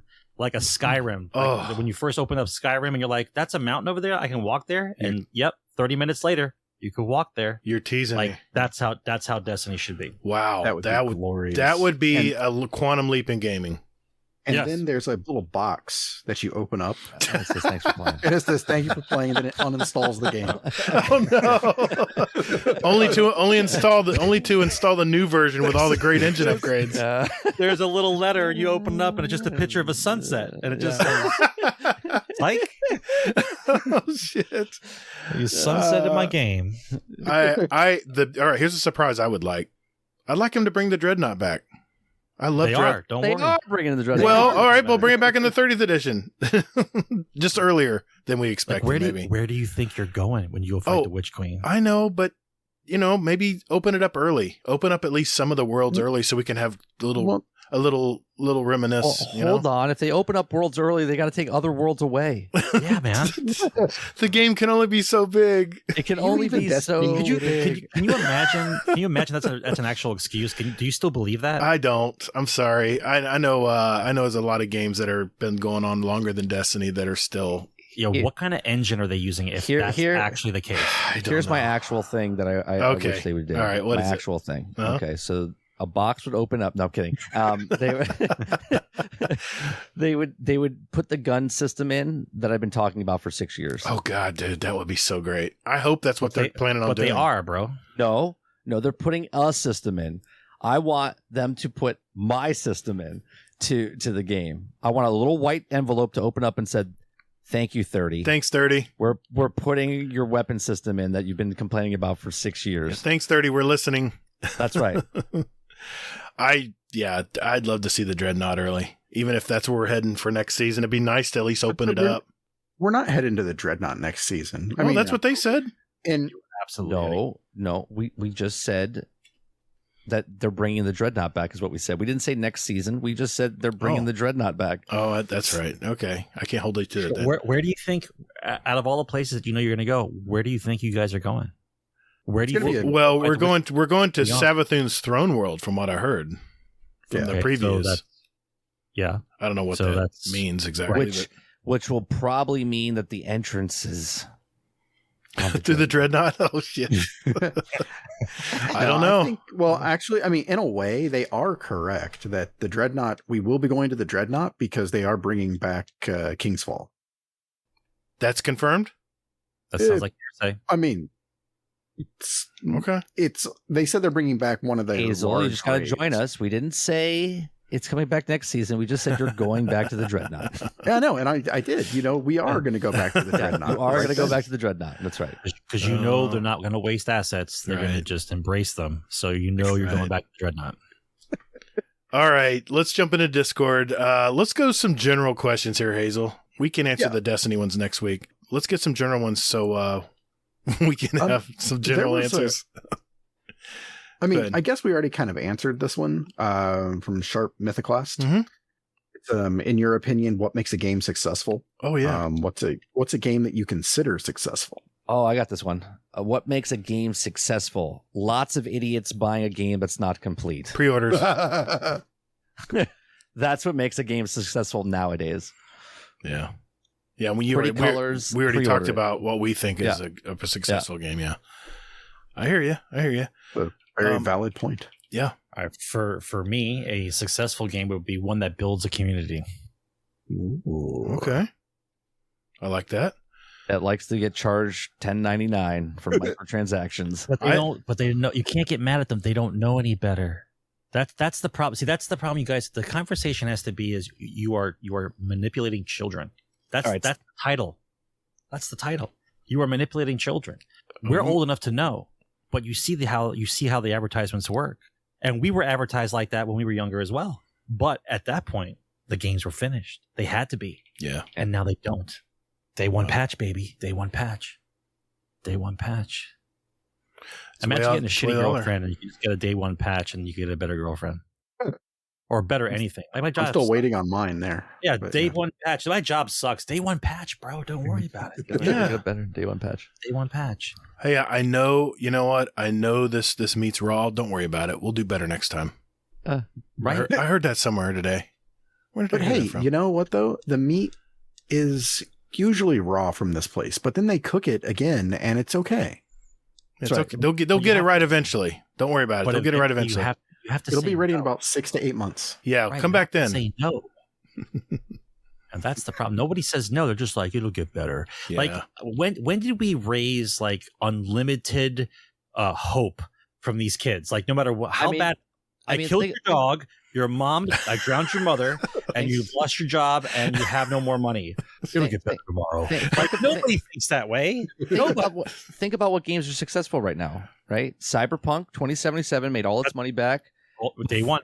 before it even launched. Yep. New World made all its money back before it even launched, right? Like there's all these games that are broken, unfinished, and they're successful. They're successful.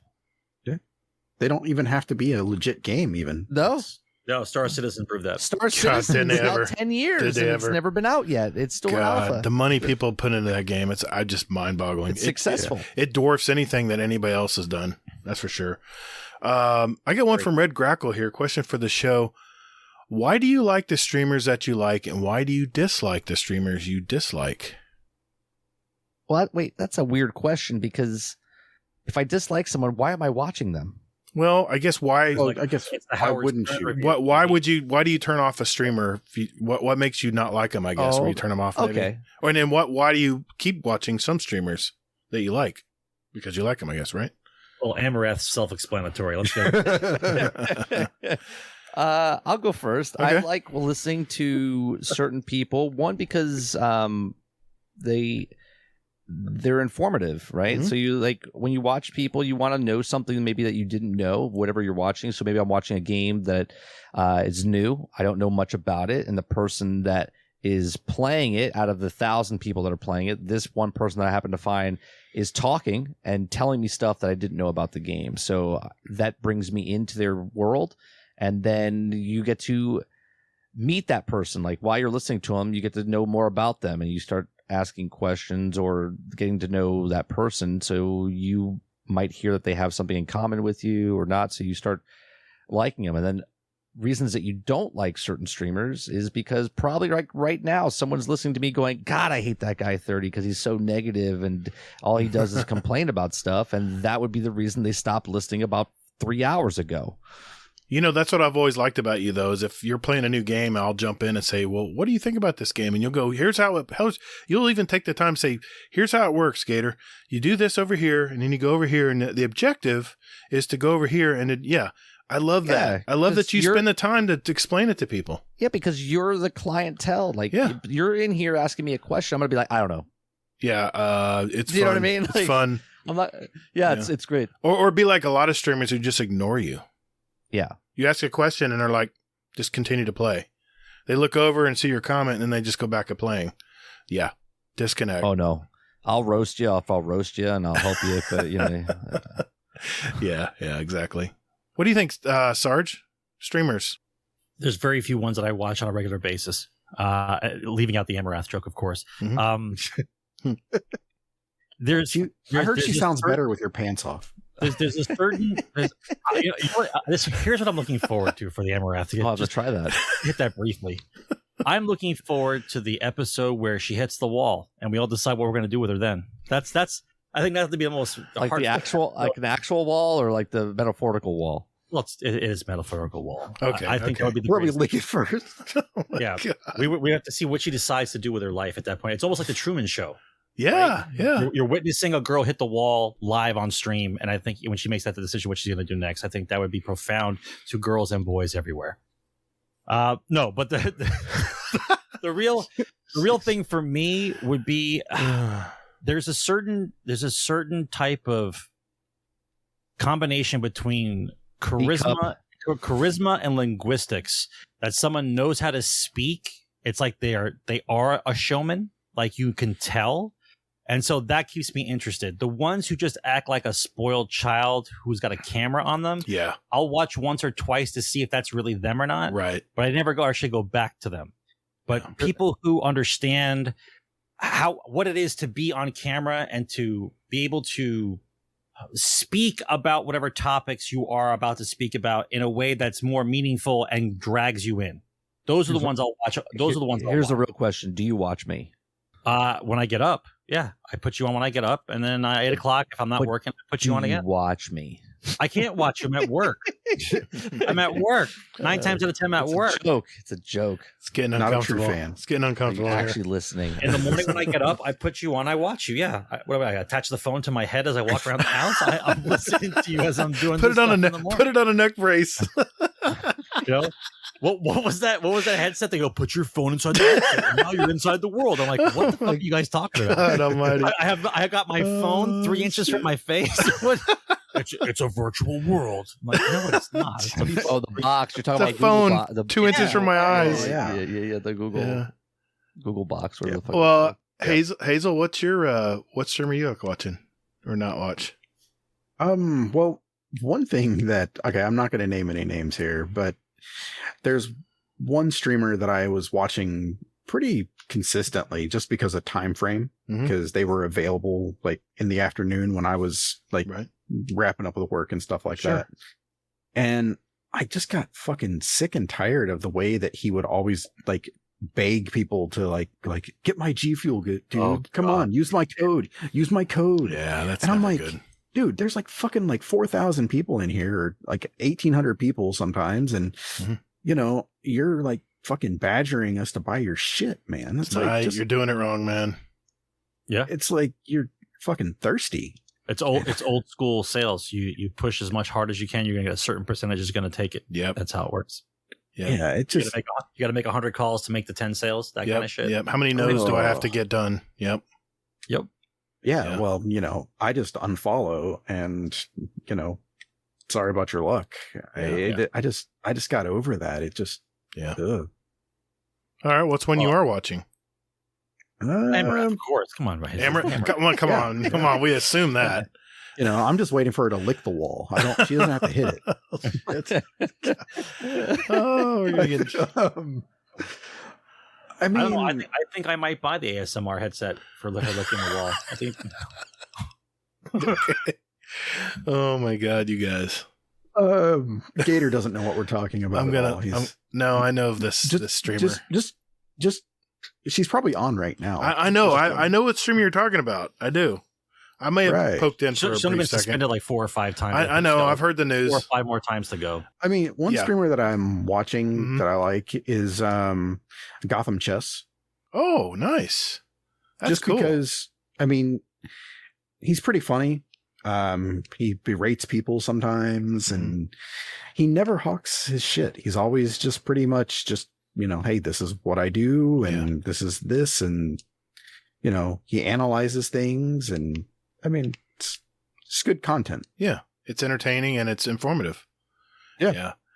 I used to watch so many streamers. I mean, it could be anywhere from someone who talked about the space and science. I haven't tuned into that one in a while, but I love listening to her. She was always very good. I've used to sub to air. I used to sub to a ton of people, and it just got expensive. And then I realized I just didn't have time to sit and watch streamers all day. I had to go to work. I had to get stuff done. It was becoming an issue. So what I do, this gentleman streams Destiny PvP every morning while I'm getting ready for work or drinking my coffee. And that's Mr. True Vanguard.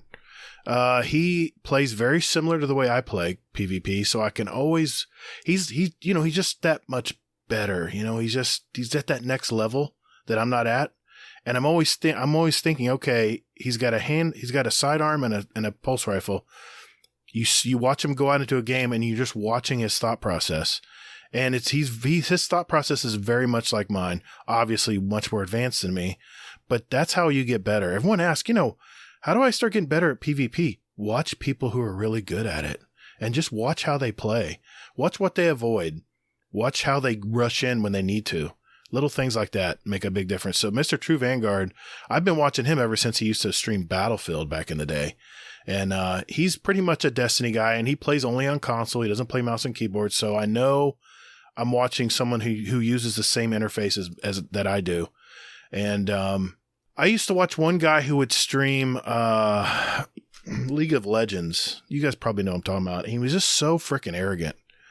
And I don't know why, but some people like the punishment, I guess, but he would have 10,000 people watching him. And he was just so abusive and just arrogant, like he was the best. And he would pitch fits and throw controllers when he didn't do well and stuff, or mouse and keyboard. Was it an act? No, I don't know. Was he trying to Dr. Disrespect? No, it wasn't an act. And he may have tried to play it off as that, but he's been banned from the game several times. He's a major streamer on Twitch. When you have a number like that, though, that takes time, and that means that the people that are watching him are okay with that kind of. Yeah, and he's good. He's good, but no, I get it. But you have to also remember that being that way, those people agree with how he is. Yeah, they're probably much like him. I'm sure some of them are. So, yeah, that was not me. And True Vanguard is like the nicest guy. He always takes the high road. He doesn't trash talk. He doesn't teabag. He doesn't even cuss on his show. Yeah, we interviewed him back on the other podcast I used to do. Yeah, it's a good guy. Round table. And the fact he's still sticking to it. He's still doing it. And he gets, 300 to 900 people watching him every morning. So he's doing something right. And it's I wouldn't complain. Yeah, exactly. He's making a decent living. He's paying his bills. So good for him. All right. Good question. What do you think? A couple more here, Hazel? I know we're running long. Yeah, I've got one here. Go for it. So, question from Hammer Crasher 32. Congrats on the clear, by the way. Too bad you didn't get a Vex. Question for the show. Have there been any shows that you have watched that started off really good and then 2 or 3 seasons in just take a weird turn and then the show goes to shit? Revolution started off strong and ended in a WTF moment for me. I mean, we all know Game of Thrones did that. Yeah. Every show since 2016. Okay. That bad? One of the shows that I'm disappointed in, besides Game of Thrones, was the Walking Dead. Yeah, that was going to be my answer. Which version? The original. The original one on. Okay. Yeah. Up until I don't want to spoil anything just in case no one saw it, but there's a moment in I think it's season 4, and there's a character that I really liked, and then after that character got taken out, I was just like, what are they doing? Like, and it just never grasped me anymore after that. Yeah. It's like when nothing's sacred in a show. It's like, if nothing's sacred, then, there's no reason to watch kind of thing. Yeah. I just didn't like the way they did it too. It was just, yeah, I know what you're talking about. I mean, that was back when I watched the show. Yeah. So there are like 8 seasons now or 9 seasons or something like that, right? Yeah, so this is the last one coming up. Gone forever. What I never understood about that show is the first one was done really well, and then they were running concurrent. Fear the World. What is it? Fear the Walking Dead. Yeah. That one ended, and we just picked up from like this other storyline. I'm like, okay, I'm confused. Like, that's exactly what happened to me. How many of these type of shows can you have running? Number one, and then what's different about this one than the other one? We're still in the same universe. Like the same episode, the same issues are still happening. So what's the big deal now? Different characters, right? Otherwise, you know what I mean? Like for me, the zombie thing only works up to a certain point, and then you have to learn to put your big boy pants on and learn how to basically rule the world at that point. Because I'm not worried about these guys anymore, right? If the storylines, I'm not ruining anything, this show's been out long enough. If the storyline was no matter who dies, you're going to become one. That's why everyone has to get their head lopped off or bury you face down or head first into the ground after you die, right? Because no matter what happens, this is what happens when people die now, right? Then I'm not worried anymore. At this point, everyone gets burned. Yep. Right? Everyone gets burned. I just walk around and I slaughter everyone until I build a fence. I start putting people behind the fence and I start building civilization again. Yeah. And I have a loudspeaker on Sundays, drawing them all in, and we all practice killing them. Right?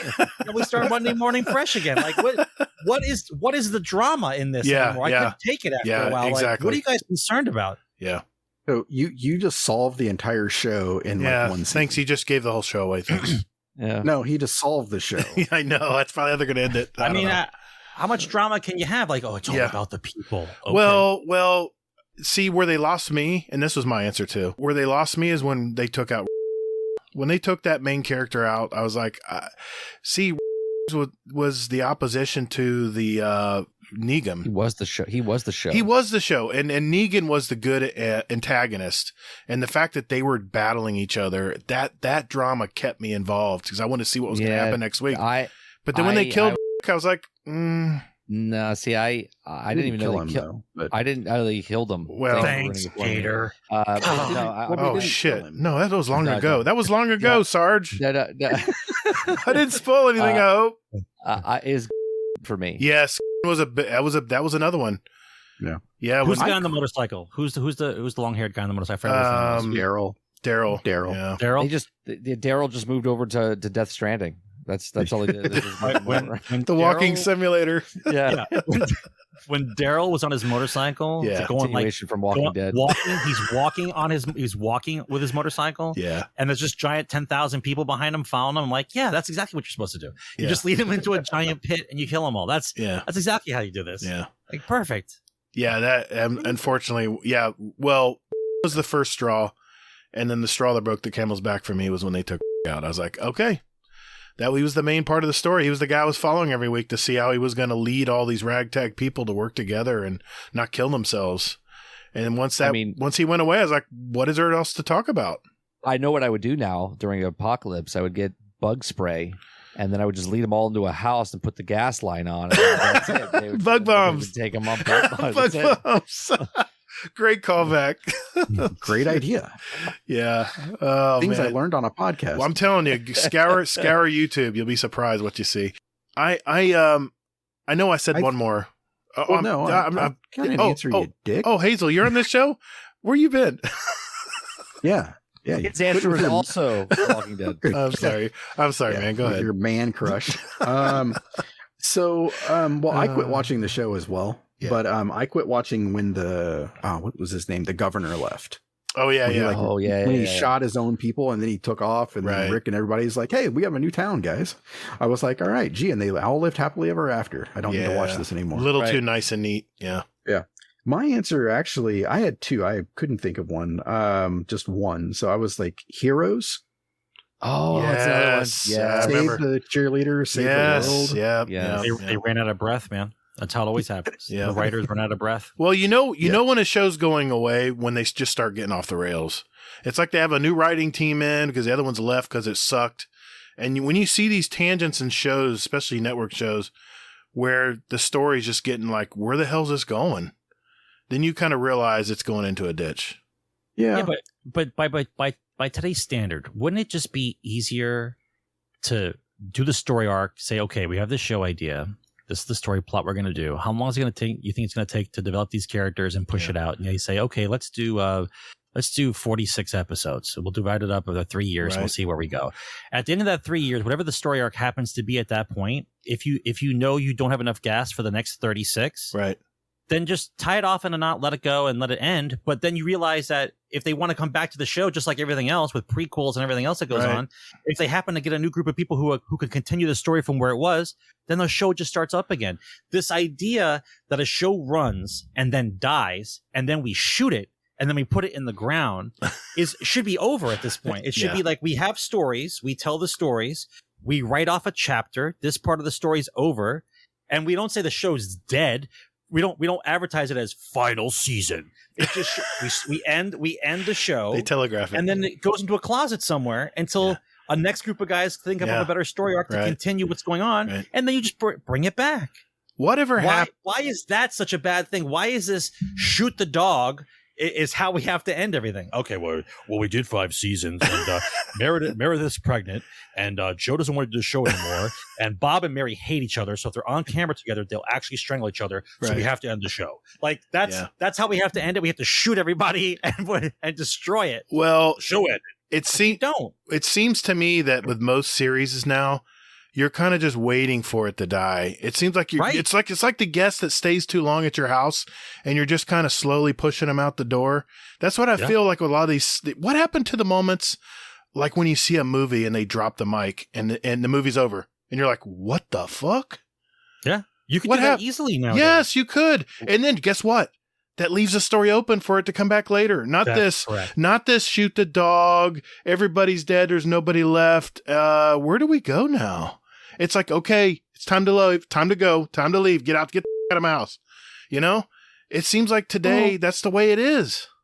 I think part of the problem is that like network TV is still under the old paradigm. Yes. Of, 24 episodes. Yes. Okay. Aren't those guys getting ready to die yet? Like who is teaching their nephew or their son to take over the company and going, you got to do it exactly like this. You better look this around. Is how you have to do it. Otherwise the networks will fall. I'm watching I'm watching the series, the latest episode of New on Netflix. That show just, it boggles my mind. The head games that guys play. I don't know if you watched the new season yet, Hazel. But of what? New? What the fuck is New? Shit. You. I'm sorry, YOU. Oh. That the psychopath guy who kills his girlfriends? Yeah, I haven't watched that yet. Oh, the latest season's even better. It's like it ramps up. It gets even better and better, but I'm not going like, time to go. I'm done with you guys. What other show can I watch? This show has me thinking, wow, I can't wait to watch the next season or the next episode tomorrow. Yeah, but it's only 10 episodes. Yeah. Maybe 12 episodes. It's not, they're not like bound by, hey, we've got to, do a 40-minute episode with 20 minutes of commercials and everything else. Adapt or die, right? I don't watch a lot of TV anymore. I just don't. But I don't either. One show I actually watched, and I've been watching it ever since, and it's old now in terms of television, is Schitt's Creek. Yes. Okay. Yes. I thought writing was dead until I started watching Schitt's Creek, and I said, oh, there are people who still can write, use punctuation, and be creative, and tell a good story about a ridiculous, obnoxious family. Right. Perfect. And in the season, they just dropped the mic. It gave me hope that it's possible that there are people that exist out there, they just haven't been found yet, who can actually write. Right. And not be afraid to take a chance and just write the story. I laughed my ass off. I watched the first 3 episodes. My friend introduced to me like 2 or 3 years ago. The show's been out, like 7, 8, whatever ridiculousness it's been out for. And like, I watched the first 3 episodes. I'm like, this is the most hilarious shit ever. I'm like, this is for real. This is a real show. And he's like, yeah, it's been out for a while. You haven't seen this? Like, I don't watch Netflix or I don't watch anything. Like I scour the web for shit. I watch podcasts and I watch YouTube channels and I play video games. I don't watch any TV. Like zero. Right. Zero TV. So it's like when someone finally introduced me to a network show that, it's Netflix, right? Whatever it is. Well, it's, like, it was on USA actually. Oh, really? Originally, right? Originally? Yeah. Wow. Yeah. Like I thought what a No, great it job. was Pop. Wasn't it Pop? Was it? Pop. I thought it was that Pop doesn't have a channel, but Oh, okay. And when I realized that was Eugene Levy's son, it made it even more funny. It was even better. What a creative little son of a bitch his son is. And the apple doesn't far from the tree, does it? Twyla was his daughter. That's his daughter as well? Really? Yeah. Shut up. No way. I didn't know that. There you go. If you can't find someone you can work with, just work with your family. Just hire all your family. There you go. The humor comes out by itself. I got one more here, and this is from a new member of our community, and I know it's Destiny based, so I know you guys are. No. Stay for a while, Sarge. This is from Mile High Magi, Johnny. Thanks for the question, dude, and welcome to the Discord. Question for the show. I've been playing Destiny solo for about a year, but I want to start doing in-game activities. What is your advice for getting into a clan and doing in-game activities when I basically have 0 raid and dungeon experience and don't have any friends who play Destiny? Whew, that's a loaded question. But it's a good question though. Yeah. I think 30's answer is don't play. Thank you for playing. A little treasure box. Thank you for playing. Uninstall. Get a white envelope and then. Well, he's been playing it for a year. He's still under a new car smell. No. I would get in. What I would do is probably, I don't know what the meta is, right? So if there is a section or a gun that you have to get into a group, make sure you have that weapon before you attempt to get into a group. You see what I'm saying? Yeah. So must have Gallarhorn. Like if you have a must-have gun, just go get that gun, because then what you could do is fake it till you make it. I was just going right? to say that. You beat me to it. Yeah, you can fake it till you make it. Right? You have the gun, and they already think that you've done it before. Okay, Good plan. And if you start doing the raids or start doing the end game content with YouTube now, okay, it's very simple. Unless you want to go in blind, and if you want to go in blind, you're probably already not going in blind because you want to do the end game stuff. So you probably watch other people do it. You probably already know what to do because you've watched other people do it. So just go watch a video that tells you if you want to do the raid, to do the raid, right? And then if you get into that raid party and someone says, hey, can you do this? Go, nah, I always run it this way, right? That's it. Just fake it till you make it. That's all. I used to do that so many times playing and raids. if you fuck up, just blame the controller battery's dying. That's right. Oh, yeah, my controller died. Yeah, that's it. Anything to add there, Sarge? There's I forget what the actual club is on the Xbox, but when I was looking for dungeon runs or raiding parties, I did the thing from the Xbox. What the hell is it called? Club. Clubs, yeah. Yeah. So what happened is I would look to see on the weekends which clubs were usually up all the time, and it's usually like a group of like 10 or 12 people, and they're all looking to do it. And then I try to hit those people up like on a chat, and then ask them if they needed help for doing something or wanted to do something. And then I just built up a reputation with like 2 or 3 of them. And then from that point, they pull you in on the weekends when they're looking to do something. They know you're in the circle. And so it's basically trying to start friends from inside out from scratch. Yeah. That's what it is. But Right. you have no consequence or ramifications because it's all voice and no one knows who you are. So Right. just go easy. It's not a big deal. Yeah. No, not everyone's M&F-er and whatever other slang you want to use 3 seconds after you're in someone didn't shoot the right guy. Like, right. just kind of go with it. So he's got new car smell. This guy's got new car smell. Mm-hmm. So if he's looking to find people to want to play, he can find 3 or 4 people easy just by going through the clubs. Okay. Easy. I don't know what he plays on. He hasn't listed it here, but that's a good advice. Hazel, what would your advice be? Well, my advice is actually what happened. I sent him an invite to our clan. I was like, hey, fucking join up. Good. And so he joined our clan, and I think he's already played with a couple people. I think he played with Hammer Crasher and Nice. a couple other people. He's fairly new too, yeah. So you're saying he faked he faked it till he made it. Well, thanks for going last, Hazel. Otherwise, that No, whole I'm skit would've last. I'm last because I read the question. It's already answered. His answer is going to be uninstall the game. No, that's not my answer. It sounds like he's already starting to do the things. I'll give you I'll give you my story. Okay, I know I won't draw it out.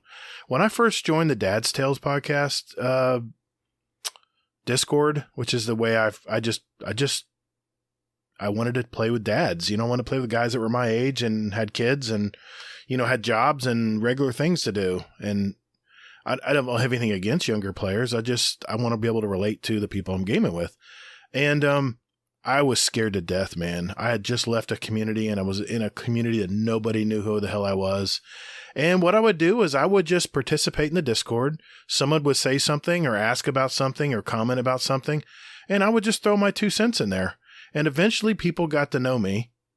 And then before you know it, Drafty's in a raid helping me out or give me a high five at the because he knows I'm in the Dad's Tales clan and was giving me a high five at the tower. That's where it starts, man. It just starts with one person.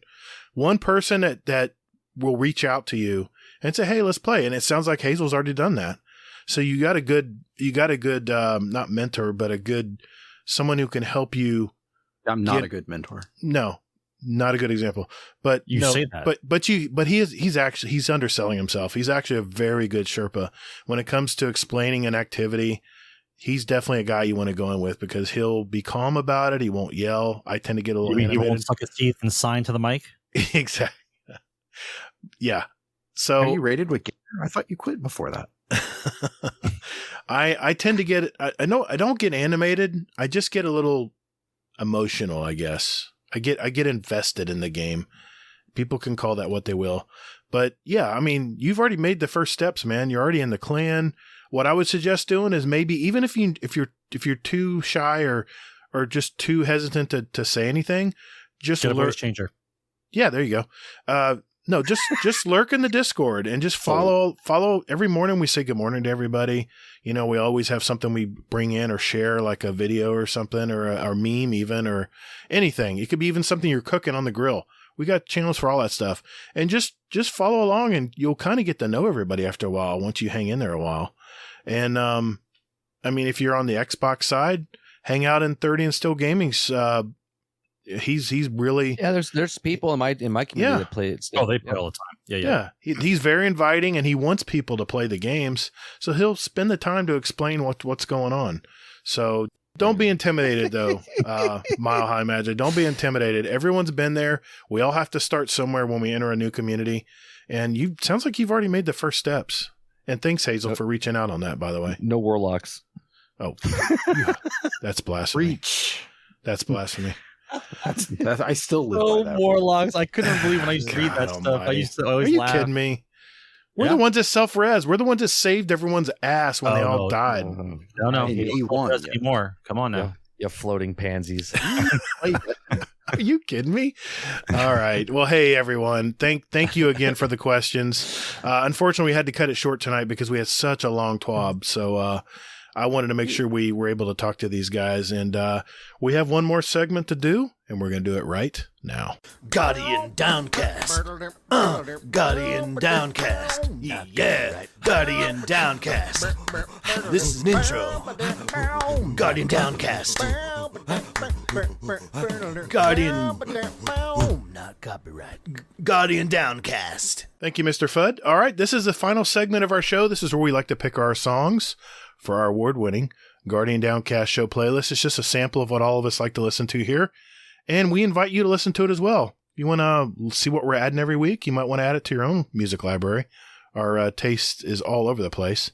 Just search for Guardian Downcast show playlist on Spotify, and we're also on iTunes for all you Apple folks out there as well. We now have 855 songs representing all of us and all of our past guests for over 2 years now. So, yeah, check it out. Well, Mr. 30 and Still Gaming, let's start with you, man. What'd you pick for tonight? My first song is Green Day, Time of Your Life. The song, I love the song because it was around that time I was going to concerts and stuff like that, and it just brings good memories. Like when I listen to it, it brings me back to that high school time. And then my second song is Dream a Little Dream, which is the Mamas and the Papas. But it's the version, because there was a movie with Corey Feldman and Corey Haim. Yeah, I remember called Dream a Little Dream. Uh-huh. And for some reason that movie, it's not the greatest movie. It's I think it came out in 89 or something like that. Mm-hmm. It's actually a very good movie for the story the story that it tells. I remember that. And I just love the version that was in that movie. It just brings another just memory back when I was so Dream a Little Dream. Nice picks, man. As always brings me back, all those songs. Sarge, what'd you pick tonight, man? I picked a song from Tears for Fears. This is probably like early 80s, I think, if I'm not mistaken, or mid to late 80s. I'm trying to remember the name of the album it was on, but it was called Break It Down Again. Great song. And I don't know what it was about the song, like linguistically, but for some reason the beat of the song and the time frame when I heard that song was like me ending college and having to adjust between adolescence and adulthood, because the ways of existing as a child were over, and having to adjust to having to work, having to exist, having to do all the other things were like in full blown. Mm-hmm. And I think that was like one of my first, I think maybe around that time, I think it was like one of my first like actual relationships. Okay. And so it was kind of like a culmination of things that, I don't know. It's like an empowering song, I guess you want to call it. Like it makes you, how do I say this properly? It made me feel like I was growing as a person. Like, yeah, like a woman. That was a good one. It made me feel. I don't know. It made me feel empowered, like I was ready for change. I think is the better way to explain. I got you. I follow you. And, Jump I had to pick because oh yeah, I don't know. I thought about there was a beginning of a music video and I could not remember if it was Jump or not, but it made me think of Van Halen like for like an entire day. I'm like, what was that? Do you guys remember the beginning of the video when the crazy guy comes walking to the convenience store and he goes, "Give me a bottle of anything and a glazed donut to go." Like it's one of the beginnings of the music videos, and I could never remember the name of the damn song. Now I got to look it up after the podcast. Ever. You know, right? music But videos were awesome back They then. were. That was the Renaissance. Jump to me is the quintessential 80s band song. Like power ballad, extreme, and just the life and blood of what it was to be a kid of the 80s. That's what Jump is to me. Break it down again. I can still hear that song in my head. Very nice. Good picks, man. Yes. Tears for Fears. You know, they're going to be in Tampa next June. I thought about going, but I was like, then I hear about people dying in mosh pits, and I'm like, I just think I'll watch the video. People dying in mosh pits for Tears for Fears? No. Travis Scott. Yeah, Travis Scott. People died. Man, you know what's funny? I actually saw Van Hagar, and BTO opened for him. I know Hazel's rolling his eyes because I already talked about this. I was in that mosh pit at Lakeland Civic Center, and I thought I was going to die. I could not. Travis Scott plays Warlock. He in Destiny. No, he doesn't. Get out of here. But yeah, man. Dead game. Oh shit.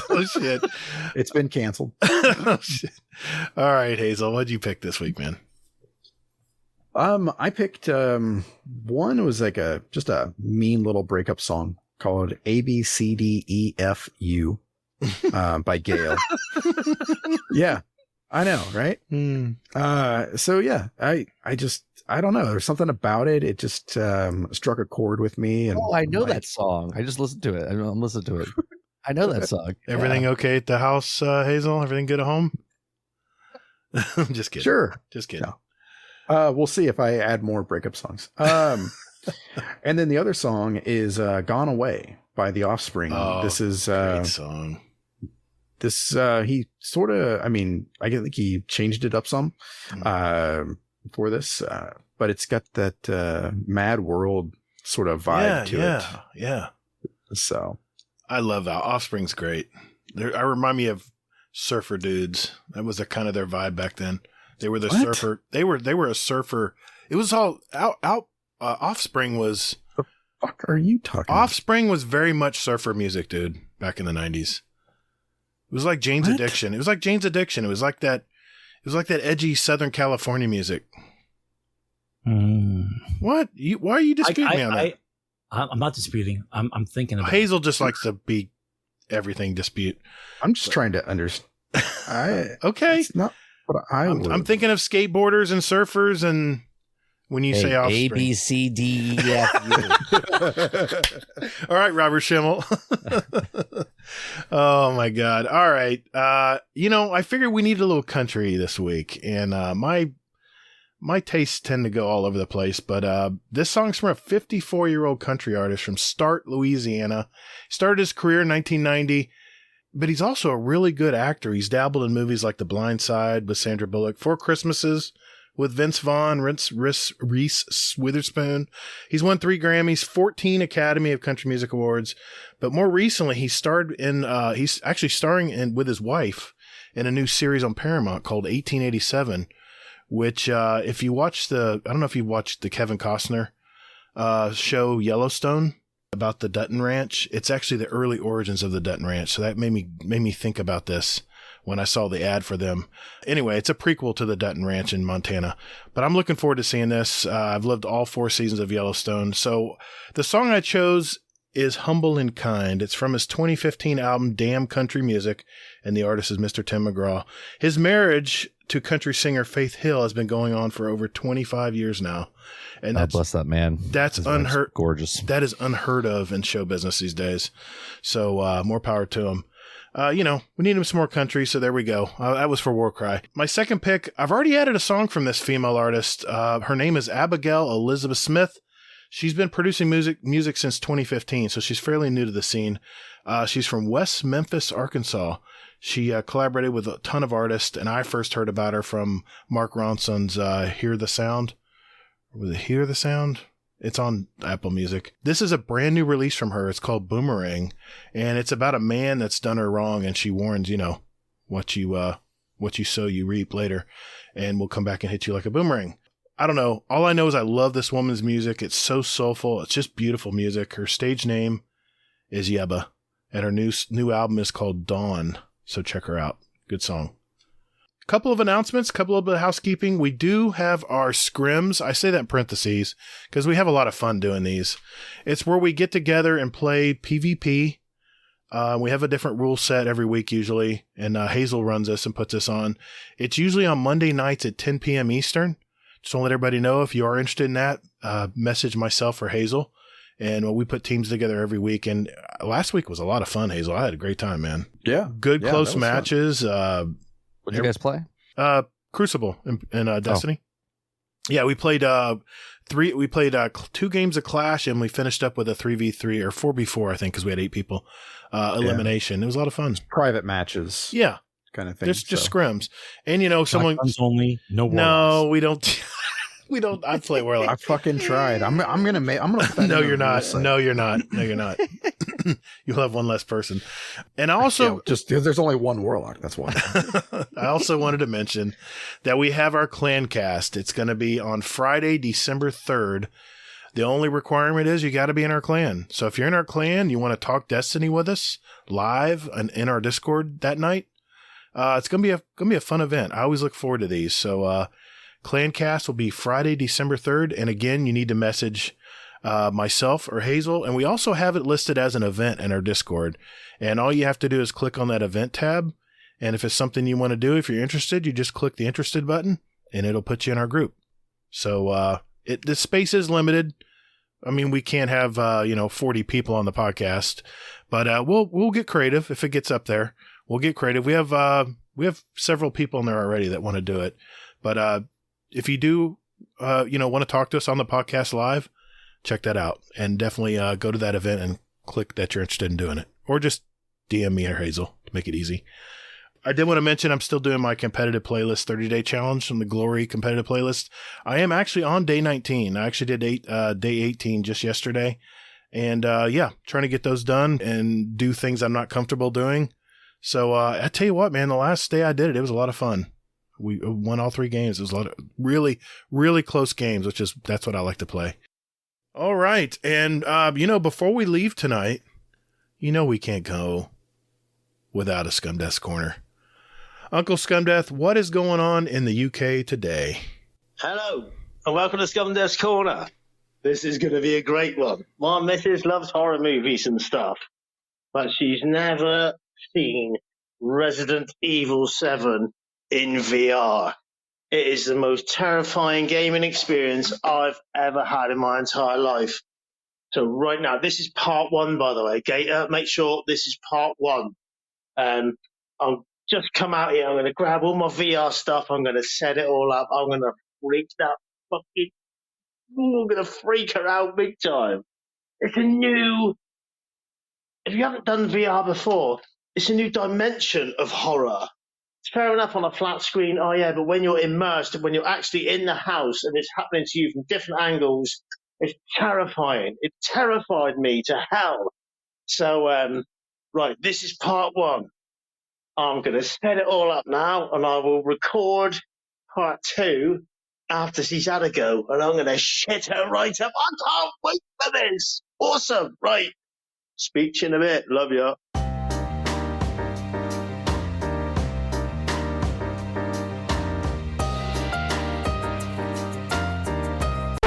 Hello, and welcome to Scumdeath's Corner, Part 2.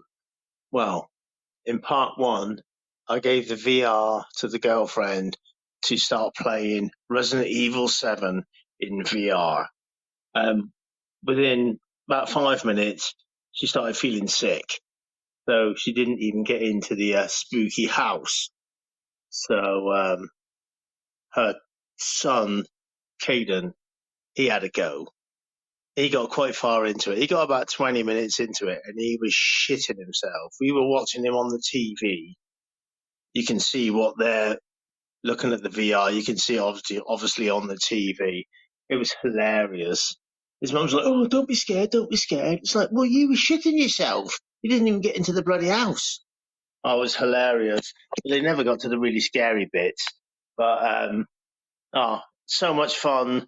It didn't really work out how I was anticipating. So, I don't know. She got a bit seasick, but a lot of people do in VR. So I'm going to have to try and break her in on some easy games, a bit like Moss, some more static games. Get your head in the VR game. Maybe a pinball. VR pinball is amazing. A bit of that. I need to break her into the VR, and then I'll get her going through Resident Evil 7 in virtual reality, because it is the most terrifying experience ever in a game. Anything on a flat screen, oh yeah, it's a bit scary. But in VR, you're actually in the game. If you haven't tried it, try it. Anyway, I love you all. See you later. Bye. Love you. Stay safe. Oh my God. I got to go play VR now, man. I got to go fire up the VR. Have you ever played Resident Evil 7, Hazel? I did, actually. Oh my God, that game is terrible. That was, I mean, what do you mean terrible? Terribly frightening. Yeah. I mean, well, I actually took time off from gaming after I beat that game because it was such an intense experience really? For me. Yeah. Shit. Yeah.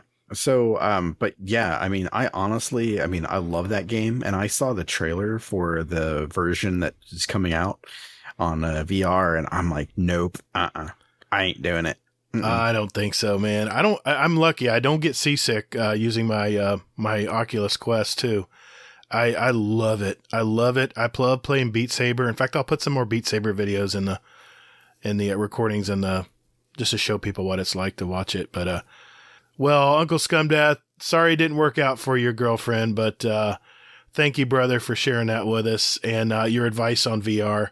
And yeah, man, I got to go fire the VR up now. I got to go play some Beat Saber or something. I'm in the mood. Well, guys, that's a wrap. Another episode in our collection. For our listeners out there, we have 121 other episodes with interviews from gamers all over our community. So take a look at those, especially if you're just finding out about us. We have a huge backlog of episodes. Well, we have 122 of them now as of tonight. So go to guardiandowncast.com, and all of our episodes are listed right there. It's on Spotify, any of the podcast apps you use out there as well. You can find all our back episodes. So if there's a certain person you want to hear about, we usually put who we featured in our title. So check that out. Or maybe about these guys here on episode 91, which is back in April. Guys, I got to tell you, another great night. I just looked up from our conversation. It was 2 hours had passed. I couldn't believe it. Thank you again for coming on the show tonight. I had a great time. You guys are always I love coming on here. You guys are always so easy to talk to, and always insightful whenever we get into a subject. So thank you again for coming on the show tonight. This is the time of the show where people might find your podcast or your YouTube channels or your Twitters or Discords or any of that. Yeah, Sarge has nothing, so yeah, I'll talk. On this part. He's analog. He's analog. I'm old. Hey, we barely got him on Discord tonight. That's right. I barely get him on Discord every week. We love you, Sarge. We love you, man. You're my favorite, Sarge. We have I do a lot of different things. I do Monday through Thursday on the 8th, so 8 o'clock in the morning, 8 o'clock in the evening. I stream multi-streams on Twitch or YouTube, so if you like Twitch, I'm there. If you like YouTube, I'm there. I'm like a wart. You just can't get rid of me. I'm all over the place. So you can come watch me 8 in the morning, 8 at night. I have different podcasts across the board.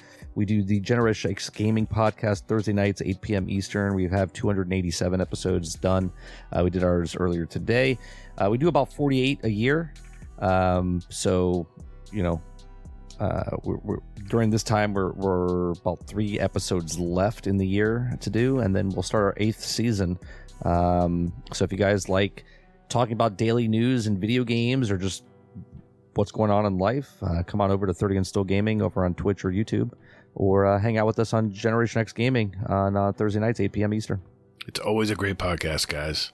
I Yes. mean, I personally support this guy and watch his podcast every week. And if I can't catch the live cast, it's always on YouTube by playing it while I'm working. So I appreciate that. great podcast, guys. You guys have such good chemistry. It just works, man. It just works. Just like the video games nowadays. Some of them work. Hazel, where can people find you, man? Yeah, and I think it only took you guys 7 seasons to work. So That's right. And we're still working on it. We're in beta. So Don't worry, they'll get it down, guys. They'll get it down. They'll fix it eventually. we'll fix it. Day 1 patch. Don't worry about it. you can find me at Hazel NT anywhere and everywhere. God, I wish I had that branding. You can find me on Twitter at Todd the Gatr. Remember, that's Gatr. You can also find me on Steam and PS5 as Gatr, all caps Gatr. Don't forget those underscores. And I'm on YouTube, Gatr, Gatr, or Gatr-Guardian Downcast, where we actually post our episodes every week. So if you want another avenue to listen to our podcast, there you go. It's on our channel. Hey, everyone. Continue to be safe out there. And more importantly, hey, take care of one another. And happy Thanksgiving. Guardians are measured by their ability to come back from defeat. So stand. Fight! Thank you all so very much for listening. And later, Guardian. Get toddled. Don't forget to spade and neuter your animals.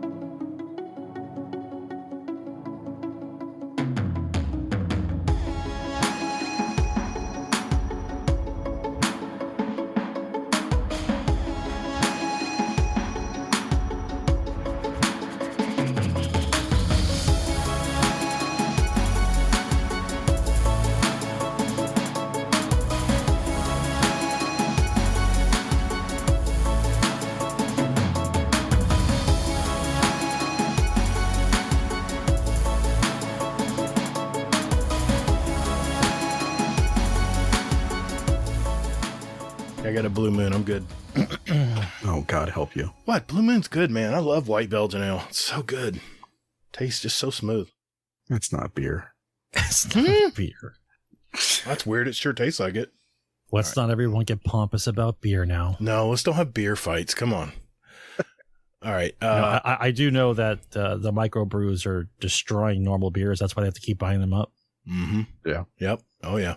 That's what they do in the pest control business, too. All the big companies, these small companies start making a name for themselves.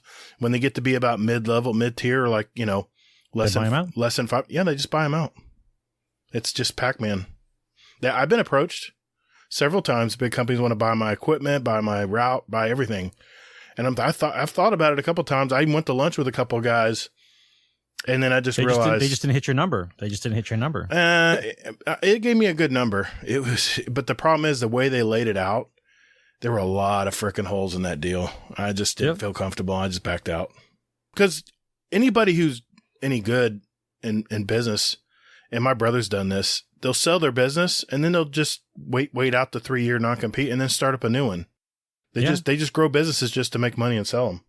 My brother's everybody's got their own tactic. That's the new business. It is a new business. It's how quickly can I get bought? Make a business, sell it, and then make it again. Yeah, that's what it is, man. Yeah, because you know how to run a business. Yeah. That's nothing. There's nothing wrong with that.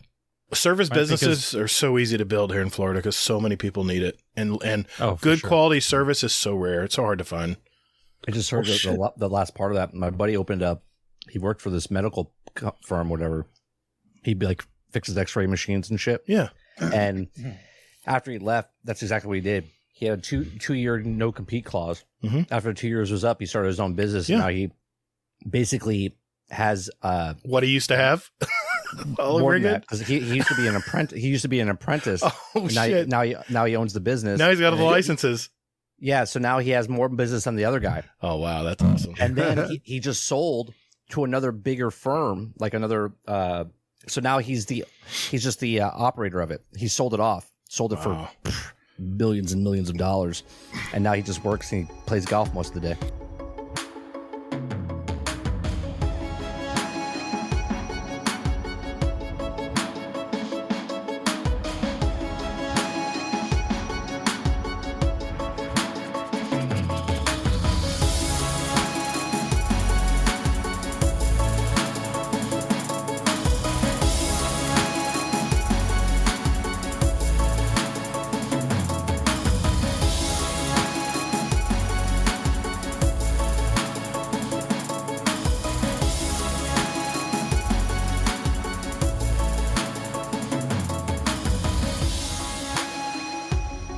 Should I take a gummy? No, I'll stay sober. That's strictly. I'm having a beer. But I remember it. You took a gummy last time, and it was glorious. It was glorious.